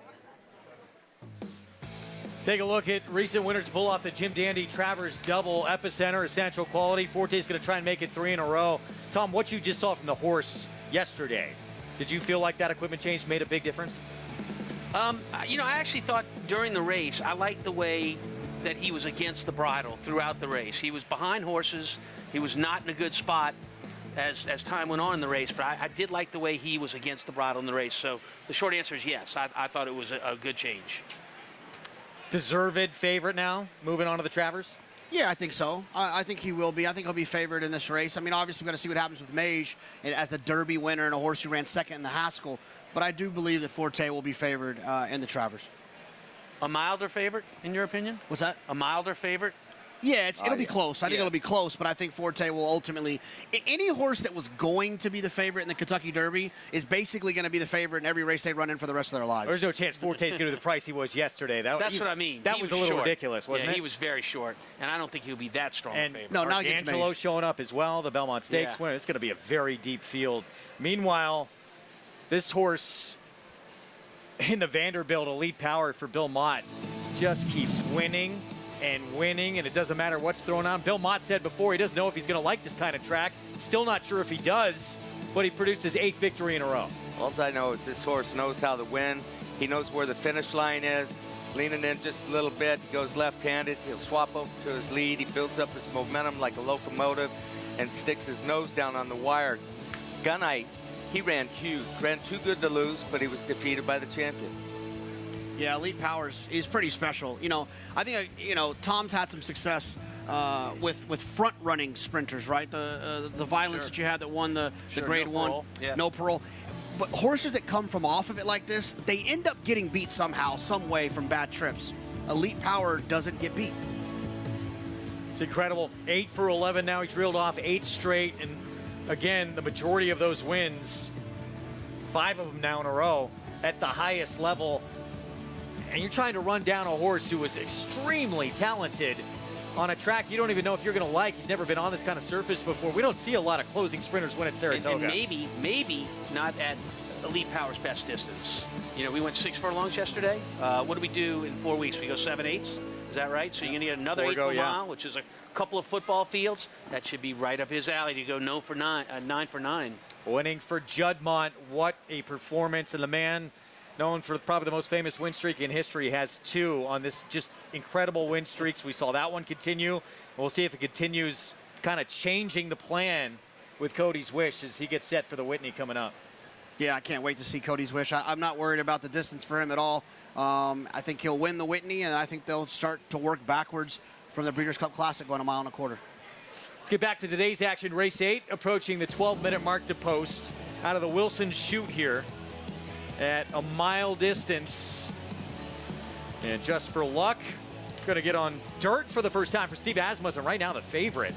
Rule breaker though, Lindsey Schultz. Jose Lezcano was the morning line favorite. We'll have more on the story of Lindsey Schultz, who absolutely, in a very short time in this sport out on her own, making a big name for herself. Stay with us. We'll be back.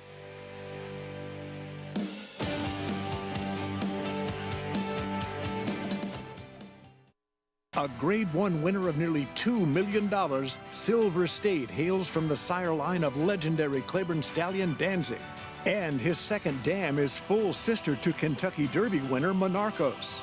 After winning the Oaklawn Handicap, Silver State defeated Knicks Go in the Grade 1 Metropolitan Handicap.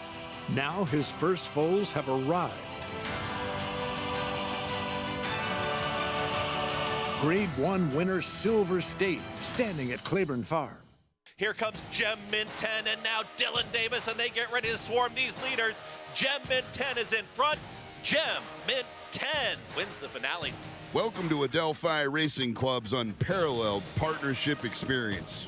Exclusive access to the backstretch at Belmont and Saratoga, premier accommodations on race day, and of course, experience excitement like no other.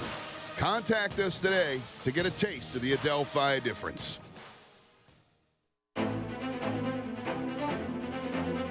Society building a 3-length lead, set down for the drive. She just went past Rafaros, but she's still 5 lengths behind Society, who rolls off the turn, now in front by 6.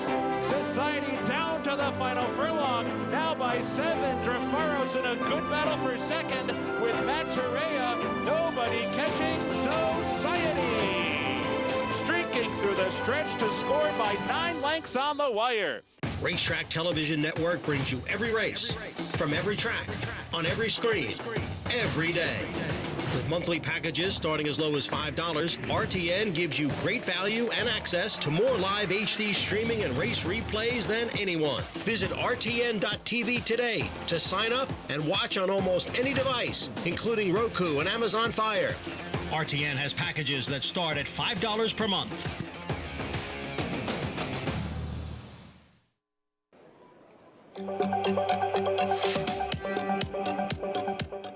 always wanted to train myself, especially since I've worked longer at the track and been an assistant, and I know how hard I work and how hard trainers work, and that never scared me off, and it was always something that I thrived on.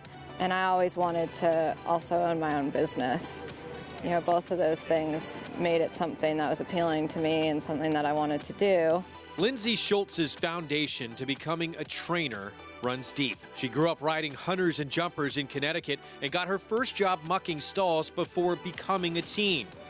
Honestly, I didn't really watch much racing until I went to college. It took me a little while to get into it, but once I did, I didn't stop. She chose the University of Louisville not because it's located in the heart of racing, but to ride on its equestrian team, and most importantly for the school's equine studies at the College of Business. So that was kind of one of the things that drew me to Louisville, because a lot of the other equine programs don't have a business program to back them up. I try to be logical, and it made sense to learn the business side of it. After graduating from Louisville, Schultz learned the game globally through a 2-year internship in Darley's Flying Start Management Training Program. The past decade, she worked as a longtime assistant to Tom Proctor, managed Glen Hill Farm in Florida before going to work for Shug McGahee. Then in November of 2021, Schultz finally felt it was time to go out on her own. It was really important to me to really understand every part of the business, especially since I didn't grow up in it. I don't have parents in it. I wasn't born on a horse. Schultz's euphoric moment happened in just her 7th career start. The appropriately named Capture the Glory took charge in the stretch. Capture the Glory is still strong, and this is going to give trainer Lindsay Schultz her first career victory. Capture the Glory indeed. Congratulations go to trainer Lindsay Schultz for her first training victory. There's definitely horses that we can build on, and it's exciting to kind of get started and get the ball rolling.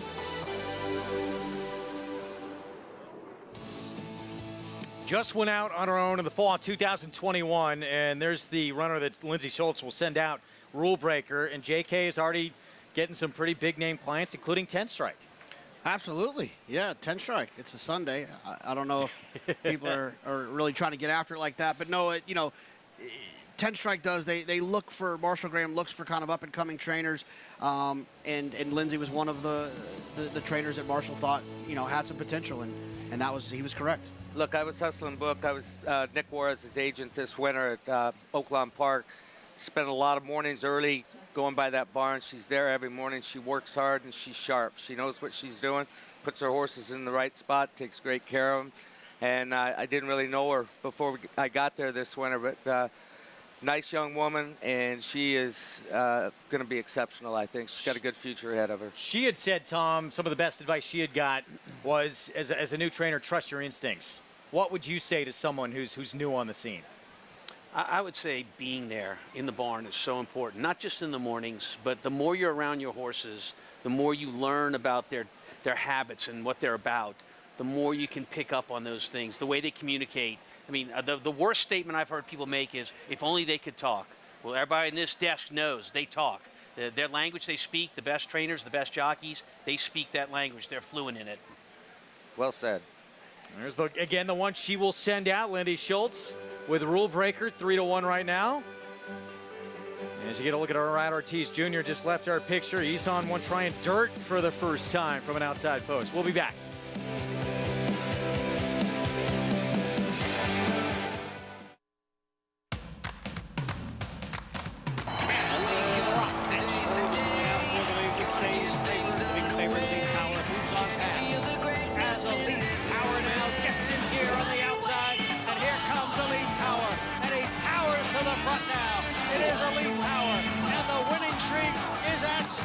As he takes the Grade 2 True North Stakes. Elite Power, a champion sprinter. Curling, the classic sire. It's America's original sport, and no one covers it better than americasbestracing.net. From the sport to the lifestyle, the best races, horses, and destination venues, cocktails, gambling, fashion, and more. americasbestracing.net is a sport for you.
Back on Saratoga Live on our FS1 coverage on this Sunday afternoon post parade here for the 8th mile out of the Wilson Chute. We start with Mudville 9, who gets back to dirt. Yeah, Mudville 9 back to the dirt, and a horse that's making a drop in class here, a player. 41-1 on the 3. We'll see next. Forward Cast. Yeah, and rightfully so. This horse has been beaten a ways at this level in 4 tries. Bob Dunham trains. There's Forward Cast.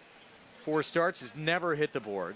Strategy for you, blinkers go on today, trained by Chad Summers. Yeah, just hasn't really done much running, hasn't been bet very much either. Nothing really to latch onto. A couple of dirt starts for this long shot. Impulsive Spending has not shown a whole lot. Hadn't shown a whole lot. They've tried some different things. Blinkers on, needs to improve. The 6 Left Me Behind. Katie Davis having a great meet. Yeah, I landed here because this horse is getting some class relief and trying the dirt. Only dirt tries have been against maiden special weights. Here's Atlanta's Acuna, Javier Castellano, Bruce Levine. Yeah, I have some interest in Atlanta's Acuna. It's been a while since he's been on the dirt. And for me, this guy, you know, is a horse that is competitive here. Had the story on trainer Lindsay Schultz. Here's her runner here, Rule Breaker. Yeah, puts the blinkers on. That race 2 back can absolutely win this one. Katani went by, a first-timer for Michelle Nevin, and here's Just for Luck getting on dirt for the first time. Yeah, look, I mean, this horse is switching to... Oh, there's the 9. Okay. 11-1. What were you going to say about the 10? This horse is switching to Steve Asmussen. I think it's a little bit of a connections play. This horse has been running on the turf, has okay numbers, but that's on the turf. This race is on the dirt. Let's go to Maggie. Yeah, we'll start with the 10 in here, Just for Luck, who has been preparing for this start at Belmont with my good friend and longtime assistant to Steve Asmussen, Toby Sheets. And this is a horse that is very fired up for this first try on the dirt. He has been just like that, like a coiled spring throughout the preliminaries thus far. And back in the paddock, I actually thought positively, like, oh, he doesn't look overly turf. He has a little bit more of a slacker, more suspended pastern than that upright type of pastern that you see on typical dirt horses. So I was like, okay, I can get behind the 5-2 favoritism. And then I'm watching him warm up. Man, he really moves more turf men. But I like the fact that he is a bit more fired up for this dirt effort just to get him in a good position. But number 8, Rule Breaker, at that price, I think is definitely worth a shot here for Lindsay Schultz. See if she can get her first Saratoga win, as this one does apply a shortcut cheater blinker. And going back to his lone try at this condition, he was on a dead rail during that period of time at Aqueduct. You didn't want any part of the rail, and he was right on it for most of the running and really didn't run too badly. He's a very long and lean type coming in here. I wish he looked a touch better in his coat. That was my one problem, but just given the conditions, I think he makes a great deal of sense here. As we move on to Atlanta's Acuna, I agree. He's a horse that kind of runs the same race no matter what surface he's on. But if you go back, okay, to his 2-year-old form, if he can run a bit faster than those first 2 efforts on the dirt here, it makes him a major player. And then his last effort on the dirt, that pace completely incinerated, in which he was a part of the winner coming from well back that day. He looks fantastic. Super coat to him for Roddy Valente. I think he makes a lot of sense, as you guys were mentioning. Number 2, Uncle Marty. Been waiting for him to run long on the dirt. Sorry, what am I talking about, Uncle Marty? Kidding. Mudville 9. I've been waiting for him to get back to the dirt for Mike Trombetta.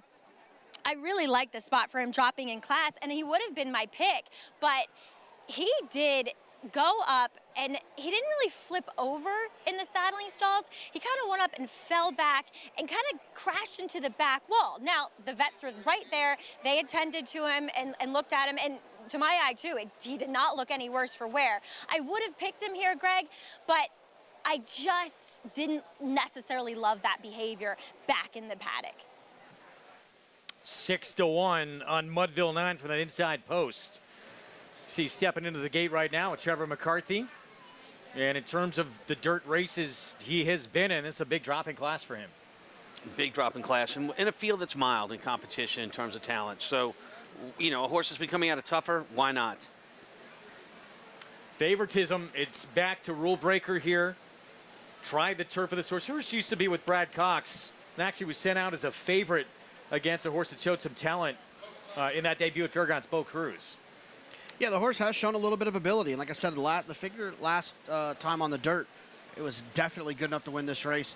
It's a wide open race. I'm not going to be shocked if anyone wins here. I mean, I guess if the 3 or the 4 wins, it'd be a little bit shocking. But, I mean, this is a wide open event.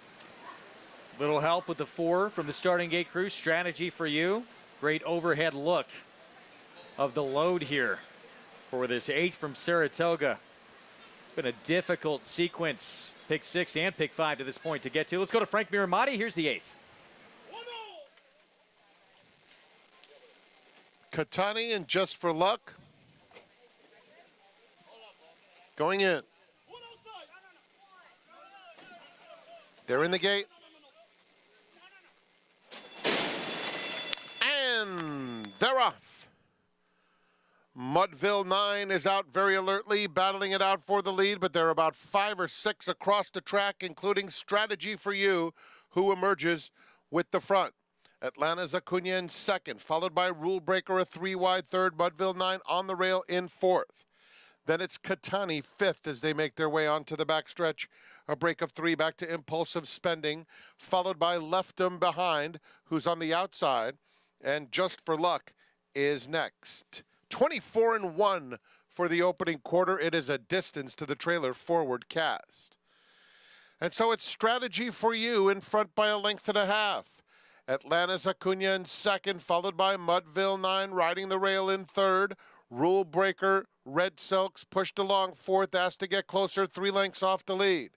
Katani is next, followed by Left 'Em Behind, who's trying to get into the race, 5 lengths off the leaders. Just for Luck making headway along the inside, saving ground while doing so too. Just for Luck only 4 off the pace as they line up through a half in 48 seconds flat. Mudville 9 scoots through on the inside to take the lead. Atlanta's Acuna trying to match strides in second. They're followed by Katani in the center of the racetrack. And on the far outside, Left 'Em Behind is coming too. They're in the final furlong. Left 'Em Behind now coming right to Mudville 9. And it's Left 'Em Behind for the home team from Saratoga Stable. Left 'Em Behind pulls away to win it by 3.5. Mudville 9 was second. Just for Luck third. Atlanta's Acuna was fourth. Left Me Behind, Katie Davis, Barkley Tag, and Saratoga Stable. Funny side connections with the win here. We had some tight going here early on into that turn. We did. We're going to take a look at this start. I don't know who caused it, but it caused a chain reaction. I think the 8 was heavily involved. There was a hard bump going to come from the outside. 9 horses putting a little pressure on the 8. 8 moves in, the 7 takes the worst of it. And 4 horses were affected by that hard slam. Well, he got slammed a little bit too. Tom winds up pulling out of the race. Yeah, I mean, we got to talk about this ride on the 6 horse Left Me Behind. Left Me Behind around the 3/8 pole was getting packed out by another horse. This horse was so wide around the turn, losing so much ground. I mean, I thought she was going to come to the grandstand and get a hot dog on the way home. But, I mean, for her to persevere with this horse's win, this horse was much the best today. And you didn't see it because of the head-on from the chute. You couldn't see it as clearly if they would have been looking at the pan. The 6 broke slowly and has habitually broke slowly. Right. And had a lot of ground to make up. I mean, look. But if you go back midway around the turn to the 3/8 pole and you see where the 6 horse is, our winner, and the horse inside of it that's taking her further and further out, you're like, this horse has no chance from there. I mean, she's just giving up too much ground. Katie Davis big race. beat her sister yesterday in a stretch stool. She beats Trevor McCarthy here. I know where you're going with this. How about this? And his stretch duel here is on Mudville 9, all in the family. The days run together, so I'm going to go on a limb. Has she won a race in 3 days in a row? Yes. She won Friday, too, right? When she dropped her stick? Yes. Yep. It's pretty impressive. Picture perfect. Look, she's covered with mud. Maybe she was running out of goggles because the set of goggles that she had on when she crossed the finish line were completely clear. But she's pulled down at least 3 pairs of goggles during that trip right there. That might have been why she was wide, Tom. She was running out of goggles. So no one followed. I thought you guys were going to follow when I beat her husband. She beat her sister yesterday, beats her husband here. I knew. Giving softballs to you guys. Yeah, look, I'm 6-1, 10-7. Beating everybody in the family. Who's next? How about the Davises, too? Last summer, Jackie riding for Dad at a, 25-1. It was Hallelujah. Hallelujah. Wow. 9-2. Here in the 8th. Up next, our featured Grade 2 Bowling Green. There is the Breeders' Cup Turf winner, Rebels Romance. Back in the stage for Godolphin and Charlie Appleby. Features coming up. It's a domineering display by the ultra-talented McKenzie. McKenzie in a dominant performance. 300 Honda, 300,000. 275, EDF 275,000. 75, but to get 75, 275,000. 250, I'm Ralph now, 250,000. Able to get $200,000. Experience the adrenaline-pumping, suspense-filled action of the Sport of Kings no matter where you are with Naira Bets. It's fast, easy, and secure. Download the app today and start winning with our lucrative weekly promotions, thrilling handicapping contests, and a one-of-a-kind VIP rewards program.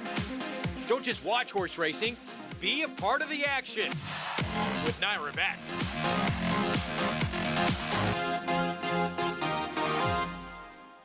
What makes Life is Good so exciting as a stallion prospect is his freakish talent. Really, really fast horse. And Life is Good is set right out for the early lead. He had so many different gears. Life is Good is the winner. Not only had the speed, but he's also able to carry that out, win races like the Whitney and the Pegasus World Cup at 1.125 miles. Life is Good! They ran them off their feet in the Pegasus! To carry that speed over that type of distance is super impressive. Just minutes from downtown Saratoga Springs, you'll find GMP Farm, a utopia of healing for equines and humans, offering revolutionary, customized equine care using state-of-the-art imaging and therapeutic technologies for horses of all disciplines. Immerse yourself in tranquility in our sacred spa, offering specialized spa treatments and holistic therapies to refresh and rejuvenate among tranquil mountain views. Start your journey to wellness. Visit gmpfarm.net and sacredspaandwellness.com to schedule a treatment today. It's always exciting to have an opportunity to see a sales graduate like Songbird be inducted in the Hall of Fame this year. She's special to all of us at Phasey Tipton for a lot of reasons. First of all, she sold at Saratoga as a yearling for $400,000, and then obviously we got to cheer her on the racetrack and her amazing racing career, and then had the opportunity to sell her. She brought $9.5 million. Songbird was sold there in Saratoga. She was sold in Barn 2 in the Hillendale consignment. She'll be literally within a driver from the stall where she was sold. That's the beauty of the Saratoga sale, is that, you get to go to the Hall of Fame induction ceremony on Friday, and then, the people that are buying horses are on Monday and Tuesday are kind of dreaming like maybe, just maybe, the one that I buy can be in the same spot and be inducted in the Hall of Fame somewhere down the road also. So it's kind of the whole Saratoga experience and what makes it so special.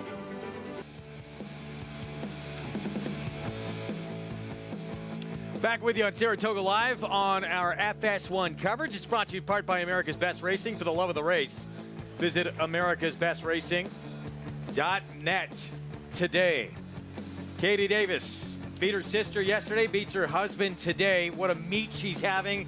That smile never seems to leave her face. So exuberant about what she's doing, and picks up another winner here 3 days in a row. Let's go to Maggie. Oh, it's always a pleasure for me to be joined by Katie Davis and Robin Smullen, longtime assistant to Barkley Tag. And Katie, your teeth look really white with all that mud you have on your face. Yeah, that's probably the only thing I got going for myself right now. You look beautiful as always. But you and Robin were just talking about, you learned something from his last start. What was it, and how did it affect the outcome today? So we talked about it because he's had people in the gate plenty of times, and Robin also, she suggested, like, maybe we should do a no-handler. And she's like, what do you think? How does he behave in the gate? I said, he's perfect. Let's just do it.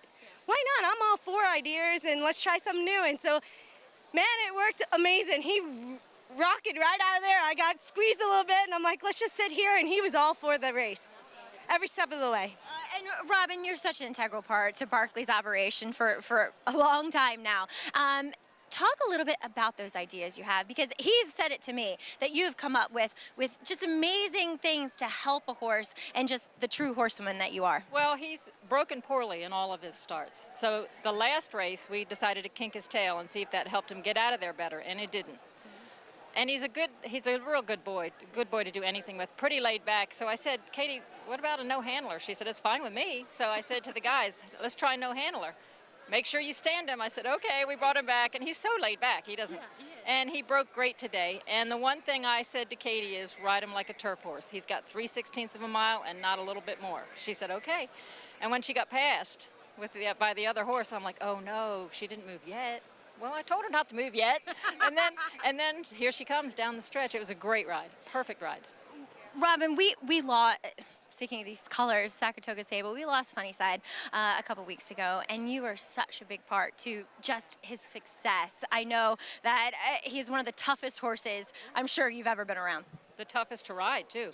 Very, very strong. I think I call him an iron horse. He was an iron horse. I mean, very sound his whole life. He had one instant where his back was bothering him, but for the most part, very sound. And it's hard to lose basically what I consider a family member. You know, they might not live in the same house or even next door, but they're still your family. It was a hard day. It was a hard day, but I'm better now.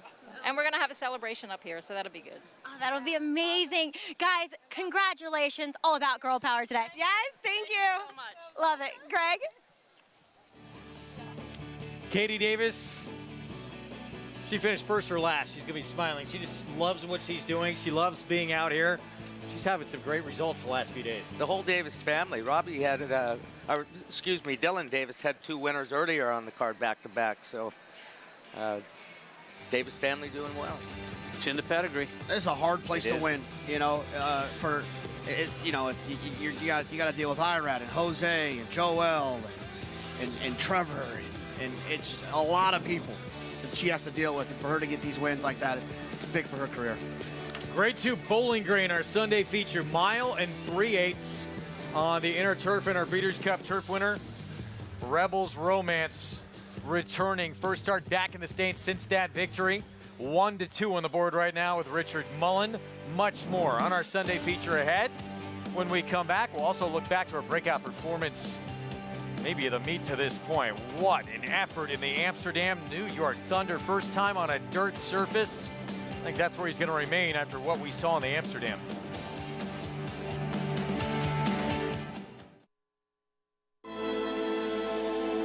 The level of racing that he's achieved is extremely rare. Anybody who's witnessed Matoli running sees a level of ability that doesn't come along that often. Matoli's a monster! Matoli wins the sprint! Oh, what a horse he is! Matoli, he did it again! Wins the mid-mile! The only thing to be better than one Matoli is a few Matolis. The mighty Matoli, who won the Fargo by 3.5 lengths, the new state's record. When it comes to horse racing, you can never have too much information. With Twin Spires, you can place your bets with confidence. Whether you use handicapping insights, like our Brisnet speed ratings, prime power and past performances, the guidance of our experts' top picks, or just choose a name that catches your eye. Yes! No matter how you pick your horse, bet with Twin Spires. Start earning your $200 sign-up bonus when you sign up with offer code GET200.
Dr. B gets the first call.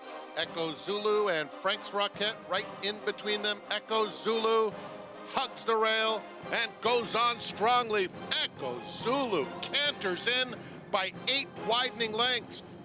Next will track intently from second. Next has opened up at the top of the stretch. Next widening and sprinting in hand by double digits. New York Thunder sails toward the half-mile pole with a 3-length lead. New York Thunder means business. Opens up 2.5. New York Thunder rallies to win. Far outside, Elite Power is starting to close. They're a furlong from the finish, and it's Gunite trying to fend off Elite Power, who's motoring like a big chestnut tank on the outside. And Elite Power and Gunite, Elite Power got him. Forte flashing some good early interest. He's second and immediately guided off the rail. And Forte with that orange cap at the rail in third. Forte at the rail, Angel of Empire, disarm, hit show in the center of the track. Forte trying to get off the inside to try and run down Saudi Crown. He's in a tight spot, Angel of Empire outside of him. Saudi Crown, Forte, here's the line, photo finish. He's so special. I mean, he's the best horse in the country right now. He's the best 2-year-old. As of today, mid-year, he's the best 3-year-old. This horse deserves this win. And, you know, he gutted it out. You know, Brett Cox had 3 horses. It felt like it was 3 versus 1 for a while. But everybody ran a big race, and, you know, it was a really, really good field. And, you know, it came up big. And to get him back in the winner's circle after 4 months, very special.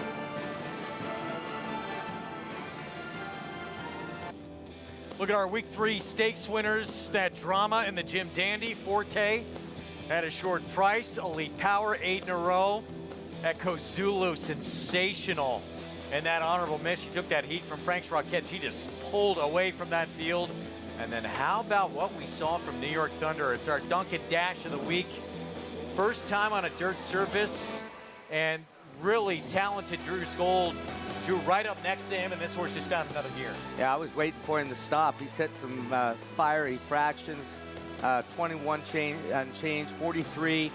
Went to 3/4 in 107 and 3, which would have set a track record. Problem was the track was race was 6.5 furlongs. Still ran 113 and change, and what a performance! He's fast. Yeah, look, it's a 3-year-old, but this horse can give Elite Power a run for his money if he does what he did on Friday.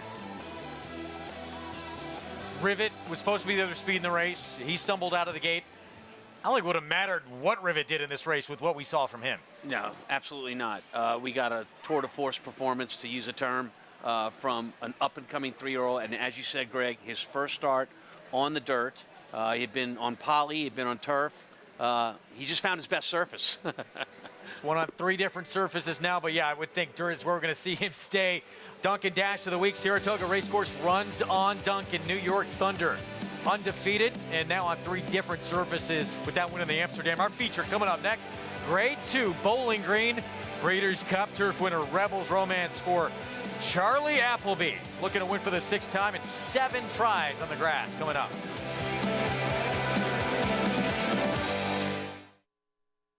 The Run Happies are running, the Run Happies are selling, the Run Happies are winning. Eclipse champion Run Happy is showing a new dimension with winners on turf, dirt, and all weather. A record-breaking sprint champion, Run Happy is also showing winners at all distances, burning up the tracks. A sire whose runners can carry his speed over all distances and all surfaces. Run Happy, price for value, and standing strong at Claiborne Farm. Fasig-Tipton New York bred yearlings. Selected on pedigree and conformation, this sale offers New York's finest. Recent graduates include graded stakes winners Robin Sparkles and Therapist, plus New York bred champions American Revolution. And what do you think now? In 2023, over $60 million will be distributed in purse money, incentives, and awards for New York breds. Fasig-Tipton New York bred yearlings, August 13th and 14th in Saratoga Springs, New York. Where will you be? Speightstown. Munning. Echo Town. It's Echo Town for Joe Talamo, and Echo Town raced away.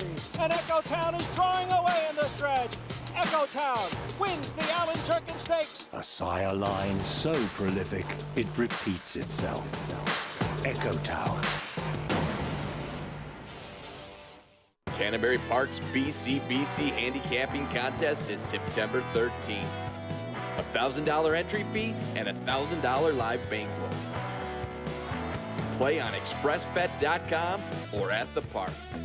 Win your way to the Breeders' Cup Betting Challenge or the National Horse Players Championship in Canterbury Park's BCBC NHC Qualifier Contest on Wednesday, September 13th. Powered by ExpressBet.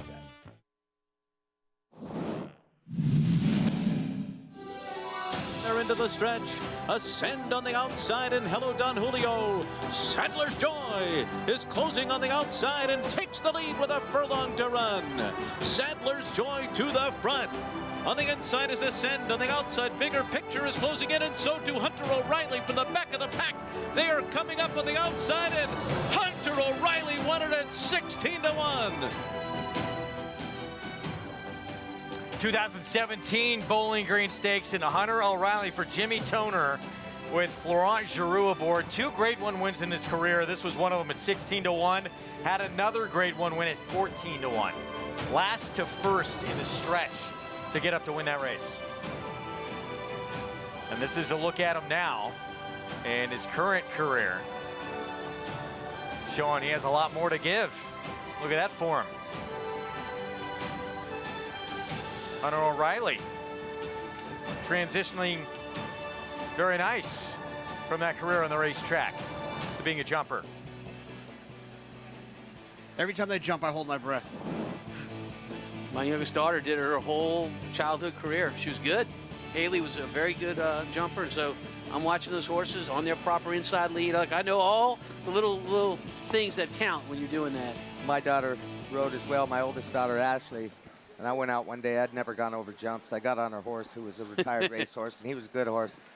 And the trainer said, "Get off that horse, you're gonna ruin him." I said, "I'm making the jump." She said, "You're not counting your strides, you're not doing anything right." 3-5 favorite. There is your Breeders' Cup Turf winner, Rebels Romance. Let's go to Maggie. Here with rider of Rebels Romance, Richard Mullen. And Richard, you've also been with these Godolphin horses since they shipped over. Tell us a little bit about what you've observed from Rebels Romance since coming to the States. The one thing that's really taken my eye is how physically well he's developed. Obviously, he's a year older. Like, I sat on him for the first time Friday. Robbie Fitzpatrick rides him every day, so he's done a great job with him. But, you know, like all good horses, he carries his condition very well. Like I say, I remember him from, you know, sort of years gone by. He's been out in Dubai during the winters. But what really took me this year and seeing him in the flesh, you know, up close, and obviously sitting on him, was he's physically developed. And look, this is his first start of the season, so he's got a lot bigger targets than today. But you know, he's bringing some very good form into the race, you know. But he's a very well balanced horse. He looks great. Like I say, it's hard to say he's improving because, you know, he's a Breeders' Cup turf winner. So it's, you know, and he won 3 Group 1s last year. But I think he's really maturing more than anything. And like I say, it's you know, look, I've been very fortunate, you know, to be in a position where I'm getting the leg up on these horses. You know, it's great. You know, many thanks to His Highness Sheikh Mohammed and Charlie, you know, for giving me those opportunities. And it's all I'm looking forward to. And you know, what better than this place? I mean, it's I really love Belmont, and I've been very fortunate over the years to ride many tracks around the world, but I don't think I've been to one as picturesque and as historic as this. So it'd be great to get a win on the board. Well, enjoy your spin around there. Best of luck, and thanks for your time. Thanks, Maggie. All right, Richard Mullen, rider aboard at Rebels Romance, guys. Thank you, Maggie. And it's going to be his first time aboard the Breeders' Cup Turf winner. 3-5 favorite. And there he is on the overwhelming favorite in this spot. And it seems like no one really scared of what they saw in that comeback from this horse in his first defeat on turf. You know, Richard, he's more than just a jockey. He's been handling this horse for the whole month that he's been here. And you could hear from that conversation that he's more than just a jockey. He's talked like a trainer. He knows what's going on here. And again, the 5 Soldier Rising, in case you missed it, scratched on the board. Going to be running for purse money only. Equibase earlier this morning, briefly, mistakenly though, posted him as a scratch from the race. So as a result of that, Board of Stewards ruled he had to run for purse money only. As we take a look at the Breeders' Cup victory from the heavy favorite here.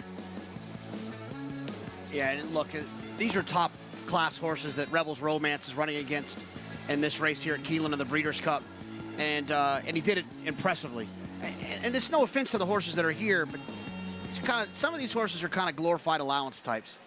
Yeah, and to echo Jonathan's statement, I mean, the turf breeds horses together. So when you're drawing off at the end of the race on the turf, that's highly unusual for a top race. Here's Highest Honors as we kick off the post parade for Chad Brown.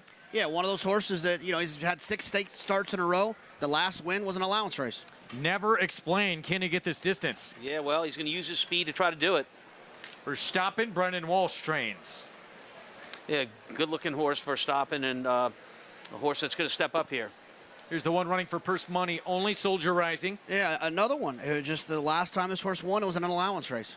Graham Motion said this horse is rapidly improving, the Gray Wizard. Now, this horse is one that's trending in the right direction. The last race was 16 furlongs.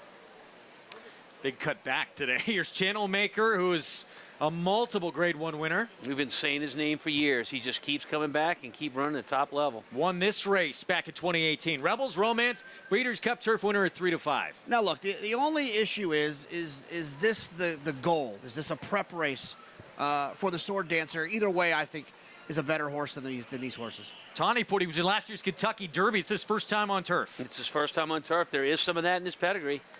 And Daunt drawing in from the also eligible list with Javier Castellano. Daunt has a daunting task ahead of him. I see what you did there.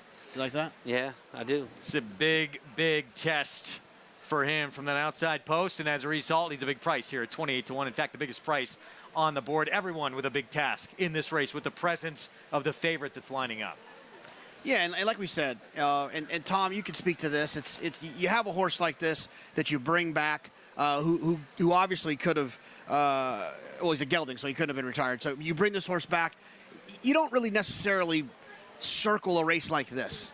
You want to win the Bowling Green, but you want to win those races that are Grade 1s. So it could be somewhat of a prep race, but regardless, even at 75, 80%, I think he's better than these horses. Yeah, it could be. When they were interviewing, you guys couldn't hear at the time, Richard said that there's bigger goals in this race today. This is a starting point here, but I'm not looking for this horse to improve because he's already pretty good. But he did say that there's other goals ahead. Yeah, but keep in mind, they're bringing this horse all the way from overseas to here. There's a lot of ways you can prep a horse. Flying him overseas and bringing him to Saratoga is not usually one of them. And Charlie Appleby, the trainer, when he comes in here, he means business. He is the new sheriff in town when it comes to the turf. Let's go to Maggie. Well, they actually brought him to Belmont, so that's where he's been preparing. He was brought over talking about Rebels Romance with many other Godolphin horses, and that's how Charlie has done things, and that's probably why he's been successful, because he's not really running them off the plane. And two, when they come here, they have to clear quarantine, so he's really giving them every opportunity to settle into what they're about to do. So looking at him here on the racetrack, he's a little bit high-strung. They have him with the pony, and he got a little bit edgy with Richard, but now he's settled in nicely. Little high head carriage, but I agree. It could just be a prep. He could just be better. But I loved what Richard said, because he's not a horse that I necessarily know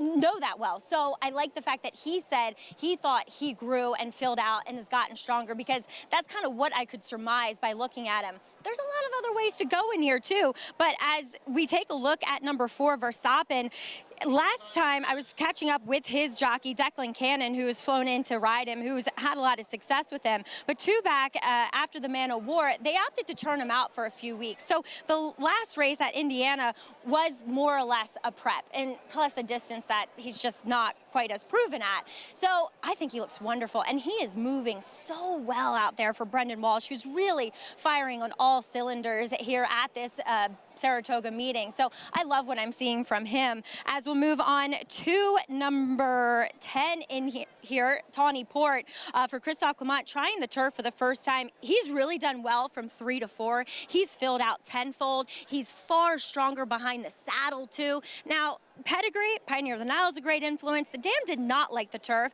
There's one sibling who did, who went 4 for 16 on it, and he looks as though he should handle it. I think he's a wild card. That's a bit intriguing, Greg. 3-5 favorite. Thank you, Maggie. Rebels Romance coming off the first turf defeat of his career. And keep in mind, too, this is off a 4-month layoff. And there is that bigger target out there for him that we're probably going to see him in at this meet, that Grade 1 Sword Dancer in late August. Having said that, we all expect to fully see him get the job done here. Yeah, but it's also important. You know, you said it a few times, and we have a show, right? So you have to say things like that. He's coming off his first turf defeat. That was in a $6 million race. So it's not like, you know, he just showed up, you know, on Wednesday down at Parks and got beat. You know what I mean? He got beat in Dubai for $6 million. I think we can forgive him for that. But it's not, he didn't just get beat. Yeah, he got beat bad. He didn't really run. He didn't run his He didn't run at all. Yeah. Got some time. And like Tom said, there's lots of races over in Europe at home. To put him on a plane to come all the way over here, you know, it feels like he's probably pointing in the right direction. Doing well. They Connections, again, fully expect to see the Rebels Romance we saw at the end of last year today. We'll see if that's the case. Breeders' Cup Turf winner trying to return to the winner's circle. Returning to the stage for the first time since that Breeders' Cup triumph. It's the Grade 2 Bowling Green here on our FS1 coverage. Let's go to Frank Miramati for the call. They're in the gate. And they're off. A very quick start for Channel Maker, who's hustled hard in the pink silks. And Channel Maker is able to quickly establish the lead. Tawny Port comes away in second. They are followed by Verstappen in third, about 3 lengths off the leaders. Outside comes Daunt in fourth. It's another 2. Rebels Romance settles in midfield on the inside of Never Explain in the turquoise colors on the outside as they come by the stands for the first time. Another 2 lengths back comes Highest Honors. Soldier Rising is next, and a gap of 4 to stretch running the Gray Wizard. Coming under the wire for the first time, and it's Channel Maker in front by 3/4 of a length. Tawny Port in second, Verstappen tucked in along the inside of Daunt in fourth. Never Explain under a nice hold, racing on the outside of Rebels Romance. The opening quarter went in 25 2/5 seconds. Then comes the Gray Highest Honors, Soldier Rising, and the Gray Wizard is about 12 lengths off front-running Channel Maker, who went the half in 50 4/5 seconds. Channel Maker, the controlling speed onto the backstretch, leading it by a length. Tawny Port is in second. Daunt races a little bit closer on the outside, third. Verstappen comfortable at the rail in fourth, 3 lengths off the lead. 2 more to Never Explain. Rebels Romance yet to do his best running. Down on the inside comes Soldier Rising. Soldier Rising has about 8 lengths to make up. On the inside of Highest Honors, the Gray Wizard has trailed throughout. 6 furlongs in 1 minute and 16 seconds flat. They round the turn. Channel Maker, Tawny Port, Daunt on the outside of them. At the rail, Verstappen coming under some pressure now. Looking for room is Rebels Romance in between rivals, just losing the rider there. Number 9, Rebels Romance lost the rider at the quarter pole, and they're at the top of the stretch. And it's Channel Maker. Verstappen comes out to chase in the center of the course. Never Explain is finishing nicely. Never Explain coming to Channel Maker. Channel Maker digging in. Never Explain. Verstappen is in between them. Channel Maker keeps on going, and it's going to be Channel Maker. Channel Maker takes them all the way to win the Bowling Green. Verstappen in a photo for second with Never Explain, and then it was a 3-way photo for fourth. Daunt was in between horses. Hold all tickets. The inquiry will be posted. Richard Mullen thrown from his mount. Rebels Romance. Channel Maker for Bill Mott, former winner of this race with Manny Franco. Bill Mott wins the Bowling Green. We'll be back right after this.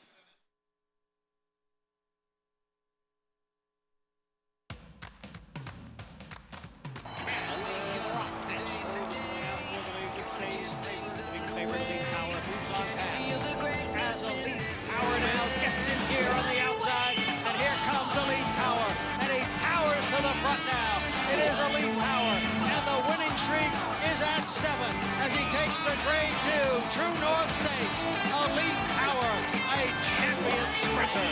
Early, the classic sire.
Back on Saratoga Live on our FS1 coverage. Unfortunate incident here in our Sunday feature. Grade 2 Bowling Green, Rebels Romance dropping Richard Mullen. We know the horse has been caught. That's all we know to this point. Channel Maker, your winner, as we get to our Fasig-Tipton Winner's Circle lead-in. And there is Rebels Romance, who the outrider caught up to, and we'll head back to the barn.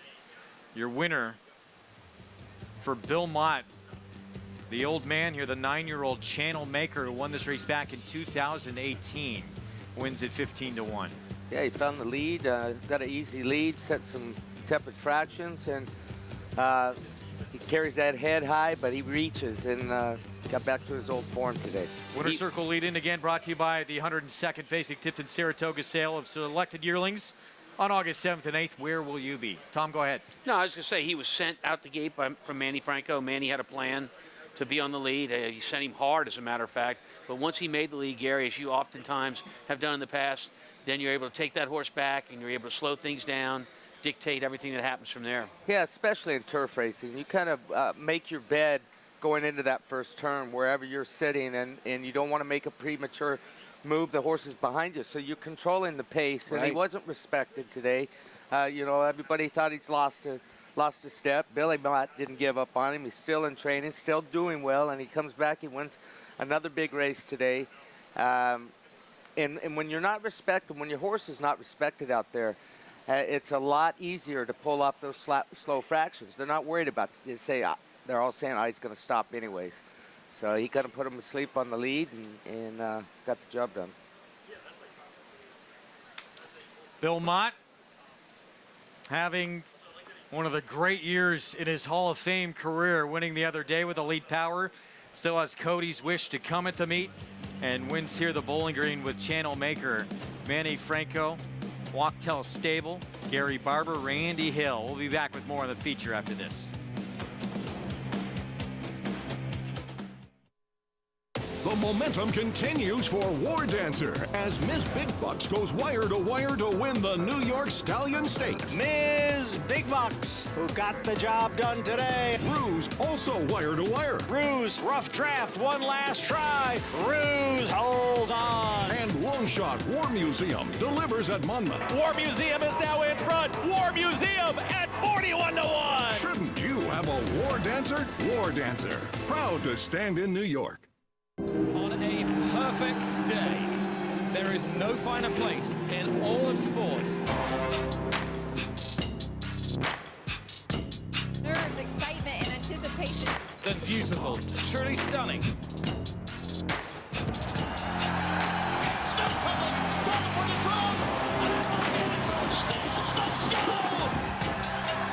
For the Breeders' Cup World Championships.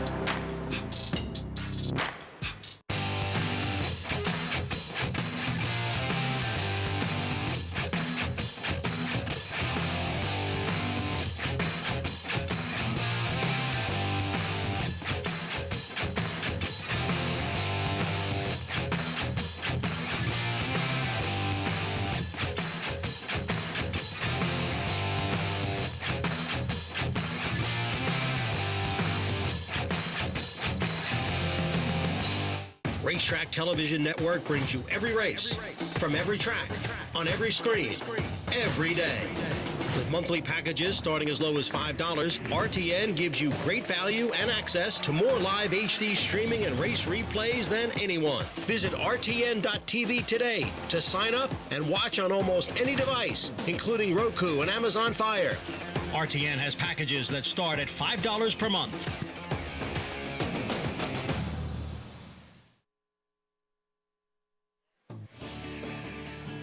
Back with you on Saratoga Live on our FS1 coverage as we close out week 3 here.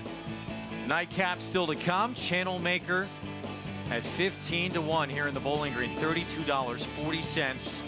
Bill Mott, Manny Franco Verstappen, never explained, second and third in this race. And Gary, what did you see happen with the big favorite here, the Breeders' Cup Turf winner, Rebels? I had my eyes right on him. He was getting him cranked up, roaring up the engines. Didn't really have anywhere to go, and he got close to the hills up in front of him, right up on top of him, and he just ticked the hill, and down he went. There was an inquiry the stewards held. They didn't change any numbers. I didn't see any other horses change direction, move over on him or anything else. But he was starting to pull. He was looking for somewhere to run and got in there too tight and just clipped the hill with the horse directly in front of him. We haven't seen the replay, so I'm speaking about what I saw when it happened. So that's the information that we have on him. And again, dropped Richard Mullen. At that point, loose horse on the track. We did see the outrider catch up to him. That's good news. So back to the barn for Rebels Romance and awaiting more information at this point. Channel Maker able to take advantage here. This 9-year-old, obviously we never want to see that in a race. Unfortunate. But this horse, many years now, has been a very good story. Yeah, he's a 9-year-old. A 9-year-old, and he still has that incredible athletic gift of tactical speed that is really the most dangerous weapon a thoroughbred can have is tactical speed. He was able to use it today, use that speed tactically, get to the front, and make it very difficult for anybody else to catch him at the end of the race. He just slowed it down and saved a lot of energy. And you talked a little bit about Richard Mullen, and everyone, thoughts with him right now, hoping that he's okay. A man who took 17 years to win his first grade or Group 1 victory. That came in the Golden Shaheen. Extremely talented rider. I hate to see this happen with anybody. Yeah. We haven't. We'll wait and try. Yeah, we'll wait for an update and try and gather ourselves here. We're going to take a timeout. We'll be back. We still have the nightcap coming up. We'll get to that momentarily. Stay with us. More Saratoga Live on this Sunday card on our FS1 coverage right after this.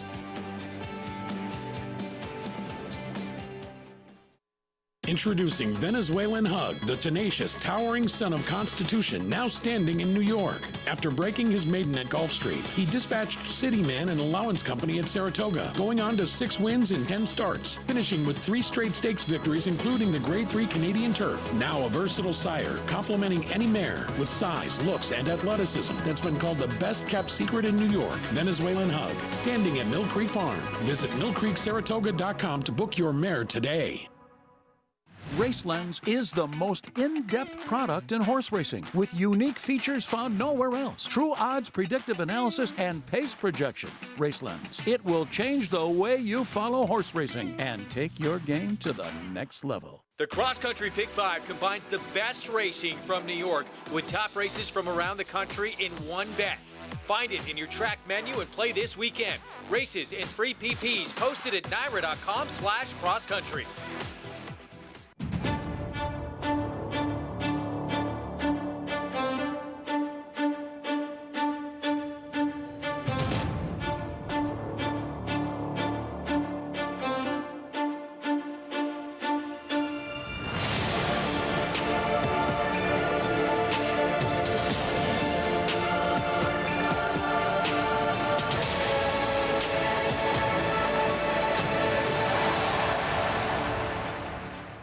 Racetrack Television Network brings you every race, from every track, on every screen, every day.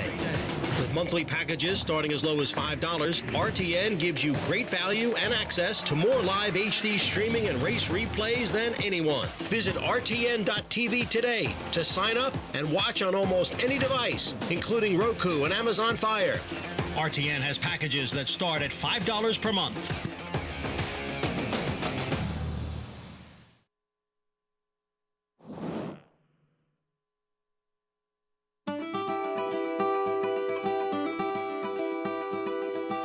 Everybody, welcome to Claiborne Farm. Claiborne Farm has been around since 1910. The tour is a backstage look at how we operate as a large-scale breeding farm. These are parts of the farm that have always been off limits to the public. You know, you would only see these barns and these horses up close if you worked out here. So it's been really exciting to open that to the public, to show that end of the industry and just spread that knowledge. You know, you take a group out, they get to scratch on a mare and foal, they think it's super cool, and hopefully create a lifelong fan. So our stallions stand from anywhere from $5,000 to $100,000. That is a stand and nurse guarantee. So that fee is not paid until the next year after the mare has had her baby, the foal stands, and everything is good. We have conceived 22 Kentucky Derby winners, 19 Preakness winners, 22 Belmont winners, and 29 Breeders' Cup winners. In addition to that, 6 of the 13 Triple Crown winners have been conceived in our breeding shed.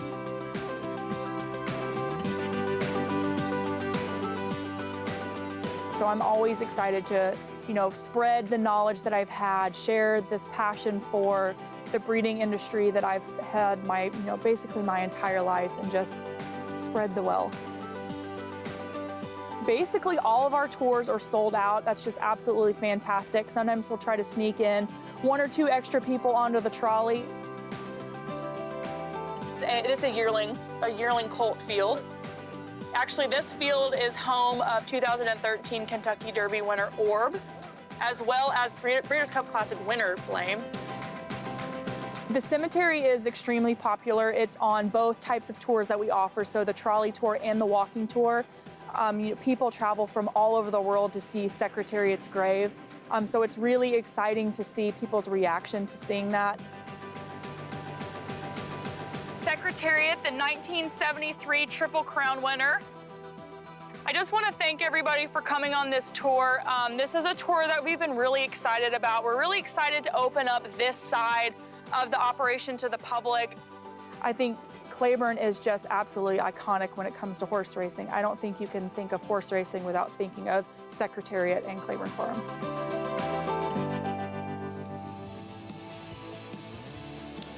Back in our live Sunday coverage from the premier meet in the country here at Saratoga Racecourse. It's brought to you in part by legendary Claiborne Farm. 100 years of doing the usual, unusually well. Nightcap to close out this week.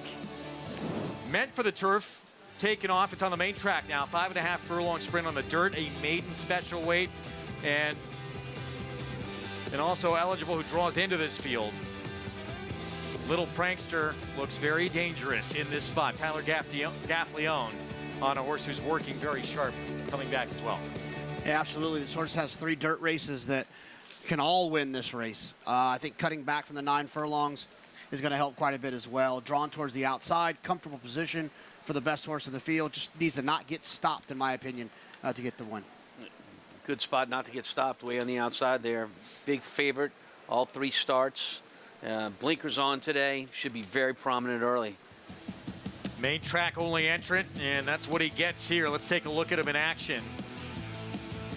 This was at Churchill Downs. And again, these connections, you know, we talked about last summer, were almost unstoppable. Phil Bauer and Rigney Racing.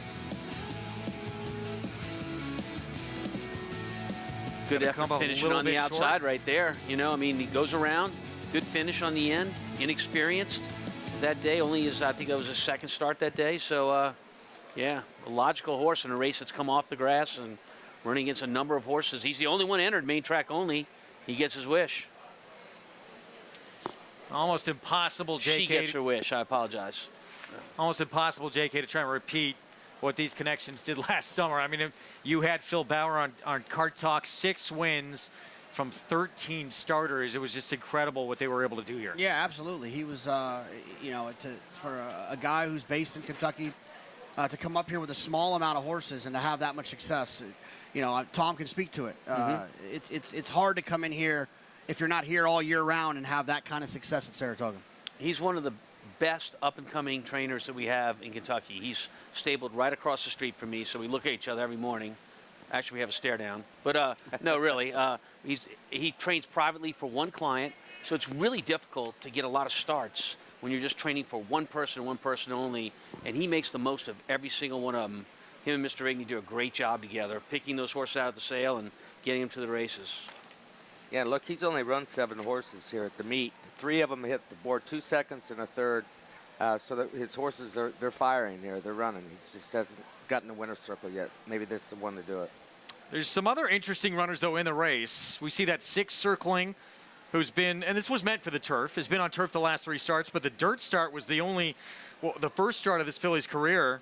Showed some ability in that race, and actually it's a 3 furlong dirt drill coming in. I would think we're going to see some speed from this 6. I think so too. I mean, and look at that last workout here at Saratoga on the dirt at 3/8 of a mile. When a trainer is taking a horse that's been running and working him 3/8 of a mile, it usually means he wants to enhance speed. And that should look like a familiar sire to you. Nyquist was, who was our sire of our Vanderbilt winner? Excuse me, on Friday. Was it Nyquist? New York as well? Thunder, it was Nyquist. Yeah, there's a horse that was on the dirt for the first time, and thank you for doing your homework and saving me there, Greg. I appreciate it. But, you know, maybe we get the same thing here with a Nyquist that's going to the dirt. Just hearing there's going to be a slight delay here going into this race. You know, you have another horse, Jonathan, in the 2 risk-free. It's a pretty big price on a horse who's shown some ability on the dirt. Is it just too many seconds and thirds this filly's racking up now? Yeah, 0 for 15. You know, I need to see something different today to think that there's some reason that risk-free can kind of turn it around. But been sprinting on the dirt, been running against Maiden Special Weight Company, and just hasn't been able to do it. And I think it's a pretty talented horse to the outside that risk-free is going to have to deal with. So when you talk about risk-free, Greg, this will be the first time risk-free has run in a dirt race where it's come off the grass. I mean, those are legitimate dirt races that risk-free is running. Maiden allowance, scheduled for the dirt. This is a little bit different, you know, type of field here as we come off the grass and go to the dirt for risk-free, who 15 starts, 7 seconds.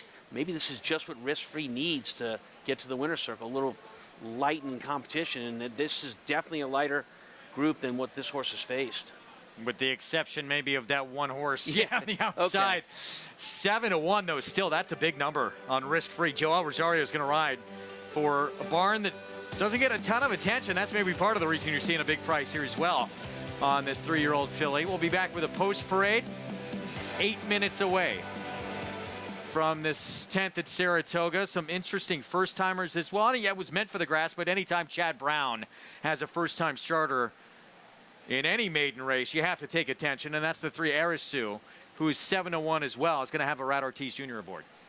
Yeah, he's not showing a whole lot, not showing his hand with the workouts, really. I mean, he had a 48-3 breezing from the gate on July 20th, but just average works, but might just need average works to be able to win this race. Let's go to Maggie. Do have an update to bring you with regards of Richard Mullen, fallen jockey off of Rebels Romance. He is conscious and does have movement of all 4 of his legs and arms.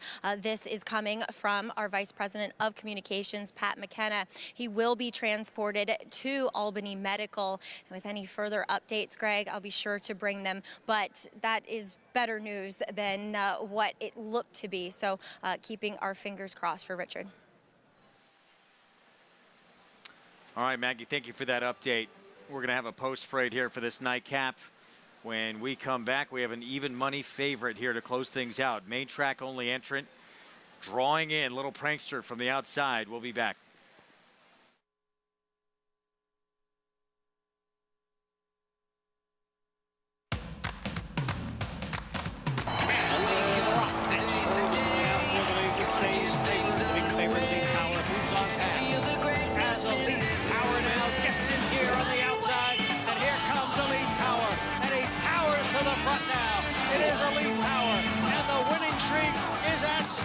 As he takes the Grade 2 True North Stakes. Elite Power, a champion sprinter.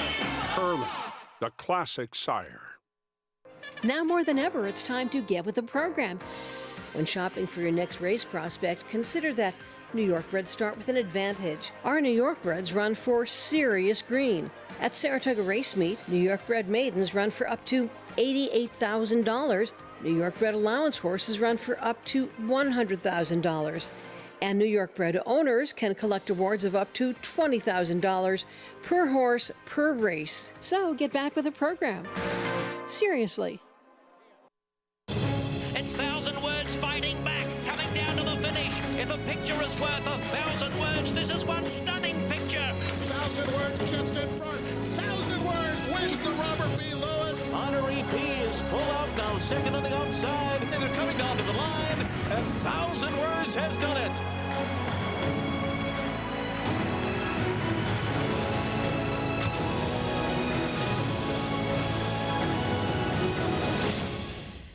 Racetrack Television Network brings you every race, from every track, on every screen, every day.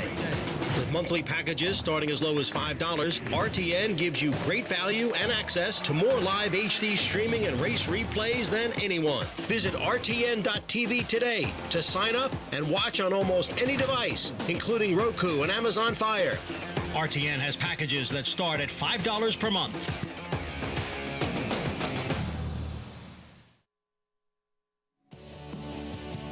Back on Saratoga Live on our FS1 coverage on this Sunday afternoon, closing out the week with a race taken off the turf. 5.5 furlong sprint now on dirt maiden special weight. Let's take a look at the Pick 5 Will Pays. That horse in the background there, the 5. That is allegedly $953,000 paying out to this horse. But if you play, we've been saying this promo from the beginning of this meet, you play through Naira Bets Saturdays and Sundays. And if you're the only ticket alive and hit this Pick 5, there's $1 million bonus on the line. There is a $1 million bonus on the line, just one winning ticket, if this 5 were to win. So $953,997 in that pool, plus the $1 million. That's why you have to play with Naira Bets. You're leaving $1 million on the table if you're not. Wow. So you're telling me almost two, I mean, allegedly you could win $2 million just about?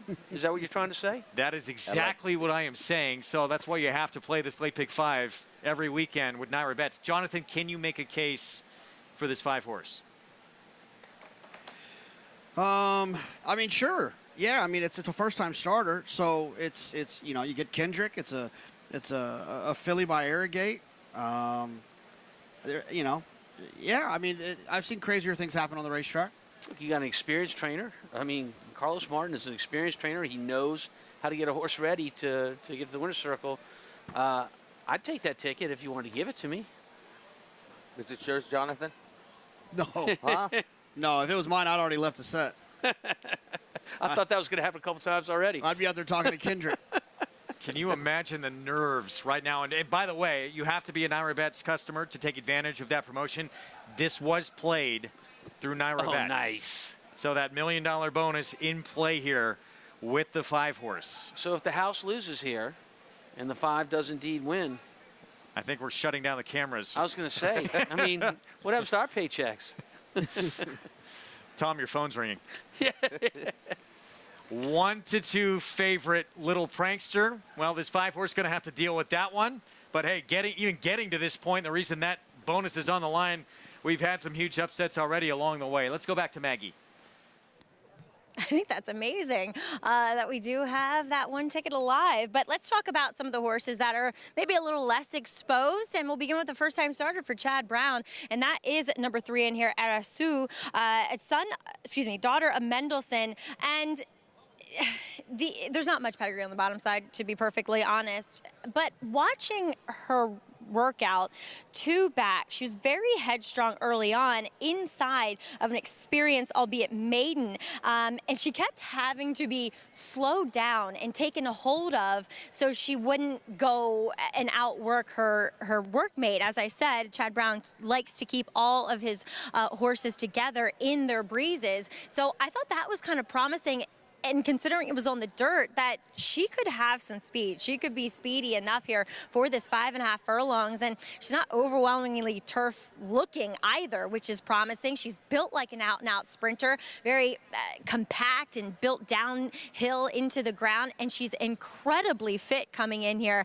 I think she's awfully intriguing, honestly. And the fact that Chad leaves her in, it could mean that he doesn't really like her or that he does. As we'll move on to number 4, Riviere, who ran really well in debut. That opening race on, that second to last race on Belmont Stakes Day. Broke really slow, sorry, it was the first race. What am I talking about? Broke really slow, hustled to get position, and then just 3 to 4 wide throughout. And I thought stayed on gamely, had every right to give up and be beaten by more. It's actually more of a dirt pedigree. She is sharp in here. She's bouncing on her toes. And I do think George Weaver's horses often benefit from having a start, and they just become a lot more tucked up. She is a little bit more turfman in her physical frame, but there's enough pedigree there, Greg, to say that she could handle it. I think she's dangerous, too, at a generous 9-1. Thank you, Maggie. Making their way down Champions Way here. And we're going to have our post parade coming up. Little extra drama on the line with that 5 filly in the background making her debut.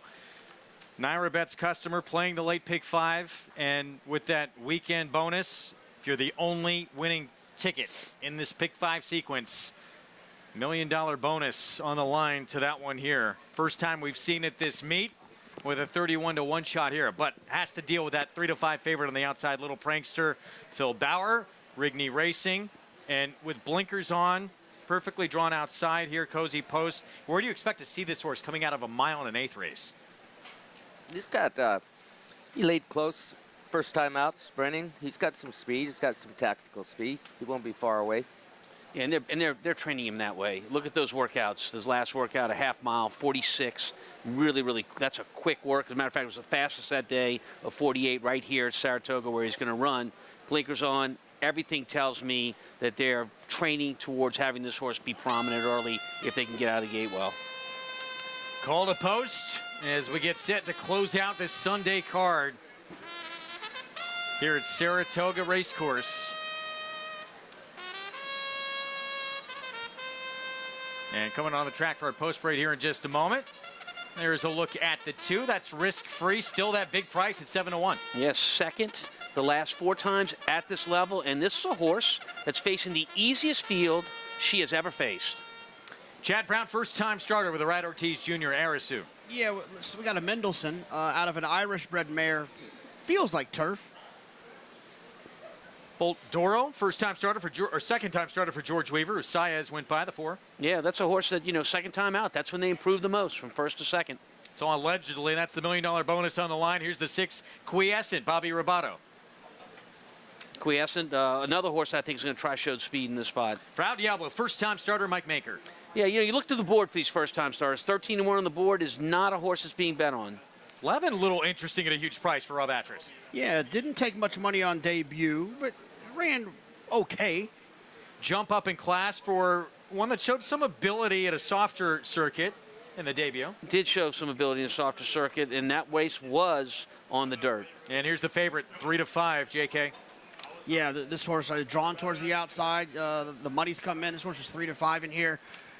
I guess if you're alive to the 5, the 14 makes you a little bit nervous. Yeah, big warm-up from the 14. Another sign they wanted to go to the front. Did I see front wraps on Little Prankster for the first time just now when they were warming up? That's different equipment for sure. And what would be the point of that for those that don't know? Well, yeah, that's a great question. So when a horse changes wraps to front wraps, we don't typically use front wraps unless there's a reason for it. Does the horse perhaps make contact and hit with the legs? It could be any number of things. It's not necessarily a negative, but when you're weighing whether it might be a negative or not, I think you have to take into account any change of equipment is there because the trainer feels it's needed. Let's go back to Maggie.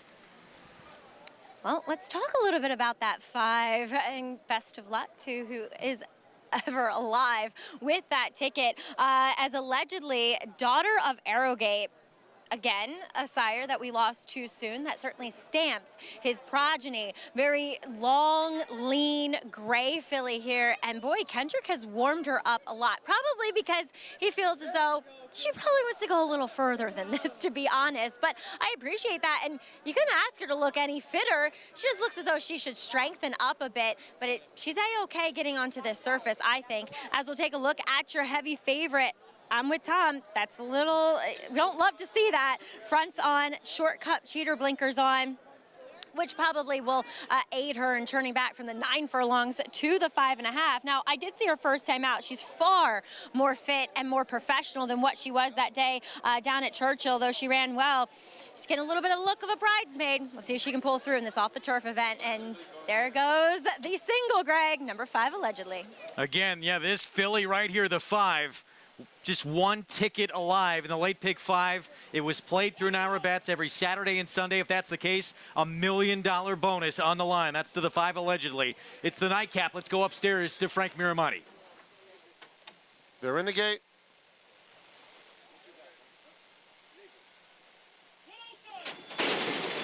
And they're off. Quiescent and Frau Diablo are vying for the early lead. Brooklyn Gurley to their outside in 3rd. Arasu on the rail in 4th. Little Prankster was off right at the back of the field, but is moving up very willingly now to take 3rd past the half-mile pole and putting pressure on the top pair. Material Witness has surfaced as well, moving into the 4th spot through a quarter that went in 22 2/5 seconds. Further back in the field, Quiescent on the outside, allegedly trying to pass risk-free as they come to the quarter pole with Riviere in that group too.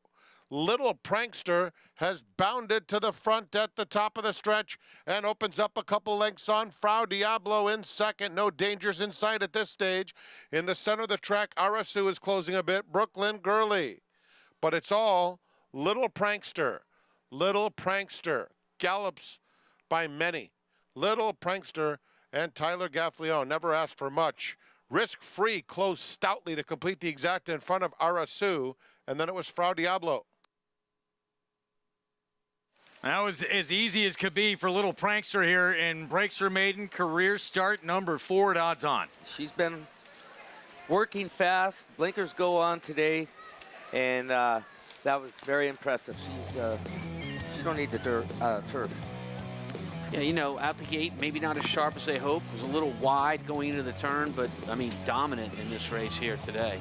Yeah, that was, look, if you looked at on paper and say, I love this horse, and they all ran like this, this game would be significantly easier. When the 3-5 is jockey, I don't know if I had too many 3 to 5 shots of one that I had more of them that were in photo finishes. At the end of the day, or worse. One like 5 to 1 shots instead of 3 to 5 shots. Right. Yeah. That was very nice. 3 wide early. Right. Did not matter at all. Right. No, just go around, go about your business. And risk-free, although way back, is now second for the 5th time in a row.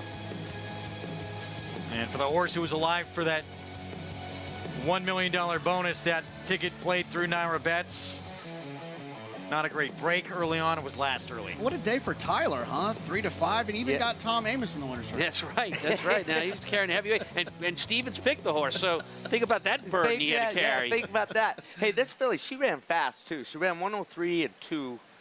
Good time for this track when she was geared down by Tyler. So yeah, 2 wins for Tyler Tay. That's 11 wins at the meet in double digits now for this man who we say it all the time. He's up against it a little bit because he's based in Kentucky against a bunch of guys and top guys in the business who get all this New York business. So he's got to work that much harder. It's the best start he's ever had. So good for him. It's his business is picking up every year that he comes here. Tough colony, but he fits right in with the crew. Why do you like using him so much? Because he works hard. He works hard. He can help you in the saddle during the race, and he can help you out of the saddle, tell you what you need to do with your horse to make him better and what kind of equipment he wants on him. He did that today on Alice Beach. He said, I'd like a little bit different bridle when we go in the race. We did it. It worked to perfection. JK, biggest takeaway from the weekend, was it that performance we saw in the Amsterdam? Yeah, I mean, that was outstanding, right? I think Elite Power reminded everyone how good he is. I think they'll stop trying to get cute and beat him. I was one of those people with Gunite. And then, I think that the 3-year-old picture's kind of gotten a little bit more interesting, right, with Forte kind of throwing himself back into the mix. He did just enough, got it done, had to fight his way through to do it. He's going to go to the Travers, though, likely is the favorite. Channel Maker taking advantage. Manny Franco aboard for Bill Mott with another Bowling Green victory. Won it back in 2018. Does it here again, and how about Forte, the 2-year-old champ? Controversial finish there down the stretch with Rat Ortiz Jr. He gets the job done. So does Elite Power. He's won 8 in a row. We'll see you Wednesday at 1 Eastern.